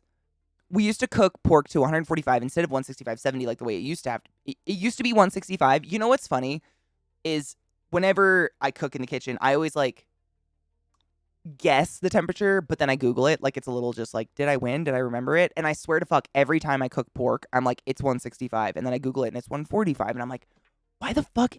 It's because I took food safety before this shit went through. I took food safety classes when I was in high school for a job, but before any of that was passed probably. So it's still probably 165 and it's like burnt into my head. It happens every time. I don't know if you guys have had something like in your life, like you'll tell yourself every day, I'm going to put my keys in the left pocket of my purse. But every day, you're going to look in every single pocket except that pocket first because you forgot or you don't trust yourself or something. It's that same thing. I'm like, why do I always think it's fucking 165? Now I don't feel stupid. Thank you. That makes me feel better. Ground pork's still 165. Ground pork, I've never just had a big enough, like, who the fuck is taking, honestly, I'm like, what would be a recipe where you have a large enough chunk of ground pork in one form that you wouldn't know is cooked through? I think the biggest thing I've ever made with ground pork is meatballs. But you like fry them and bake them. At least I do. In the gravy. Is when there's no runny whites, but you still get a nice yolk. Okay. Still nice, jammy, and slightly... Really? So the yolk will still be good. I'll do over medium next time I order them. I'll absolutely do it. I'll trust you. I usually just say, like, no wiggly whites. Literally. And they laugh at me, but they know what I mean. Like, I just don't want the whites raw at all.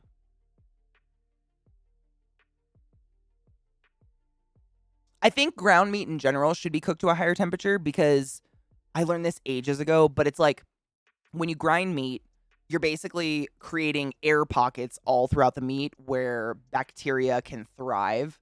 And the more that ground meat is masticated, so like it's ground and then say now there's going to be a machine that's going to like pulse spices and stuff into it, that's pulsing more air pockets into it. And the more air introduced into the meat, the more likelihood of bacteria flourishing, within the meat, so you need to cook it all the way through to make sure you're fucking murdering the bacteria. Correct me if I'm wrong. Penis has chef's skills. He knows more than I do. A lot of you probably have more. I don't. I watch a lot of food TV. That's it. Oh, they control salmonella at the coop. U.S. treats the eggs before packaging, assuming it could have been present in the coop. The cleaning treatment is why refrigeration suggested. Oh, interesting. It always, like, I know in Europe y'all don't refrigerate eggs, but every time I've gone and I go to a little store, I'm like, fuck, someone left eggs on a shelf. Someone left 30 dozen eggs on this bread shelf. Who the fuck? Why are you so... Where am I? Oh, I'm going to leave. Bye. And then I'm just embarrassed and I go be American elsewhere. You'd be surprised how hard it is to get a 3/4 inch patty. I mean, a 3/4 inch patty? That's a thick patty of pork. I probably wouldn't eat it because I wouldn't trust it's cooked through, honestly. All ground meat, unless you cook it yourself, is $160, $165. Since most places grind scrap. Yeah, that honestly makes sense. Met, it's raw. Just be sure you trust the source that it's fresh. I agree. I mean, the source you get your meat from is the most important. That's why I'm not vegan anymore. I'm mostly vegetarian just because I don't like a lot of meat products out there. They're not my favorite foods in the world. I'd rather have, like, just a huge bowl of mashed potatoes. Sue me. But, like, if you make it yourself and or you get it from organic sources and stuff like that and you're not eating it all the time, it's not as expensive as you'd think. We're just used to so much excess in this country especially. It's because in beef, the thing that gets you sick is E. coli, which comes from poop and only gets on the outside of the cut. But when you grind it, it puts the poop all through the inside. Oh, absolutely. When Jack in the Box got in trouble, I believe it was E. coli, right? That Jack in the Box got, like, had to close down and clean their whole thing because one of the restaurants got in trouble for E. coli. That was when I was in school, when I was in college, so we went on a deep dive of E. coli. I learned all about it. It was crazy. Very scary, though, and it all has to do with you need to wash your fucking produce.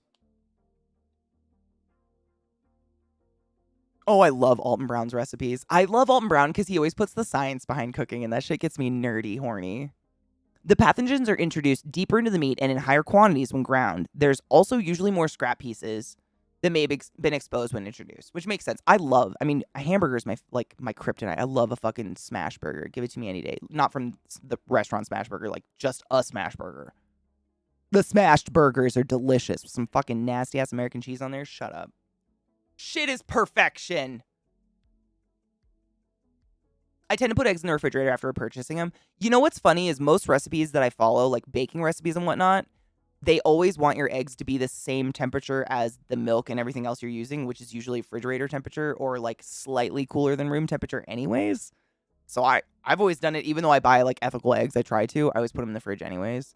That, and I don't eat enough. Like, I don't know if I'm going to go through them fast enough for them to actually like go bad just because it's hot here. Food waste is the worst. Ugh. Okay, so Penis said, exactly, the pathogens are introduced. I just wanted to read this one more time because I think I mixed it up in my head already. Are introduced deeper into the meat in higher quantities when ground. Okay, no, that makes sense, yeah.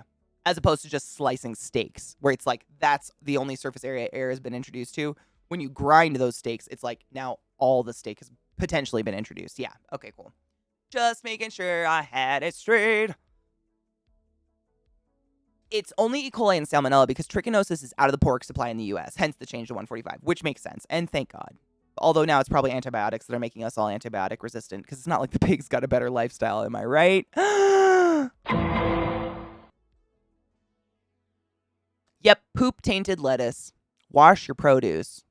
Yeah, it's because, I mean, in the fields, they spray the fertilizer across the produce, which is just liquefied shit. And then they just pick the produce and send it to you. It just goes to a grocery store. They don't like if you watch videos of the pickers in the fields, they literally have the bags right there in the field. They bag the lettuce as it comes out of the fucking dirt half the time. That shit's not getting rinsed. Rinse your fucking vegetables. You're eating poop. Holy shit, no pun intended. E. coli in red meat, salmonella in poultry. Poultry's the one that scares me the most. I feel like that was the most I've ever just experienced personally, like in the hospital and otherwise, with people being sick. It was always poultry. Burger smashers are amazing. Dude, Kel, right though? Oh my God. Making homemade smash burgers, you realize how easy they are and you're like, why did I go anywhere? A little pun intended, but not like a full pun intended. My dudes, I have to pee already. I can't stand it. Like, it's almost empty again. It's nonstop. Why am I so dehydrated all the time? Oh, yeah, it's like I live in a fucking desert. It's okay to eat poop, but only if you want it. I guess, right? E. coli is rare in red meat, but close to 100% of the U.S. poultry supply has salmonella. I'd believe that. If you've ever seen a chicken farm. Ugh. They actually got a better lifestyle. No shit. Good. The big change was banning the use of ditch liquor to fatten up pigs. Good. I'm glad I was wrong. And thank you for correcting me. Thank fuck. That's just me being really cynical. I hate factory farming. I grew up on a little farm, like a little mini, like just my family farm. And my mom, that was my computer, not yours. Why is it still making sounds? I swear to fuck, I've turned this off so many times. That was my computer, not yours. Stop freaking out.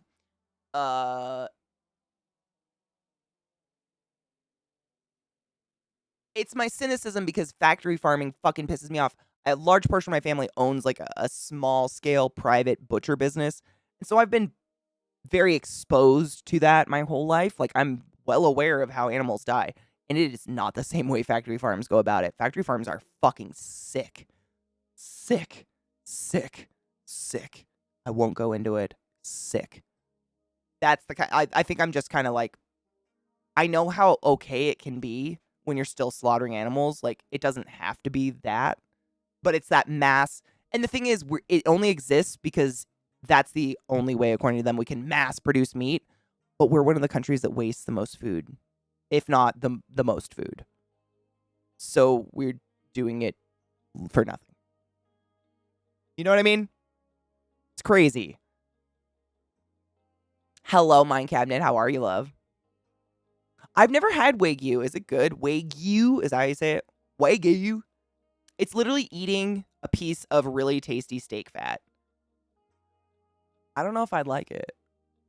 Not because I don't like fat, but the gelatinous texture of just like a large piece of beef fat in my mouth will make me hurl. It's the gelatinous, like, blah, blah, blah, gooiness, like no structure to it. I don't know. That's a good thank you for telling me. I will never invest in that. Just simply because texture is weird and gooey food. Why is food gooey?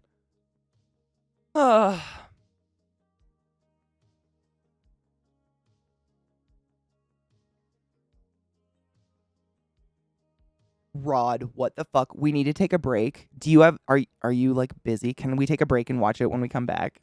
I need you all to see. I feel like Rod and I need to introduce you to Beth. If you haven't met Beth. Have you ever showed them Beth on your stream? Do they know Beth? Wagyu. It's Wagyu. Okay, cool. Thank you. I love pork belly, but it's got to be like crispy. You know how whenever I've had pork belly anyways, it's basically cooked like bacon, but it's just like hella thick. It's got like crisp on it. Like, I'm cool with it if it's got a crisp on it, but just like gelatinous.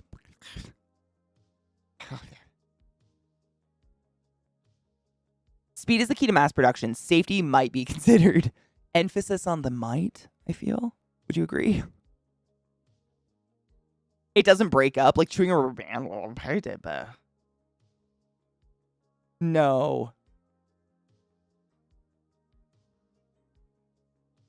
You know, Penis, I agree 100%. I don't know why, like, probably because if you farm game meat, it's not game meat anymore. And that's what would be happening. But I don't know why that kind of went out. Like, just having a variety, not just beef and chicken. Like, there are so many different animals in the world that we could nibble on and not destroy the populations of. And I agree. It's kind of wild. And I'm not a huge meat fan. But, like, for instance, in Australia, they eat alligator and what are they called? Kangaroo often because they're a nuisance. They're like pests. They pay people to kill them on mass scale or they farm. They have alligator rescues. Like, if an alligator gets in your pool, they'll put it in this place where it's really going to be farmed and eaten. But there's so many fucking alligators. There's just so many. It's not like they're reaping, you know, a natural resource that's dying. Alligator is really good. I had it in Florida. It was delicious. It's like the most tender chicken I've ever had in my life. It was crazy good. Yeah. I've never had kangaroo though. I love turning. Oh, sales, you sneaky fuck. We do need to take a break. Every couple of hours, I take a break, you take a break, we all take a break. That Kit Kat bar. No, for real. Take a break, stand up, stretch your legs, get some fucking blood going through your body. But when we return, Rod has given me. Honestly, I wanted to introduce you to Beth. Anyways, Rod introduced me to Beth, and I feel as your trusted streamer and friend, respiratory therapist, spiritual advisor, that it is my social responsibility to further share from Rod Beth with you. But you must come back after break. 5 minutes-ish, gonna take the dogs out, stretch my legs. You stretch your legs, pee, wash your hands, all the things. And when we come back, I would love to show you not just Beth, but Beth with a goat. Which, if you didn't know, I really like goats. Like a lot. Even the super scary ones that scream. I relate to them on a spiritual level. So let's take a break and we'll watch that when we come back. Sorry, I was having some flashbacks of just goats that I've gotten to touch in my life. And I had to just relive it for my own pleasure. Please ignore me. Welcome back. I'll give a couple extra minutes in case I was fast. Who knows? For people to get back for the Beth introduction. But honestly, you'll die. It's a cute dog. You'll just die. It's Precious incarnate. But I don't want anyone to miss it. And it's just... I can't. Dogs are better than everything. Are figs in season right now? Oh shit, I'm gonna have to get some. I fucking love figs. You know, I kind of like dried figs better though. I don't know why. The texture, the flavor's like more intense. I don't know. I love dried figs. I fell in love with them when I was in Greece. They're on everything. Like they put dried figs, they chop them up on everything, so you just kind of had to, but I really liked them. Hi Slurm, how are you, love? I love dates though. There's one kind I really, really like, and I almost never see them. And they're just like firmer. I don't like the ones that are mush. Sometimes they just have like this weird papery skin, and then they're just like goo on the inside. And there's one kind that actually has like structure. And fuck, dude. If I buy like a thing of them, I just eat them all and then shit myself stupid. I don't shit myself stupid. I eat a lot of fruit, but you know what I mean. Like it's just too much. No one should be consuming like that. I don't even know what that is. They're high in calories, dude. It's a lot of fruit. Dried fruit is dangerous for me. One of my comp sci professors brought his baby goat. Oh my god, he named it Dot. Cute. I mean, who wouldn't swarm the goat? Only people who think they're too cool for a goat. Right, Sales? Even if you're tempted to eat the whole little container of dates you got, I wouldn't. You know what's really good, though? Putting a little bit of almond butter on your date. I know it sounds so weird and decadent, but Jesus Christ, it's tasty. I am a stoner and I do experiment. A little smear of almond butter on a date. Holy shit. Or goat cheese. Oh my god. What if both though? Wait. Maybe. I don't know. I'd probably fuck with it. I'm kind of weird that way. If you eat a lot of pistachios, you get diarrhea, but who can afford that? If that ain't the fucking truth though. I love pistachios. They are dumb expensive though. God. Prost! Zastrovia. Cheers. All the other cheerses. Cheers. I can't think of one. I don't know. Brains at... Where's my bowl? Oh my god, I put it so far away from me. Why? Cashews are so good too. Have you ever seen what cashews come from? I can't remember if it was like Anthony Bourdain or if it was Andrew Zimmern, but one of them went to wherever they're from. I can't remember. It's like a Pacific island or something. It might be it might be like one of the Asian islands. It was very far away, very small area. And they're actually a fruit. Yeah, like an apple. It's so fucking weird. If you've never seen a cashew fruit, it looks like a red pear kind of. And then on the bottom of the red pear is this nut. It's a shell and it looks like a giant cashew. It literally looks like the dick of the fruit. And they pop it off. And then the people that work in the factories have these machines with like a razor sharp blade, and they have to cut the shell with this razor sharp blade to get the cashew nut out of the cashew dick. And it's all covered in black oil that apparently is toxic, like heavily poisonous. So they're I can't remember if they're steamed or boiled or something. The cashews are treated before we're ever even exposed to them. But the apple, like the fruit is so perishable, it can't leave the country it's from. Like it literally can't travel. It'll just go, it just dies. So you can eat this apple, you can eat juice from the apple, all these different products made out of the cashew fruit, but only in this country because it just can't go anywhere. And I've heard it's amazing. Have you had it? Is it wonderful? Fuck, dude. That's on my bucket list someday. Cheers. I was repacking my bowl a little bit. Sorry. I'm just repacking it. But I just watched it and I just thought that was wild. I don't think I ever even really, like, I've just seen a bunch of I've seen a bunch of nuts in my life. I know most of them come from trees and shit. Like, I never really thought about it, but what a weird nut. And I would love to go there someday and try the juice and everything because I love cashews. I like pistachios. Like, I think I like pistachios more, not because of the flavor or anything, but they're slower to eat if you get them shelled. I'm not just like eating handfuls of fucking nuts. Oh, bacon wrapped dates are fucking delicious too. Dates are very versatile. One of the best things I've ever eaten, was that gorgonzola stuffed peeled plum. Yum. Wrapped in prosciutto with balsamic and pesto. I think I got a little wet. I think I felt it. Where did you have that? That sounds incredible. Yeah, knives, but you can only have it in the country because it's from that fruit. But it's, you have to go there. It's on my bucket list. I got to go someday just because I love cashews so much. Why not? Eat your nuts. Nuts are delicious. I always have nuts. How big do your bacon rashers need to be to wrap around dates? Oh, a date is smaller than a chapstick. Like a MetaJewel date, the dates you usually see in stores, they're smaller than like a chapstick stick. You know what I mean? So they don't have to be big at all. I mean, the bigger the better because more bacon, but you know what I mean. I think it's honestly, you probably want to only wrap the date so much that you're not like doubling the bacon because you probably want, oh, I would do the biggest possible then. Why am I like this? Cheers. I just really like to talk about food. I got excited. Why you gotta bait me like that? You got me in on bacon.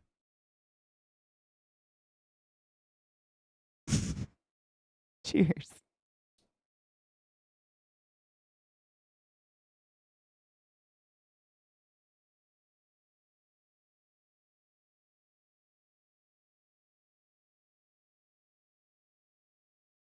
But it sounds, that's something that like, oh fuck, dude. That just sounds so good. The red shelled, I've never had a red shelled pistachio. Are they different? Is it a different kind of pistachio? Let's talk about sex, baby. Or not. My music stopped. Fuck yourself. Out of here with your silence. I really wanted to play Destiny today, but it didn't finish downloading otherwise. If I started downloading it, the whole stream would just be like, blah, blah, blah, blah, blah. Sucks. But I'll have it for tomorrow. That'll be nice. I'm excited. There's lots of new content in it. It looks so cool. Aw, Brittany, welcome home. Safely, I hope. Wash your hands. They were dyed to prevent people stealing them? Oh, they're dyed. Oh my god, yes. Has it been about 5 minutes? It's probably been more than that, right? I wanted to give people time because I know, I might be fast, I might be slow. Nobody knows. But yes, I would love to introduce you to Beth. Beth. Oh, Beth. Oh, Beth. I gotta make, I hope there's sound on. We'll see. I got a silent video. Stop it. I gotta get this other one sales posted. Hold up. What type of rock is my granite countertop?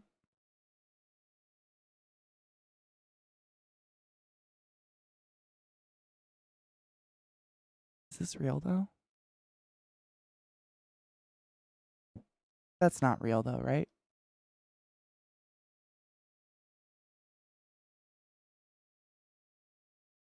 Oh no.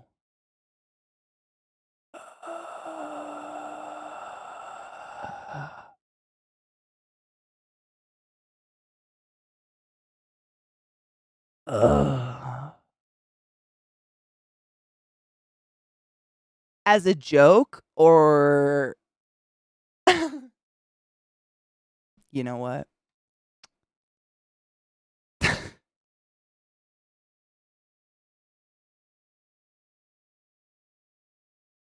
the fuck is going on? What is happening?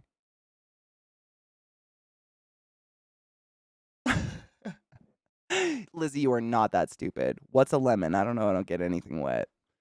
If you ever feel stupid, I encourage you to remember that things like this exist. So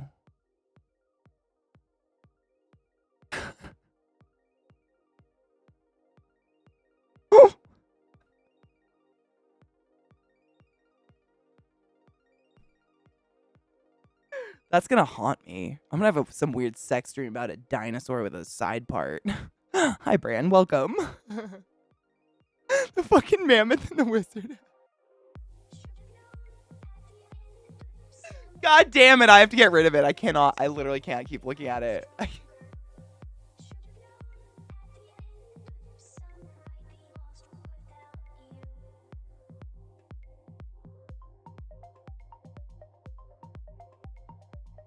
Hurts my soul, I think. Sales, no. Sales. Please turn your screen off if you're not 18 years old or older. This is NSFW. Why is that real, though?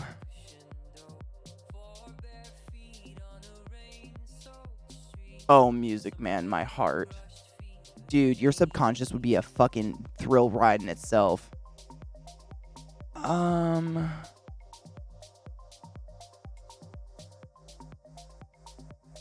I fucking hate it. How do you guys, like, where did all the bun go? Are these people that don't eat bread? Are these the anti-glutens? Is that what's up? But why? Help!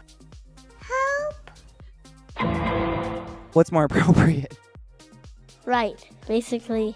I think this one. But is...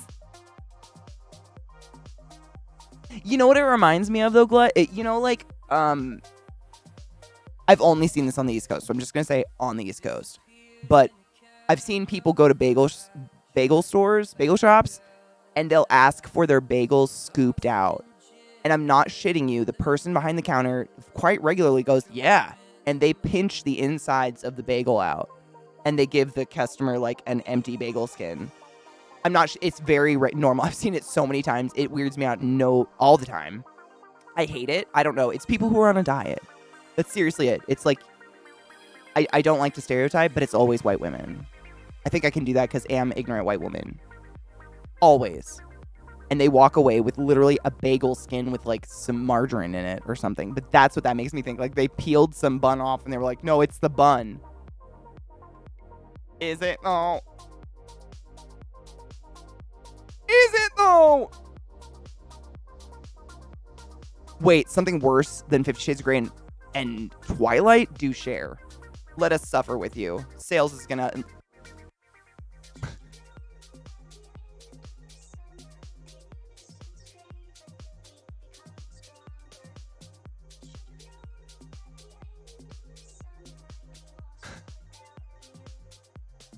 Sales, why? Why is that funny? Am I broken too?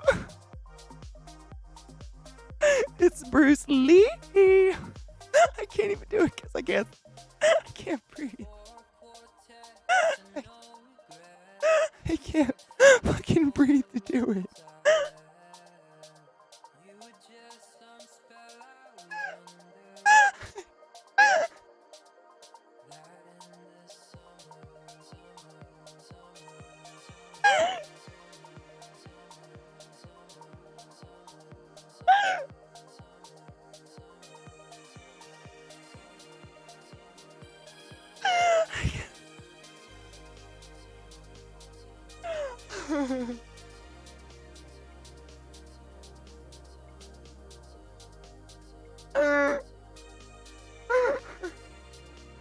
I love a bread bowl. Different.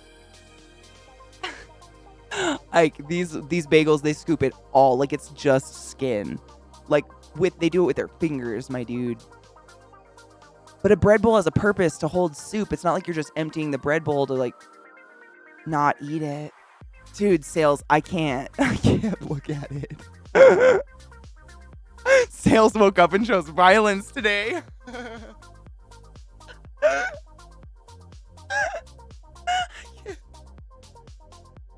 Bruce Lee. It's so hard. I can't.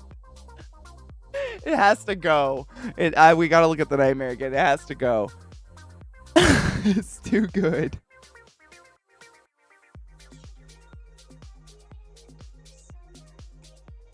I'm in physical pain. Oh my god.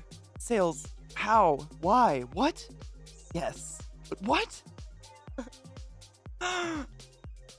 Ow. That's beautiful. Some people are so disgustingly clever. I mean, like... I want to look at it again, but I'm not going to. We'll save it. That's a good one. That's just too much.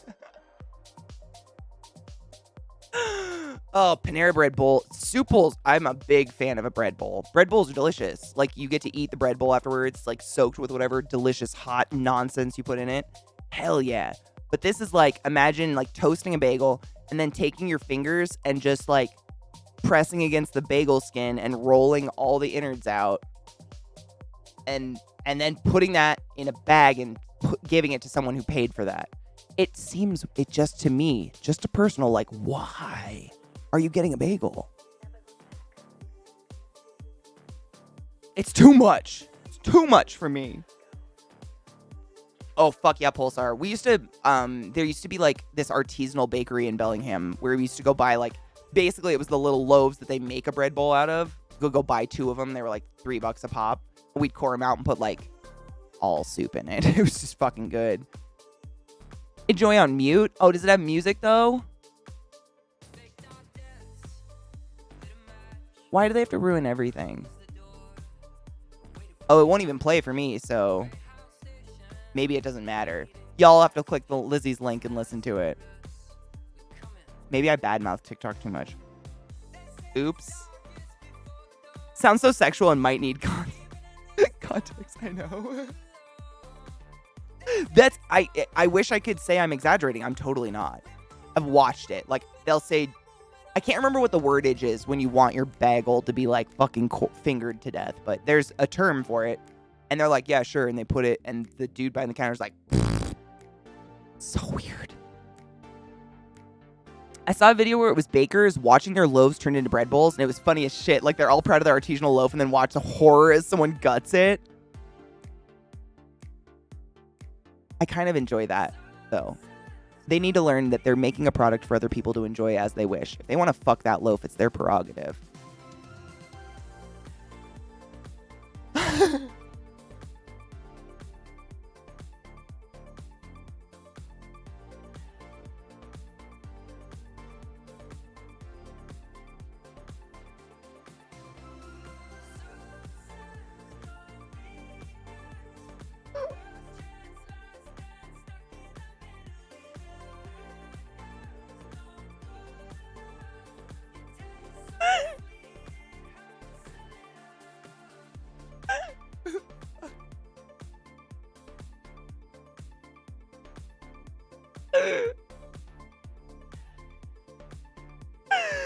I hurt everywhere.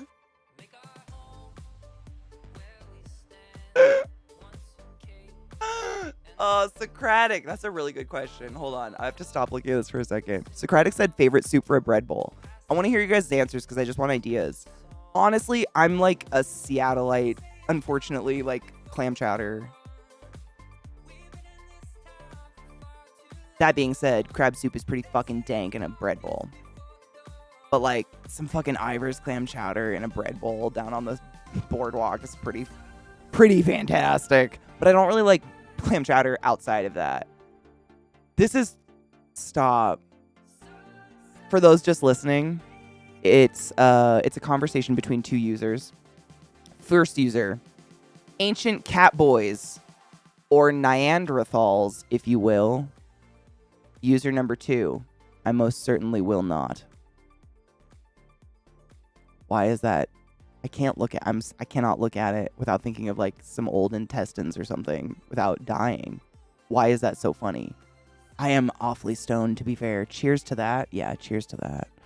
Cheers to that. Oh, fuck yourself. Lamb biryani bread bowl. I would sit on it.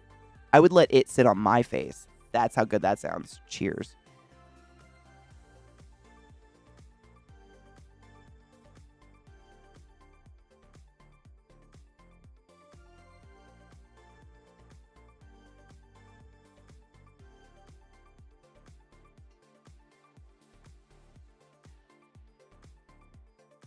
This is too much. Oh my god, this is the one that's worse. This is the book worse than Twilight and 50 Shades. It's by someone named Cresley Cole. No Rest for the Wicked. It's New York Times and USA Today best-selling author, but this is not a bestseller, apparently. I'm scared of it. I'm scared of it. All the other suggested books are like the book porn. Dude, cream of cheese broccoli, cheesy broccoli soup, whatever the fuck you want to call that, is delicious. Cheddar crab soup, fuck yeah. Beef stew. Stew in a bread bowl is undeniably delicious, yes. All those juices from like the stew meat and everything soak up into the bread. Oh my god. I'm a big fan of soup. I really like soup. It's very diverse. My bowl is smoking itself. Rules. They ruined Valkyries.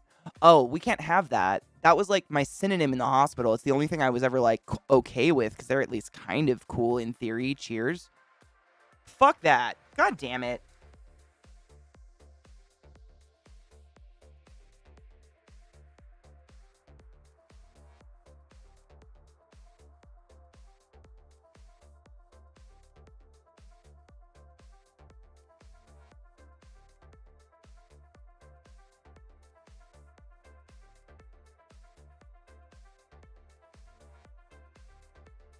That was really strong. But I wanted to toast the bowl and it hurt so bad. Bye-bye now.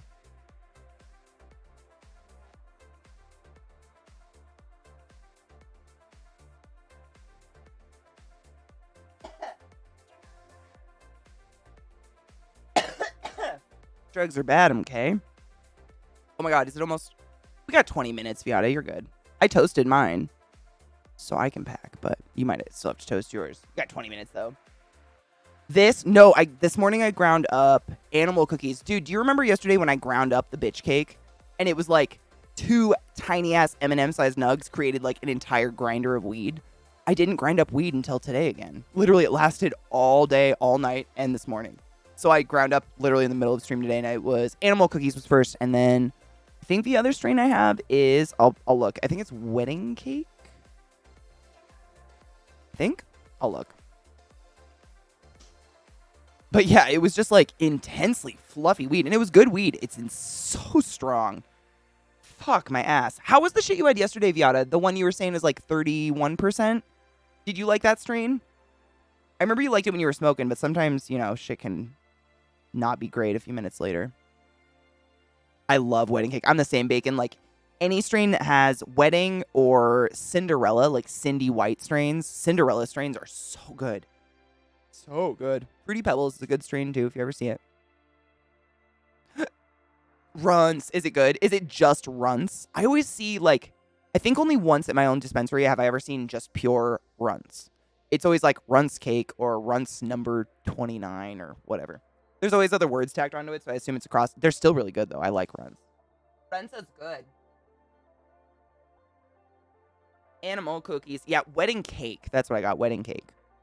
And it says it's theoretically 20.4% marijuana THC. No CBD, as per. But it's just it's the medicine, man. So it's in a little plastic. Guys, I really need to put these in better containers because the plastic can make the weed go bad and taste poop. Note to self. Ding. Clemendo? Ooh, I've never had that one. It's citrusy. Ooh. Oh, Clemendo. That's like a fruit, right? There's a fruit that's kind of some sort of citrusy fruit that has a name that's similar to that, I feel like.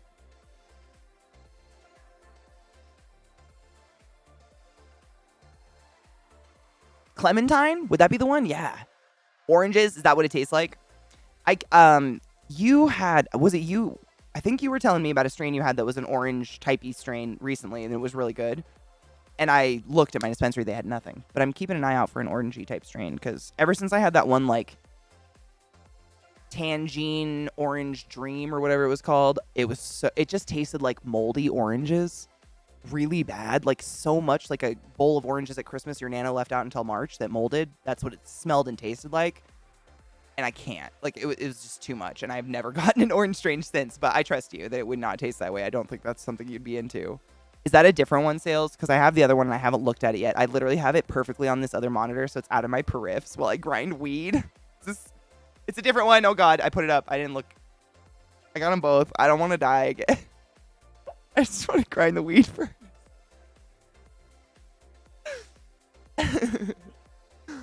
It's different. I got it. I got both of them now. But they're, like, literally perfectly out of my periffs, so I can't see them. Terrible. Oh, wait. CJ, I almost missed yours. I got it, though. Wait. We've seen this one, but honestly, what a good, I would love to show everyone again. CJ, I don't know if you're the one who shared it with me. You might have sent it to me privately somewhere, but it fucking makes me cry. This guy has a couple videos where the edibles have just gone to a new level of, we're going to space today. And he's so funny. I want to cuddle him. Dude, I barely ground up. Look how fluffy. That is so much weed for the amount I just put in this grinder. Like 2 little buds. It's just wild how fluffy the weed is. Is it the time of year? That's probably where I saw it. See, it's great. I started going down this guy's channel. He's so funny. He doesn't have all videos of being too incredibly high because that would honestly lose its appeal. No one's getting that accidentally high all the time, but a lot of our flowers grown in state. The strain today was the runts are from Peninsula Gardens. Ooh. I would love to, like, once it's federally legal, because I just feel like it would be a little bit more fun that way, maybe. I'd love to weed tour the U.S. Actually, like, just go on a road trip and, go see, like, beautiful national parks, but make a stop at local dispensaries first. I think that would be so much fun. I love road trips, so. Good music and good sights. As long as you're not driving through Kansas, it's great. Although I would go through Kansas to see Ike. And a few other people. I have friends there. In the not middle of Jesus is coming. Yeah, it can't cross state lines. And that's kind of... I don't encourage doing illegal things. I have driven across the country with some felonies of weed in my car. I think you just get lucky or you don't. I wouldn't risk it. It's not worth it. Or Iowa, Nebraska, all the corn. Always, Ike. You're the only reason I would break the suicide pact. Dude, Nudgio, Zach doesn't smoke? I know. That being said, I think he secretly maybe consumes weed in other ways, i.e. my bodily fluids, because they're definitely edibles at this point, but he doesn't smoke weed. He does nothing. He doesn't drink, doesn't smoke, nothing. Meanwhile, I'm like, all day, every day. But I'd love to smoke. But he doesn't smoke shit. He does nothing. Cheers. He's just naturally a nutter.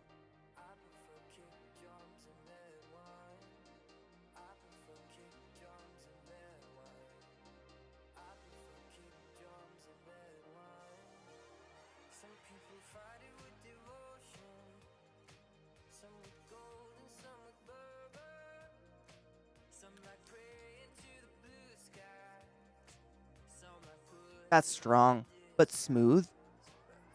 My body is confused. Let me digest. My hoo-ha! My na-na? My na-na-na-na-na. I'm definitely edible. I mean, there isn't...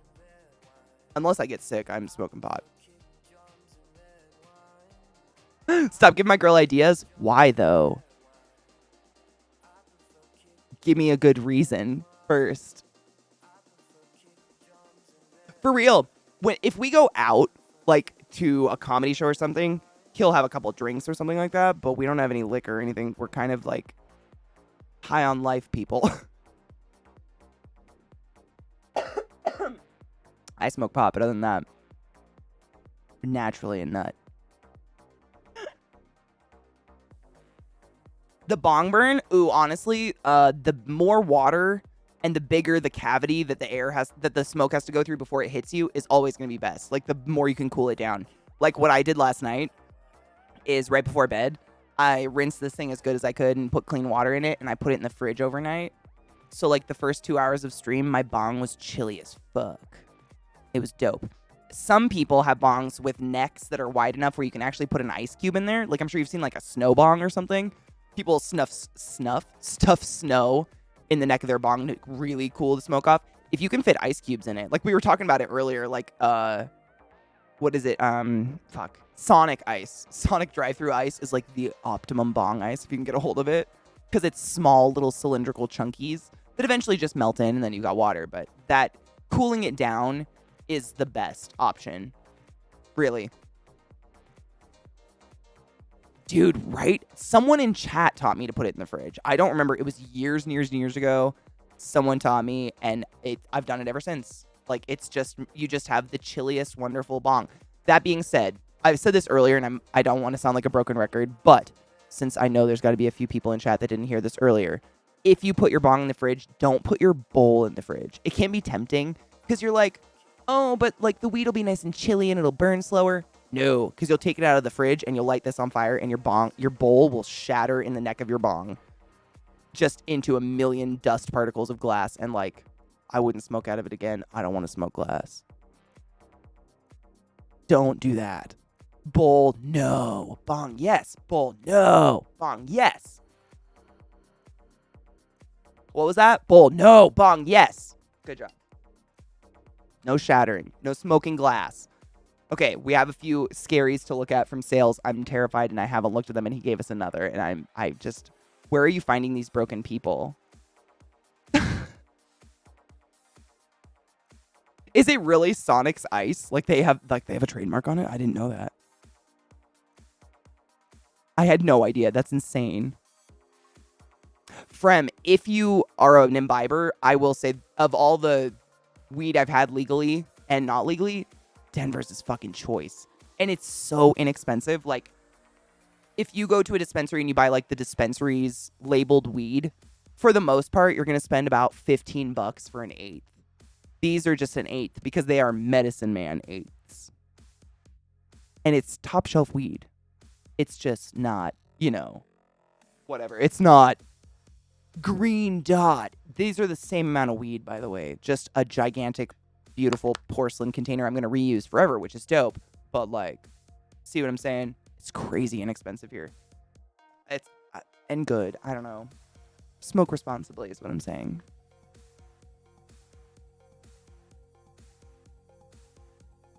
Oh, I love Northern Lights. Northern Lights is one of my favorite. I've seen it like twice ever, but God, it's a good strain. Fuck, dude. If you see it when you're here, you better like hit me up on Discord or something. Be like, Katie, it's at that place. Because it's, I don't know why.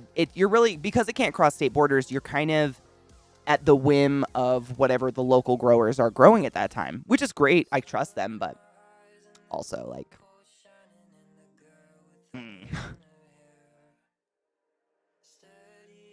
Ice Nuggets, also called Sonic Ice. You can actually buy ice makers that make it. I might look that up and ask for that for Christmas because that kind of sounds awesome. Excuse me. You probably know this. Is there any better way if you have a bong that breaks the bubbles into smaller and smaller bubbles? Percolators. So I don't know if there's a way to, I feel like I got chapstick on my tooth. I don't know if there's a way to modify a bong you currently have, but that's the point of percolating bongs. So I don't have one because they tend to be kind of expensive. But you know those bongs where usually there'd be like an extra cavity up the neck where there's all these little spirally glass tubies and some decorative shit, whatever. That's what's going to create less big bubbles, more fine fizzy bubbles. Is the perking the perky. And it's also just more area that the smoke has to travel through. And the glass that it hits on its way is going to absorb some of the heat from the smoke, cooling it down before it gets to you.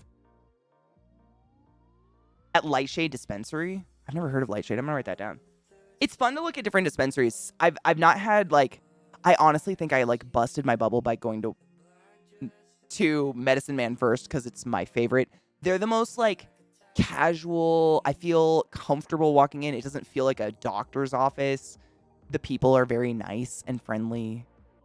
And all the other ones that I've tried in my general area, just different places, not different Medicine Mans, they, like, have a waiting room where I feel like I'm getting ready to go to the dentist's office, and I just start to sweat. They make me feel dirty about weed again, and I just don't want to feel dirty about weed anymore. But I'll try it. Lightshade, I love that. And that's Frem. Honestly, Medicine Man is the closest to me. There's like 6 Medicine Mans in Denver, but that's one of the ones closest to me, and I'm just lucky they're good. I saw that Samsung had some. They were about $3,000, and they don't dispense ice. A $3,000 Samsung fridge that doesn't even dispense the ice. I don't have an ice dispenser. I'm still a tray bitch, but Jesus Christ. If it's $3,000 fridge, it better be reaching me around at least. I like that shit, Frem. I don't know. It makes me feel normal and not like I'm a criminal anymore. All right. We got these skin slip. Thank you so much for summoning the class. Keeping the class 11, giving any swings that prime subs. You silly love. I appreciate you. Sales has given us ridiculous things to look at, and I'm scared because I might choke to death. Also, it's about 6 minutes to 4:20, if you give a fuck.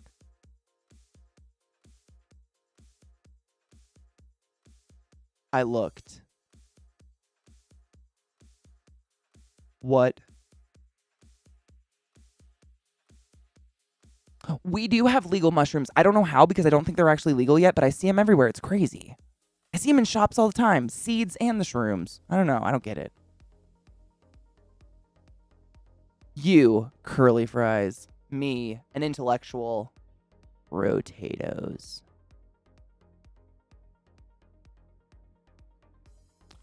What? No. I'm just jealous I didn't think of it first. That's all I'm gonna fucking say. I love curly fries and I can't hate anything that involves them. I'm scared to look at them because I just choked to death. Okay, so it's an eyeball in an eye doctor office. Good morning, pupils. Good morning, Miss Iris. You'll never see a cornier joke than this.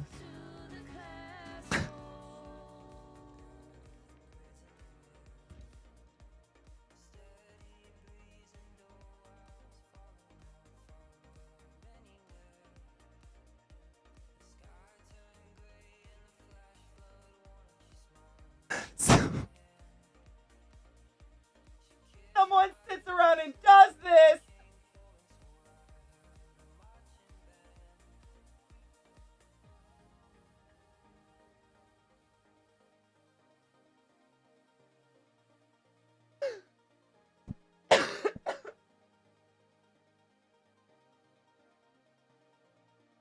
Shut up.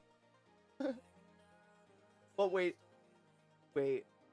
I don't know who's. Guy named Bartenders. Shut the fuck up.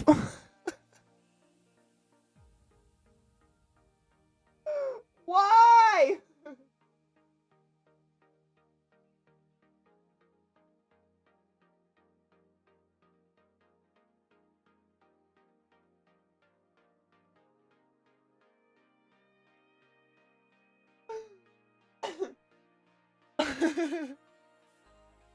The fuck? Thank you for the resub. I'm sorry. I have literal tears on my nose, and I had to wipe them off because I was choking. Bottle Spider, thank you so much for resubbing the class, keeping the classy alive, and giving any swings. I apologize. I'm pretty sure my stream is out to physically murder me today. My diaphragm is actually quivering. What the fuck?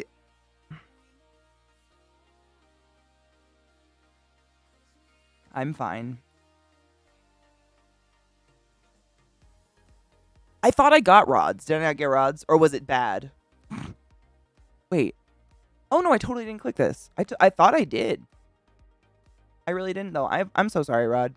And then we have the video after this. The one that I've seen before, but it's fucking hilarious. Thank you. I appreciate you showing. I totally thought I clicked it, but it's not. It's not in my shit. I just have the Toy Story one to watch later when I'm not on stream because it plays music. That's on me bad. Thank you. Wait, you said that my place is on your bucket list to visit. I could give you the website I order my seeds from and you pick what you want me to grow. Oh my God. That would be fucking incredible. Rod, stop it. You know I didn't actually do that, right? No, I fucking get overwhelmed by links and I think I know what I pulled up and then I didn't. It's a me bad. It's always user error, but I will blame it on you because they let me. You know what I mean?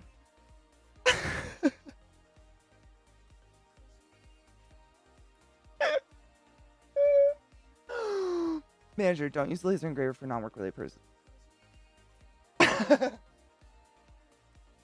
Why is that funny?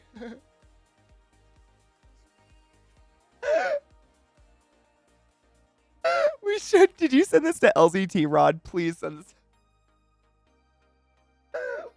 Like, what are you gonna do? What the fuck are you gonna do? It's Precious. You gonna get mad? Boss?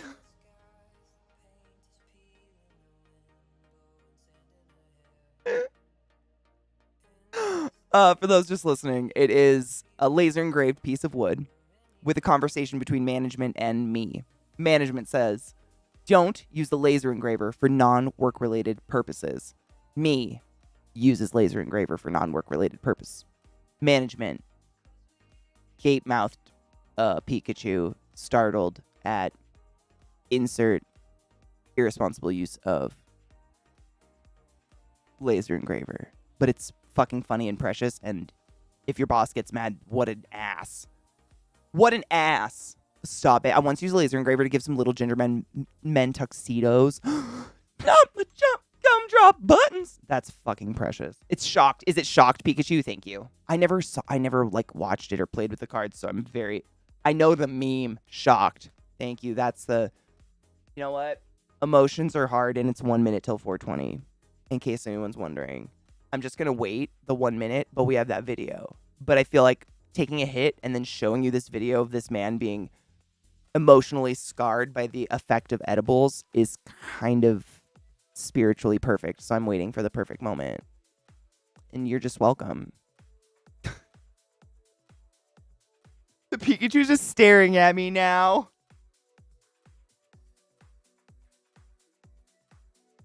I'm uncomfortable, Mom. I'm ready. Do do do do do do do do do do do ba ba na na na na na na na na ba ba na na na na na na. It's gonna waste my lighter. I'm gonna stop that. Yes, I think this is the same guy. I don't know if this is the same video because he has a couple different videos where he's absolutely fucked up on how many edibles he took. But this is the one that was in Discord a few days ago, yes. If you saw it. I saw it as well, but it's so worth showing everyone because I know a lot of people don't use Discord and it's fucking funny. Cheers and happy 420, bitches.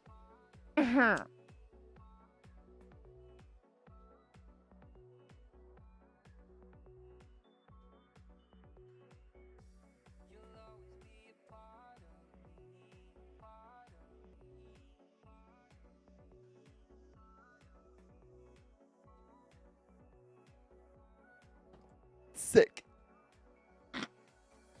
I'm fine. Oh my god, it tastes like gasoline. Holy shit. I feel like I inhaled gasoline. Does getting married sound like deep throating? I mean, does it taste like deep throating your exhaust? Because that's what this tastes like. I'm doing great and you're doing great. We're all doing great. Great!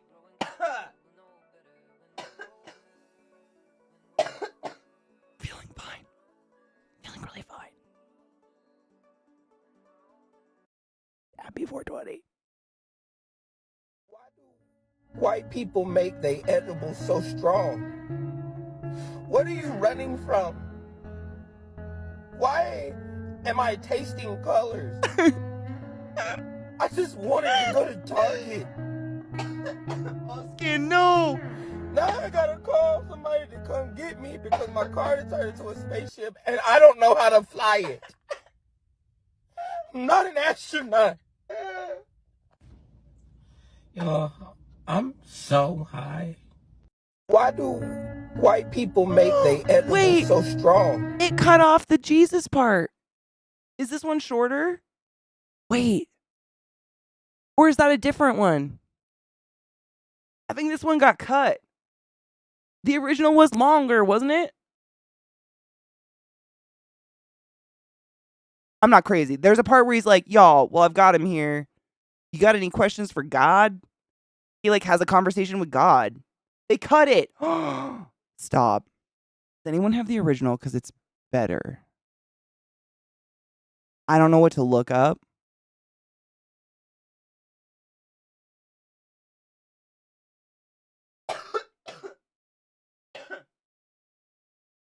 I don't know what to search to find it, but I want you to see when he has a conversation with God because it's so funny. I mean, it's still funny. It's just this one's chopped down real small. I don't like short form content. Give it all to me. Give it to me. Give it to me. Give it to me. Give it to me. Give it to me. Give me. Money, please. Give it to me. CJ, shut up. I'm not yelling at you. Honey. You know I'm not yelling at you. I'm yelling at TikTok. I have a personal, like, crisis with TikTok. It's just me being, like, inflexible with new forms of media. It's not you. It's absolutely me. You probably just haven't had the pleasure of listening to me bitch about it for 6 straight hours yet. It's me. I know it. I admit it. I'm trying. The videos are sometimes really funny. And worth the hell.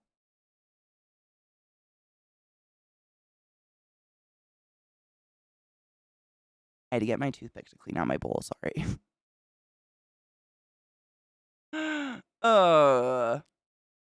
I wonder. I think edibles are probably are made out of like leftovers.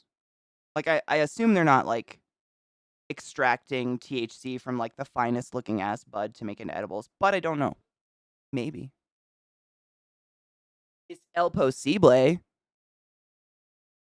Exclamation Discord in the chat. I think we got rid of it as a link down below because there was this weird something going around where if you had a Discord link in your links below your channel, bots could get in and they were like raiding your Discords and doing weird things. I don't remember. It was a long time ago we got rid of it. One of my geckos jumped and it scared me, sorry. I should put it back though. But that was on me. I apologize. Shake, right? That's what I would use. Last time I had edibles, I did have a big introspection moment when I was coming down. It was kind of spiritual. Nice. I haven't had one of those in a bit, but I've had them. Sales, what is this? Is this the longer? It's 48. So this actually gives us his conversation with God. I mean, it's kind of crazy that only 15 seconds and I could tell because I'm not smart enough for this. However, please enjoy this with me. It's the same dude. It's just like less cut. I'm just an ass. I want to see it all. Stop cutting. Why do white people make their edibles so strong? What are you running from? Why am I tasting colors? I just wanted to go to Target. Now I gotta call somebody to come get me because my car turned into a spaceship and I don't know how to fly it. How do people not realize I'm not an astronaut. that we don't want to hear the music? I don't want to hear the music. I'm so high. But while I'm next to the man, while I'm sitting right next to him, does anybody have any questions for God? I really want... Because I'm right there. I fucking hate that the music is louder than him. He says, y'all, while I got him here, you got any questions for God? It's hilarious, but these are obviously people who are just reposting this dude's video for views. Like, that's not his accounts because he didn't do that. But he's funny. If you can find him, he's hilarious. Yeah, it's like, did you not listen to it before you posted it and realize that the music is as loud, if not a tad louder, than the voice of the person we're trying to listen to, or that you put text directly over his text? This is epic over every... Is that how you get away with posting someone else's content and stealing it? Maybe that's how you do it. Put enough music on it that the bots can't pick up the audio duplication, and then put text on top of the text. So I maybe that's what they do. That's how you steal content, I guess. Is that what you do? Did I just solve the world? Sales, what the fuck is that?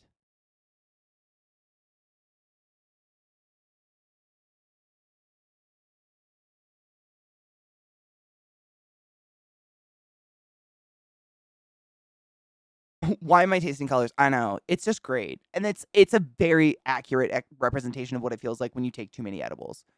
Oh, this is Azula. This one? Can you see her? Oh yeah, she's crawling around. That's Azula. She's a Mexican fire leg. Which is why I named her after the fire tribe, because I'm a nerd. But that's Azula. She has a boyfriend named Snack over on my shelf. When he's mature, we might get babies or just a fat Azula. She's one of my biggest spiders, though. She's very slow. Kind of like a doped up elephant, if you will. That's what they do. If you see ripped shows on YouTube, so I'm right. Oh my God, I was being very cynical. If you see ripped shows on YouTube, sometimes they'll have weird music and shit over it. It's awful and distracting, though. I can't imagine watching it. Me neither. I immediately want to go find the original when I find something like that, right? I know, Ike. That's pretty awesome. I heard about that. The guy I posted cosplays as Satan and just cracks me up. I'm very excited. I'm just like absorbing what's happening on the screen before I share it with everyone. She's the one that has the golf balls she pushes around. They're on the other side right now because she decided that's where they go. But she's my weird tarantula that has golf balls she pushes around. I don't know why. Nobody knows why. She has one brain cell. I don't know. You had that experience the other day. I only do edibles, but ordered online. And when I picked up, didn't realize I'd ordered 100 milligram edibles. Oh my fucking God. How long were you high, Willow? That's too much. For me, personally. I mean, no judgment, but holy shit, I would have gone to space and elsewhere. There wouldn't have been a stopping point on that. I take a 2.5 milligram microdose to get stoned when it comes to edibles. 100? Dead. I might die. I might stop breathing. You might have to put a mirror under my nose, just figure it out. I don't know.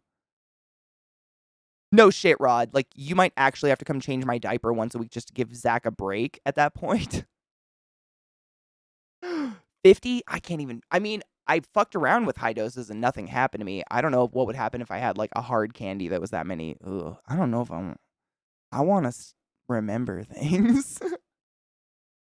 Woke up. I've done that before. I've woke up the next day high on 10 milligrams before. It's weird. Not my favorite way to wake up. I like to wake up awake, not necessarily like, ugh.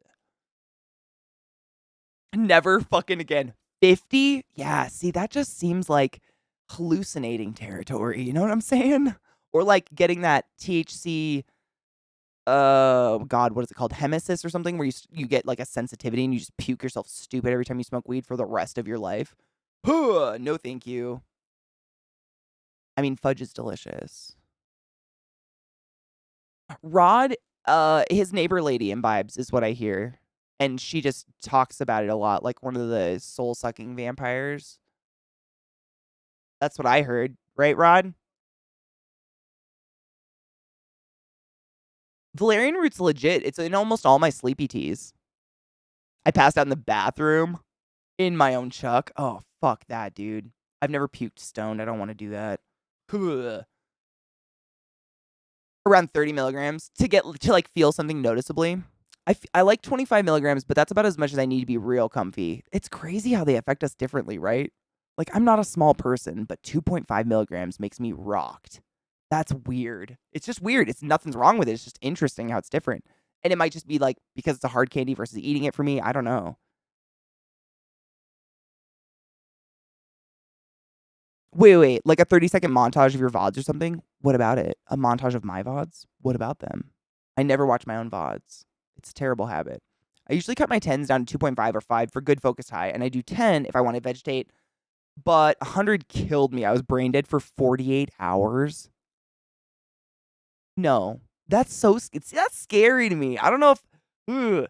I'm scared I'm going to ruin my own weed experience, like my own like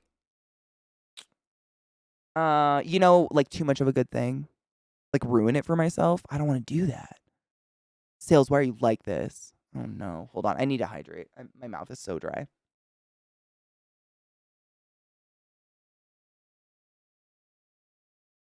I want to make a dramatic cheers montage, but I don't want to wait by Paula Cole in the background.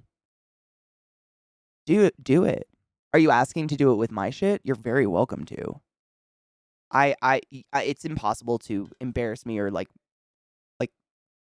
go for it if that's what you're asking. Sorry if I didn't catch on. Am mildly stoned. And my stomach hurts from laughing so hard. Okay, we have another video from Rod. I'm just literally in pain. I'm almost not ready, but I'm ready. Do you like that Delta 8, Ike? I'm pretty comfy with it. It doesn't rock my brain, but it seems to have just as much impact on my pain. Nice. I mean, dude, fuck yeah. That's the important part, right?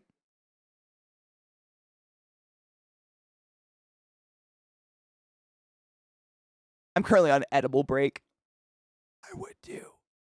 Your body needs like some soul time. Because I have a specific time.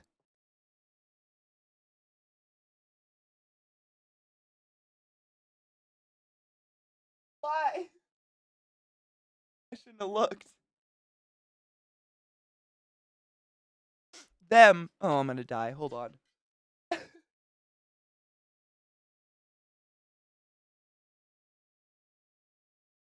Sorry. Them.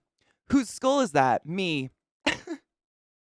Raising it to my lips to take a drink. A guy named Philip. Them. What's in it? Me. Vodka and orange juice. Them. Me. It's a Phillips head screwdriver. Do you get it? It's fucking fantastic. God damn it.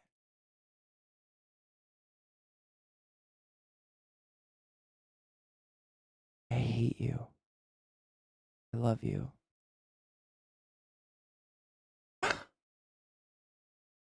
Now we just need to find someone named Philip. Hurt your knee? Ooh. No, you passed out from gelato? The fuck? Ice cream? I realize I've been holding my breath while looking up at a light in the ceiling. I got dizzy and dropped. Jesus Christ. Lord. Are you a moth? Myron. Do we need to put a leash on you that like shocks wife if you stare at a light? What's happening? Son.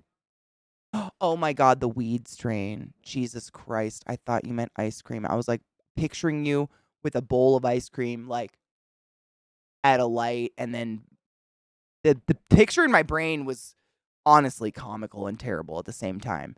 But I'm so glad it was weed and not ice cream that sent you staring at a light. Don't go towards the light, Myron. Stop. The ice cream could be real good, but it's not time.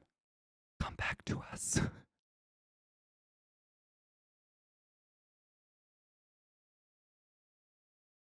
The mental image was just beautiful and terrible. I'm stoned and an idiot. I apologize. Fuck a cock. That's fucking funny. Anyways, here's this terrible video. I don't know what it is. I shouldn't say terrible, but someone accurately dressed as Satan. Moths are really cool. I feel really bad that they just like slam their head into my lights on my porch all night long. Like I turn my lights off. I never turn them on actually. I think Zach's the only person who turns them on. I turn them off immediately. I'm like, the bugs. The bugs though. Also mosquitoes, the fuck?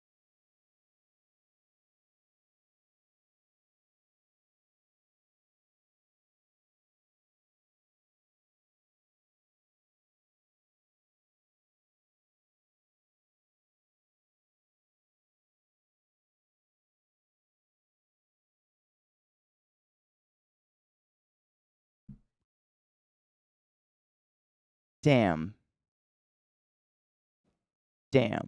If you didn't know, I do believe you're right, Mel. I think Fanta was invented as like a, oh, you have Coca-Cola and won't let us know what's in it? Guess we're gonna make this orange drink. They named it Fanta. Yeah. Mm-hmm. Mm-hmm. Oh no. Yeah, that was my reaction when I've never actually had a Fanta before. I do like orange soda, but I was fed the off-brand sort from Costco.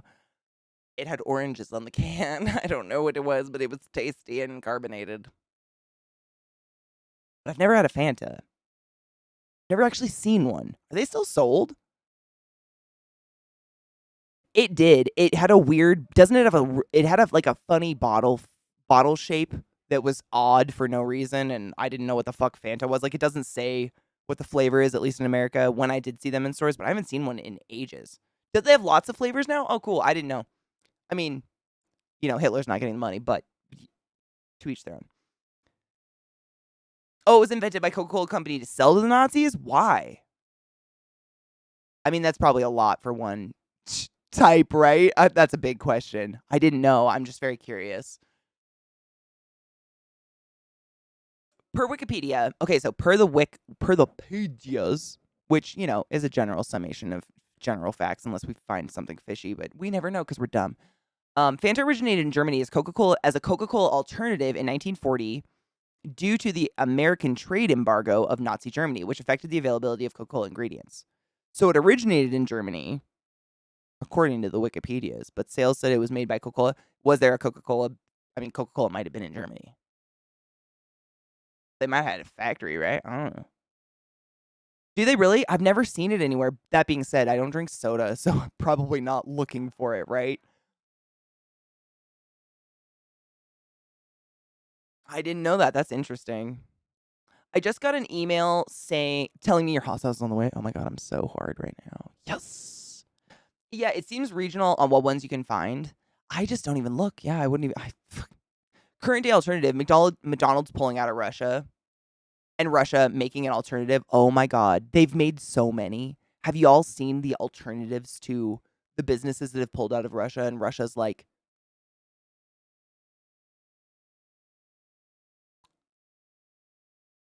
how do you put it?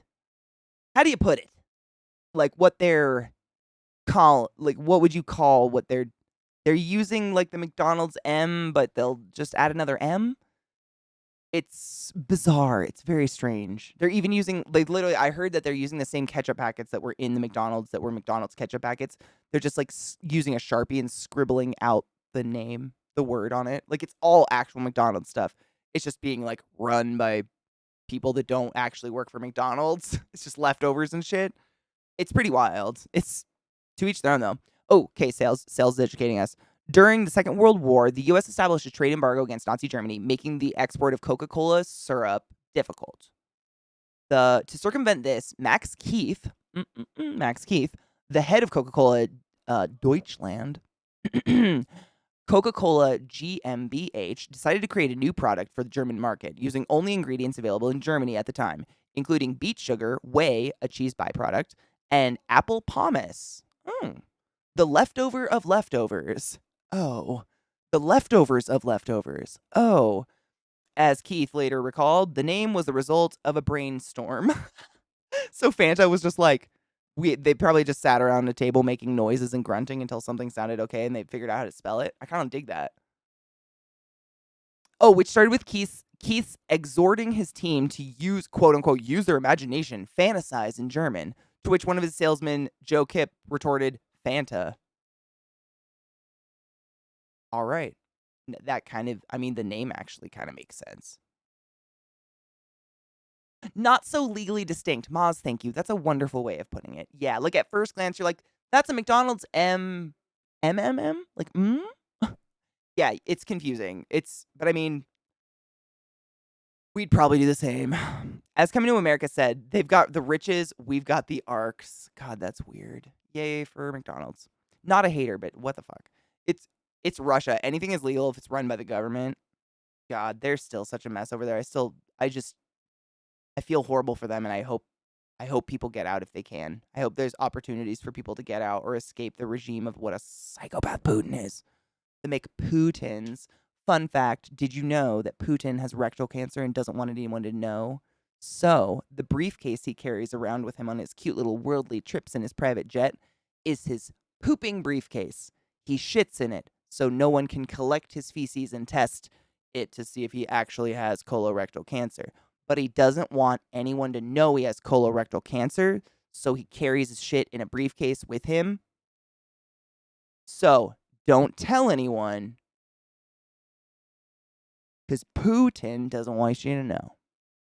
Sales is, I'm so, oh my God, my chat just had a fucking heart attack. No, let me click that.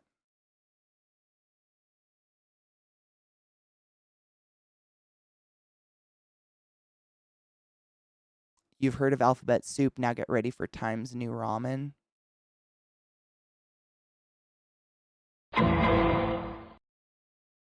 And then we found her dead under her desk, pleading for it to all end swiftly. I'm never gonna not call Top Ramen Times New Ramen ever again. And you've done this. So when someone inevitably murders me, that will be in the note. What the fuck? God damn it.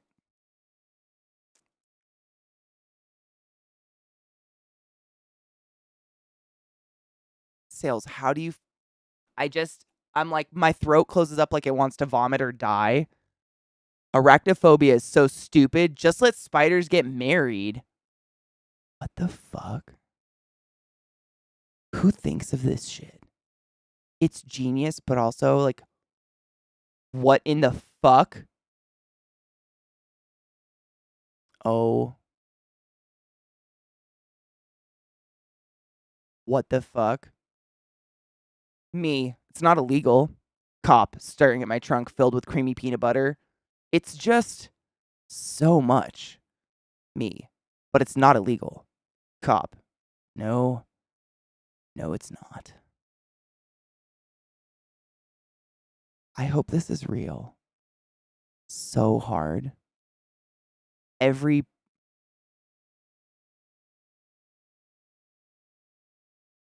Oh, Brittany, that's fucking horrible and heartbreaking. Brittany said an Austrian doctor killed herself because she got harassed by anti-vaxxers and police. That is so sad.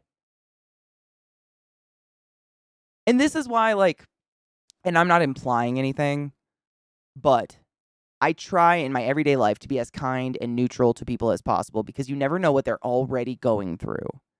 And, like, on top of being bullied by anti-vaxxers and police, this person had a life.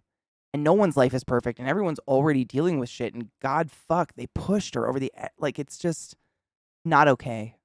I hope none of you have ever, like, currently ever participate in that lemming, like, mob mentality, whether it's on the internet or otherwise. It's just sad. It's horrible. Like, you never know who sees that shit or whatever. It's not right. You know what I mean? It's very, ugh, it's tragic to me. That's just sad. That breaks my heart. She was so young. The police said the police should help people, and she got denunciated. What does that mean? Like, they wouldn't protect her at all. They just said, like, brushed her off, basically. I tried to do that, but then people call Bonthroats into Boston Children's because they give gender-affirming care. That is happening. Welcome. That is very sad. I wish more people were taught just to live with empathy. I don't know. Someone doesn't have to be your best friend for you to care how they feel. I think is, like, the easiest way to put it. You can care about people that have no personal investment in you or otherwise, whether or not they feel okay. Like, I don't understand why people just spread gross. LGT, thank you for the host. How are you, love? Leather Daddy, wait, did I save it? Stop it. I had something we wanted to send to you, and Please say I saved it. I did. LZT, welcome.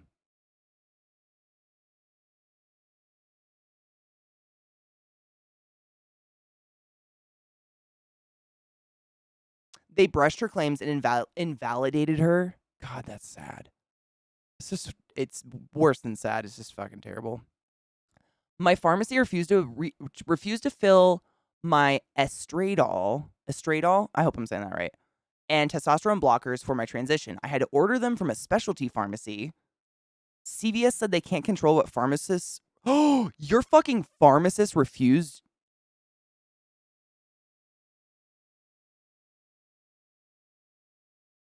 That's just absolute filth. I'm sorry. Not because I'm taking on guilt. That is just grotesque.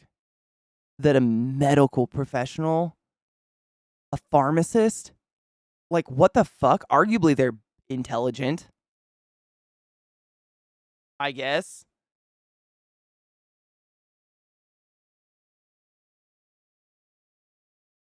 Yeah, I was going to say the same as Kel said. Like, I feel like CVS overarching can absolutely tell him, like, our stance is not anti-human rights, anti-trans rights. Therefore, you represent us when you put on the CVS logo. You can't be preaching this shit. Like, that sounds like to me CVS can't control their employees or something, because that is heartbreakingly terrible. I hate that. They refuse to take action? Fuck. Do you have other pharmacy options? Like maybe not CVS at all? Like Walgreens? Because Jesus fuck, dude. That is just, you don't deserve to even. That's. I have a lot of angry words inside me, and none of them are coherent. But you deserve better treatment than that, and that fills me with fury for you and sadness. And I'm sorry you had to deal with that. That's disgusting. Did you eventually get your drugs? Drugs used loosely? That's corpo speak for, we have no problem. Publicly, we'll be like, ooh, that's not our stance. But under the carpet, we don't give a fuck. You did get your stuff. Okay, good. That's what's important at the end of the day. But none of that is okay. No shit. Walgreens allows their employees to refuse to sell birth control if it's against their beliefs. What pharmacy is not making us all feel like shit for trying to just live our lives and exist? Do we know? Help. Where do we... That's just so fucking gross. Zazuni, usually at pharmacies in the US, usually there's one pharmacist and then they have techs, farm techs. And the farm techs can only deliver the drugs the pharmacist approves and says yeah to. But usually there's literally only one. Same in a hospital sometimes, which is kind of wild. But yeah. That's it's just kind of like, where do you go? Like, unless you're lucky enough to have one of those big grocery stores where, like Walmart, I know has its own pharmacy. Some hospitals have their own pharmacy within, and you don't have to be like working there to use that pharmacy. Like the first hospital I ever worked at, when you went in the entrance doors, if you turned directly to your left, pharmacy, right there, and anybody could go to that pharmacy, and it wasn't licensed under anything. It wasn't CVS or anything like that. It was the hospital. I'm trying to think of other options. If any of you are medical professionals out there that can think of other, like, kind of places that a lot of us don't think of because all we see is like Walgreens or CVS as we drive down the road. Any other weird places that are privately owned? I think Fred Meyer's has their own pharmacy. Correct me if I'm wrong. Fred Meyer's is kind of like a Pacific Northwest chain. Clinic pharmacies. Yep, clinic pharmacies are really good options. They're usually way higher stocked too because people don't know about clinic pharmacies. And clinics don't dole out as much meds. Usually, if you're that serious, they just send you to the doctor. Rite Aid, I know. Rite Aid's not an option. We ain't going there. Yep. I knew about Rite Aid already, but the other ones, like, it's just... Like, we've kind of come full circle in stream. We were talking about this very first thing today.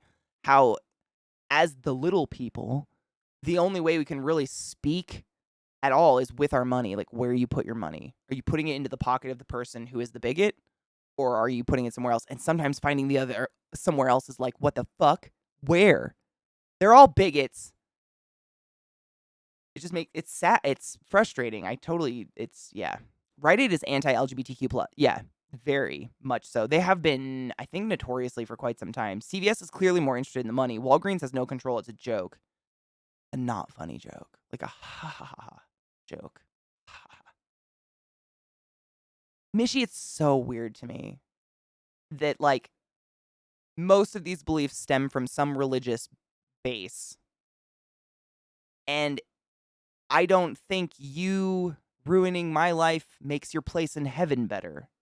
So I don't understand, like, if you are not doing it, you get to go. You do you. You believe in your shit, you get to go to your heaven. But fucking my life up doesn't get you better. So maybe get your hand out of the pot that has nothing the fuck to do with you.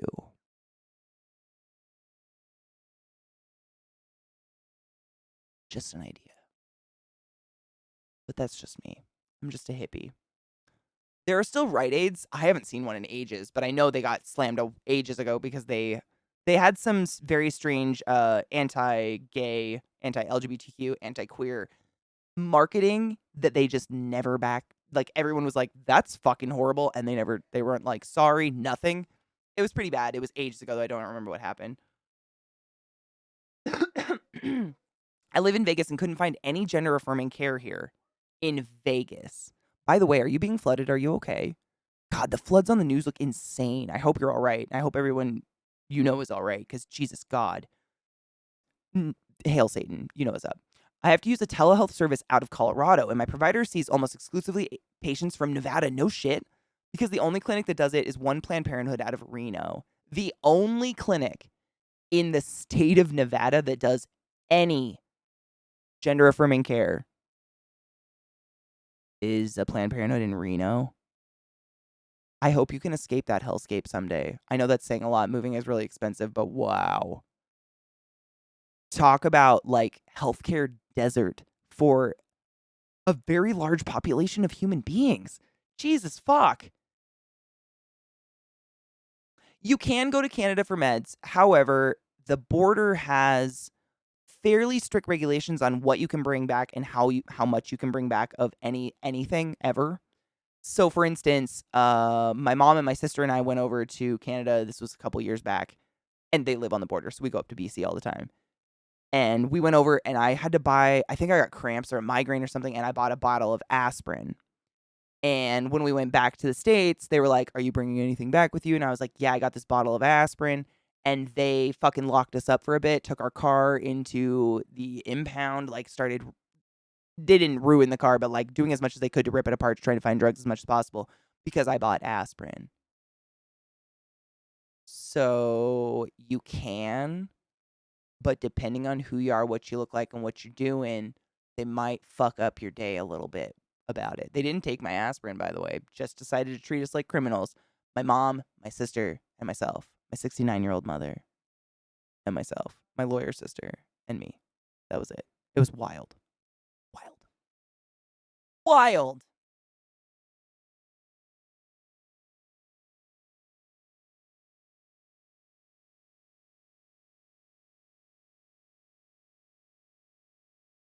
From actual meds to trivial stuff. Every time I went into the US, I had to justify a lot of meds.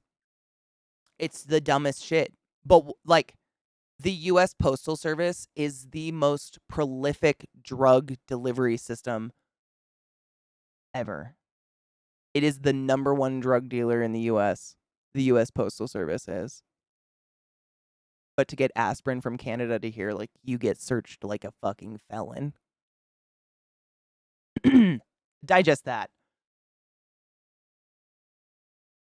This stuff is being brought to light. Decisions like Dobbs are just making it clear that states have been restricting access to healthcare like this for years. And it's just like, it's been a very slow constriction. I think that now, what do you think's happening that's making actually something, like, even though it's brought to light, do you think anything will happen? Or do you think it's like one of those things like, we'll all pay attention for a few weeks and it'll go away? Fruit fly, no.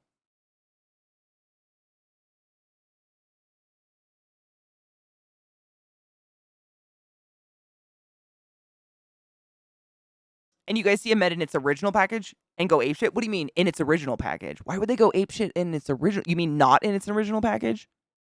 I've never had anyone look at my meds ever, but I have that pre-check. TSA pre-check. They don't give a fuck about me anymore. As long as I stay not a felon, I'm good.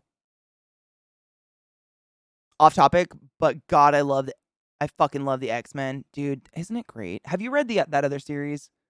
I think it's about his daughter, quote unquote. It's just called A Number. I'm trying to look for it on my shelf. I think it's on a different shelf.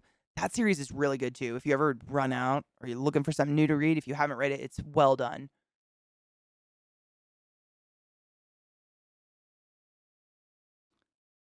Willow, honestly, I agree with you 100%. I don't think anything will change as long as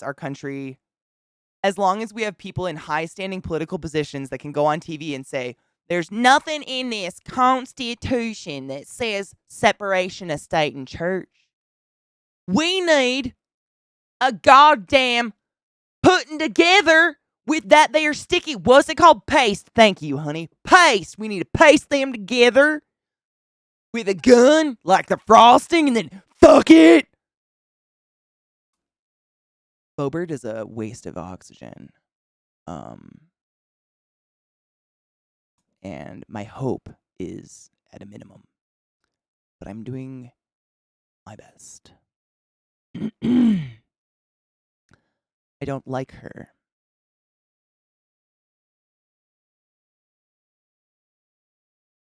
It's literally the first thing in the Constitution. Yet these people are still getting voted in. It's like their voter base is like, it must not be in. They must be liars because Bobert said so. I just can't. I'm going insane. Living in Red World is weird and I'm not happy. What is this? Oh no. Shot and chaser. New Mississippi Governor Tate Reeves sent a letter to President Joe Biden tonight requesting federal help with an emergency declaration for public assistance. Quote, Mississippi will not be able to recover without the aid of the federal government, Reeves told Biden. Okay, so that was the shot chaser. Earlier this month, Government Reeves returned $100 million in federal rent aid that would have helped poor, elderly, and disabled Mississippians afford housing. He called it a, quote, experimental socialist program being pushed from Washington, end quote.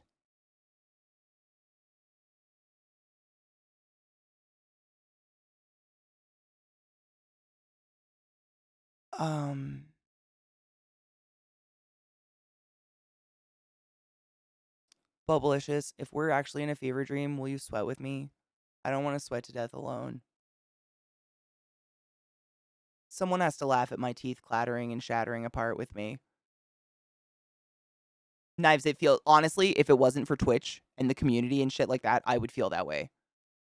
Seriously. Because obviously I'm not like going out having conversations like this with the general public. And when we have them here, at least I know there's a few people that are like also like, what the fuck is going on? What is going on? What's going on?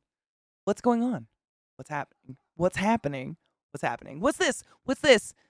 It's covered everywhere. What's this? There's semen in your hair. What's this? You know what I'm saying? I just don't know anymore. I'm losing it. AZ is not charging or investigating the parents of a second grader that brought multiple guns and ammo to school. I saw that this morning. A second grader packed ammunition and 2 handguns to school. You are 6/7 years old in second grade. 6. I've been sucking dick longer than them being live. What the fuck? I read about that. What in the hell? They're not investigating the parents at all? Like, but they're referring the kid to juvie?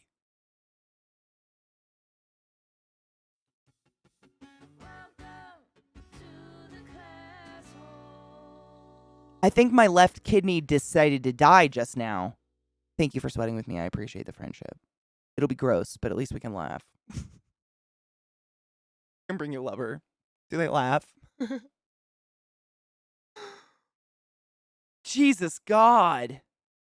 Literally cutting off your nose to spite your face. Like, where's the blood? That's my only fucking question.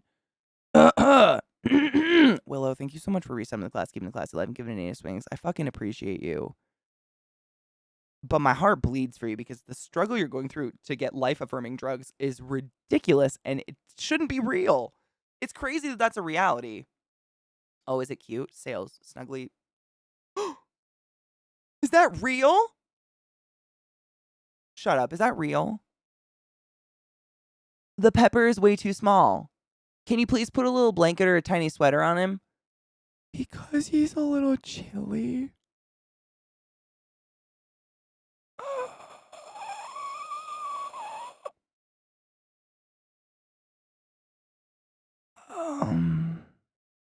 Help!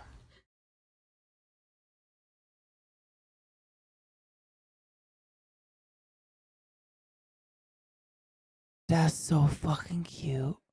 I bet it's so hot my asshole would bleed. And the water would say SOS in the toilet. A malagueta?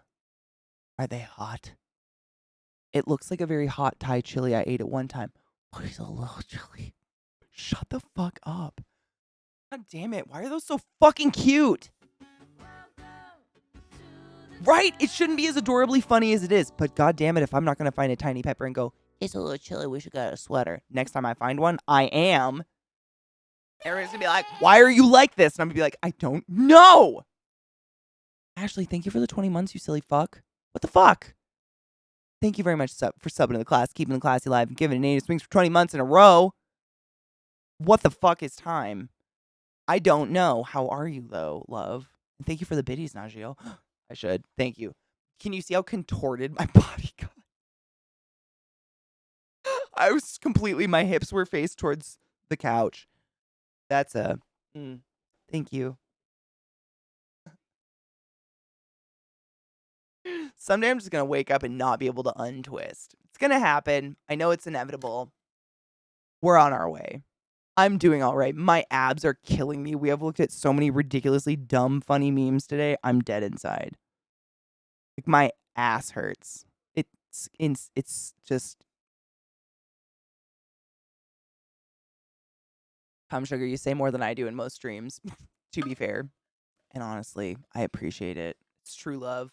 You only get one back. And man, when that shit goes to shit. Speaking of, I have a massage tonight. Thank you for the time check. Normally we'd have another like 40-ish minutes of stream, but I gotta go walk my dogs and shit before I get my back beat up. But because holy shit, are they worth it? And if I don't go to my appointments, then they're canceled forever, and I still pay for them, and that sucks. But if you ever have like back or neck problems or shoulder issues where you're like, I have a great chair, like I'm paying attention to my posture, I'm paying attention to the way I'm looking at my monitor and what level it's at and all the things that I'm not going to treat you like you're stupid. We all know the things. I swear to fuck. This sports massage therapist, she is maybe 5 feet tall. I'm not exaggerating. She's so short, like Alchemy, shorter than Alchemy, I would guess. She's so short, and she rips me apart like I'm a steak. I love her. And she does this one. And I swear to you, like, it's the first time in my life I was able to put on a bra without yelping in pain. Was after getting like a legitimate, from like a licensed sports masseuse. Like, not the, I'm gonna hum over you and I'm gonna hum. Like, no, she was like, breathe. And I was like, does birth happen like this? But holy crap, worth it all. But find someone legit. Don't go to like one of those massage envy places. Sally, thank you for the biddies. Oh, it's a hype. Thank you for the hype train, you sneaky fucks. I didn't even know how. But thank you. But how? But thank you. But how? You have a good chair? Check. You're looking out for your posture. I know. Me literally like this. Hey, guys. Hey, I feel, what is that? In Casper? Is it Casper where it's his head. It's like the priest's head gets turned all the way around and they don't realize for a few minutes. That's how I feel sometimes. Because it's just, no one's should sit like this for an extended period of time. But I think I just do it. Like I'm fiddling and eventually I just end up like, who has a spine? Jello bodies. Sitting like an asshole is the biggest problem I have. Isn't it the worst? I know. I do the same. Like, I caught myself last night, dude. I don't even know what, I think I was just listening to like music. I don't even know. I was just sitting at my desk. But I will put my knees up like this and I'll brace them on the edge of my desk. And at first, it feels great. It's super, super comfortable. But then suddenly 2 hours go by and I've got like fucking 3-point pitting edema in my shin from the table. And yep, your ass is numb and your leg is numb. And you've got a huge dent in your leg that you know is going to be tingly and fucking painful in like an hour. All the time. But why don't I notice it while it's happening? I don't know. They always want pets. They get lots of pets, I promise. I sit like a limp noodle with my legs all crossed, worst posture ever. I do that like sometimes. I try to catch myself, honestly, just because I've had that horrible neck pain. I never want that again. But I definitely limp noodle a lot. I'm gangly, so it's easy. I feel like it's easy. It's like when you can pretzel up, people don't really ask questions. They're just like, whoa. I just get away with it. I don't know. I know it's not good for me, though. Crisscross applesauce is the best way to sit ever. Like, all the time. That is absolutely my base mode. I'm a floor gremlin. Crisscross applesauce on the floor. Abso-fucking-lutely. Yes. That is hard one of my favorites. It's just comfortable. Like, you can roll around on your ass bone and you're not putting pressure on any weird, like, joints. Oh, I'm an absolute floor gremlin. Like, if you gave me an option between chairs at a dining table or the floor, I'd be like, will people think it's weird if I choose the floor? Because that looks awkward. And I don't think I can cross my legs under that table. But on the floor, I can treat myself like one of those, like, bottom-heavy clowns that just rolls around forever, but I hold my knees, and it's just it's Twitch-friendly. You know what I mean? Not Twitch, like, twitching-friendly. Because I twitch. You know what I mean? You know what I mean? Stop it. A floor gremlin, that's a tattoo. Please don't make me sit in the chair, Daddy. I don't want to. Grown up, sit in the chair, little one. Stop it, you're a horn! Mother's cheating on you with a neighbor. It's fine.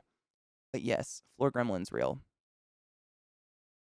That's true. I still feel my fucking ass bone, though. I don't like to sit on cement or something like that, but carpet is the shit. Sitting on carpet and, like, crisscross applesauce, sitting there and, like, doing scrapbooking is heaven. Or quilting. Oh, my God. Soles of feet together with that good stretch when you put your elbow in your legs and lean forward. Oh, my God. That's one of my favorite things ever. That stretches like this. Is that the one you're talking about? It's not your butt. It's like the one that goes up your hip and almost hits your back. That's one of my favorite muscles in the world to stretch ever.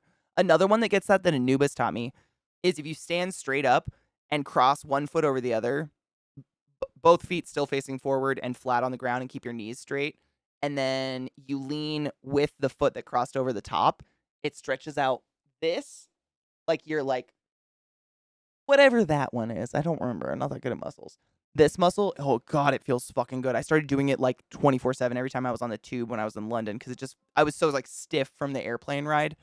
It was incredible. Excuse me. I'm almost over this damn cold. It's just like, I gotta cough up the rest of this shit in my lungs. So gross.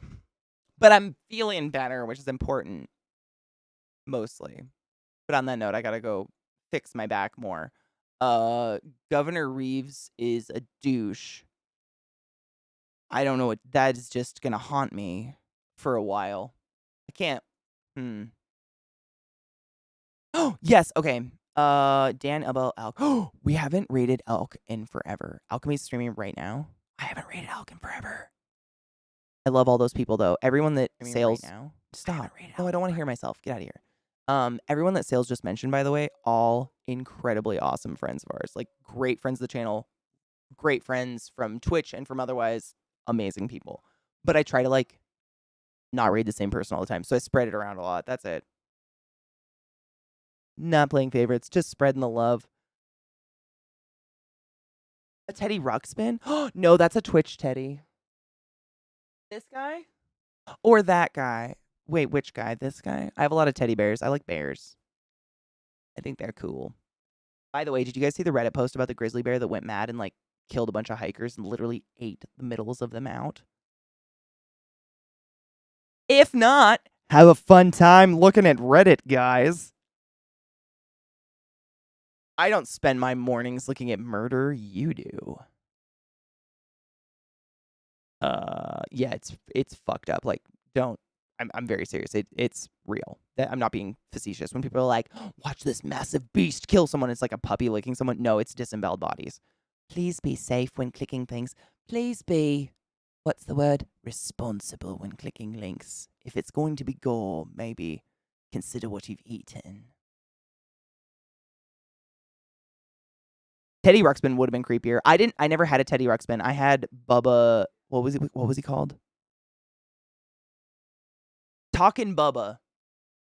He was the off-brand redneck version of Teddy Ruxpin that would say things like, "Yeehaw, y'all getting that?" What it was just fucking, yeah. Every single one of my cousins had one. There was like 17 of us. Yeah, I had to talk about it.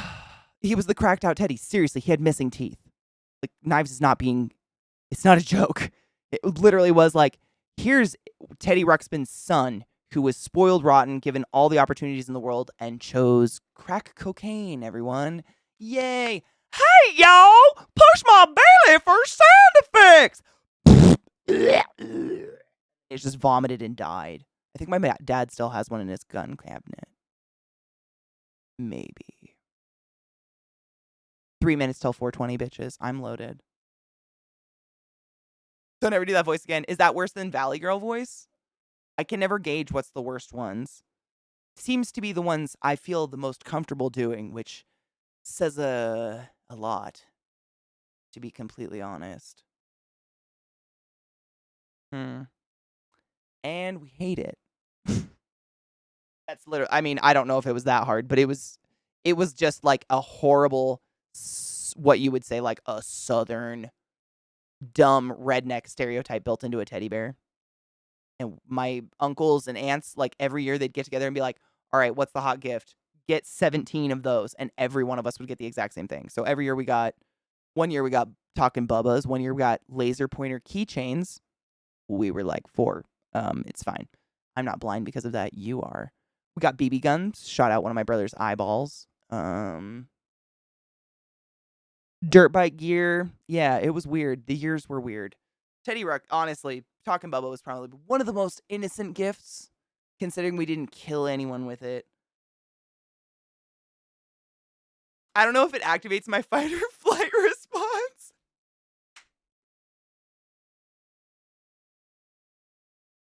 Are you feeling sweaty, son? Shut the fuck up. That's fantastic. Good to know I have a weapon. I don't need to, like, stuff in my ass first. Not that I would do that. Don't put weapons in your ass. Did you hear that someone in, oh God, Atlanta? Fuck, somewhere on the East Coast, big city, someone shot their dick off being gangster with a gun. What we talk about happened. Oh, Sally. I mean, it's not like an, is the eroticism come from the fact that it could, like, go off? Is that it? Because, like, your life is worth more than this. There are dildos that will literally lay an egg in your asshole. A dildo. Like, we gotta have fake weapons at this point, or whatever your thing is. Mosquitoes are the devil, Greg. I got bit by one so bad. God, it was like 3 days ago. It literally got my back of my thigh right under my ass cheek. Like, right under the ass cheek fold. So every time I walked, the skin would, like, move and itch. Oh, I was, like, clawing my fucking ass cheeks off. I wanted to scream. Horrible. Horrible. Mosquitoes are the worst. Oh my God, is it 420? Happy 420 to those in the central zone. Oh, Afterbite? Is that actually, sorry, I have such a bad fucking foot itch. I had to get it. I was gonna scream. We were talking about mosquitoes, and of course now I have an itch. I'm sorry, I'm just clawing into my foot. Allow me to remove the flesh real fast.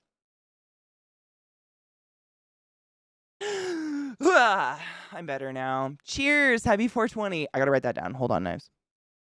For real. Cheers, though. Sorry. Mosquitoes are the worst.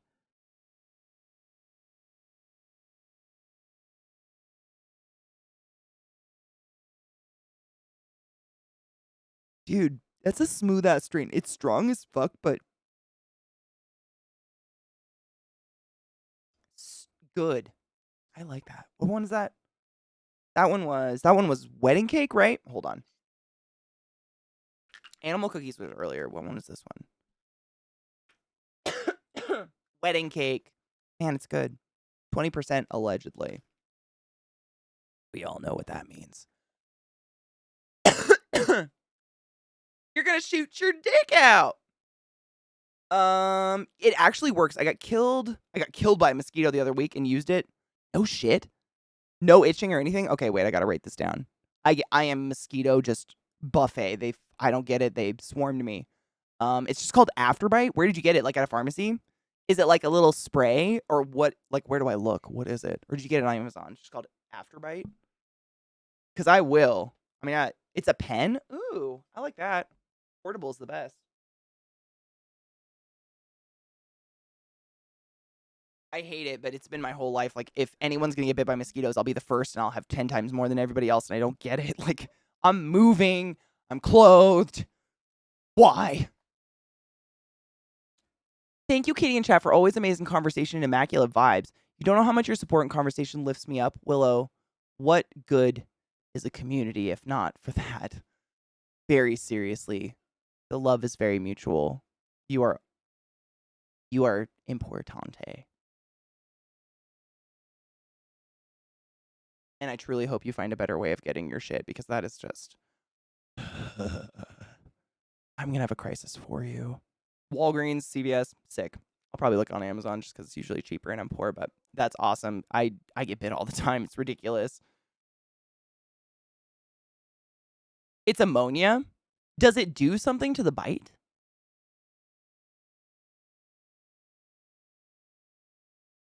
It's because I'm so sweet. Mosquitoes can't resist. I wish. I truly wish that was it. I've heard it's blood or sweat or something. They can smell you. The crazy thing is, mosquitoes are the #1 most important pollinator of the Northwest of North America. Honeybees actually aren't native here. They were brought over from the UK. There's like 2 species of mosquito that the female needs to drink blood to what's the word? Like warm the eggs when she's pregnant in her belly, and that's it. That's the only time we get bit. It's only female mosquitoes of 2 different species, and that's it. However, eradicating mosquitoes feels good. You're right. Thank you, Glut. Oh my god. All right. I'm gonna host my girl Alchemy. If you don't know Alchemy, we kind of overbang her in chat because we are in love with her. She is one of the most awesome humans. Amazing. One of my long-term friends. She's a moderator in our channel. Epic streamer. She plays a shit ton of Final Fantasy if you're into that kind of shit. I love watching it. I've never played the game before in my life. The game is just gorgeous. But she's gorgeous and absolutely a fucking high-quality human being. What more can you say about Alk? I love her. But she will never say anything nice about herself. So we kind of overlove on her. But please go overlove on my friend Alk for me. I'm gonna go get beat the fuck up so I don't have pain, but I will see you tomorrow morning. And I'm gonna finish my download of Destiny so we can play. Because I really want to. Be good and take your joy. Bye. Oh, wash your hands and, dicks and stuff. Balls.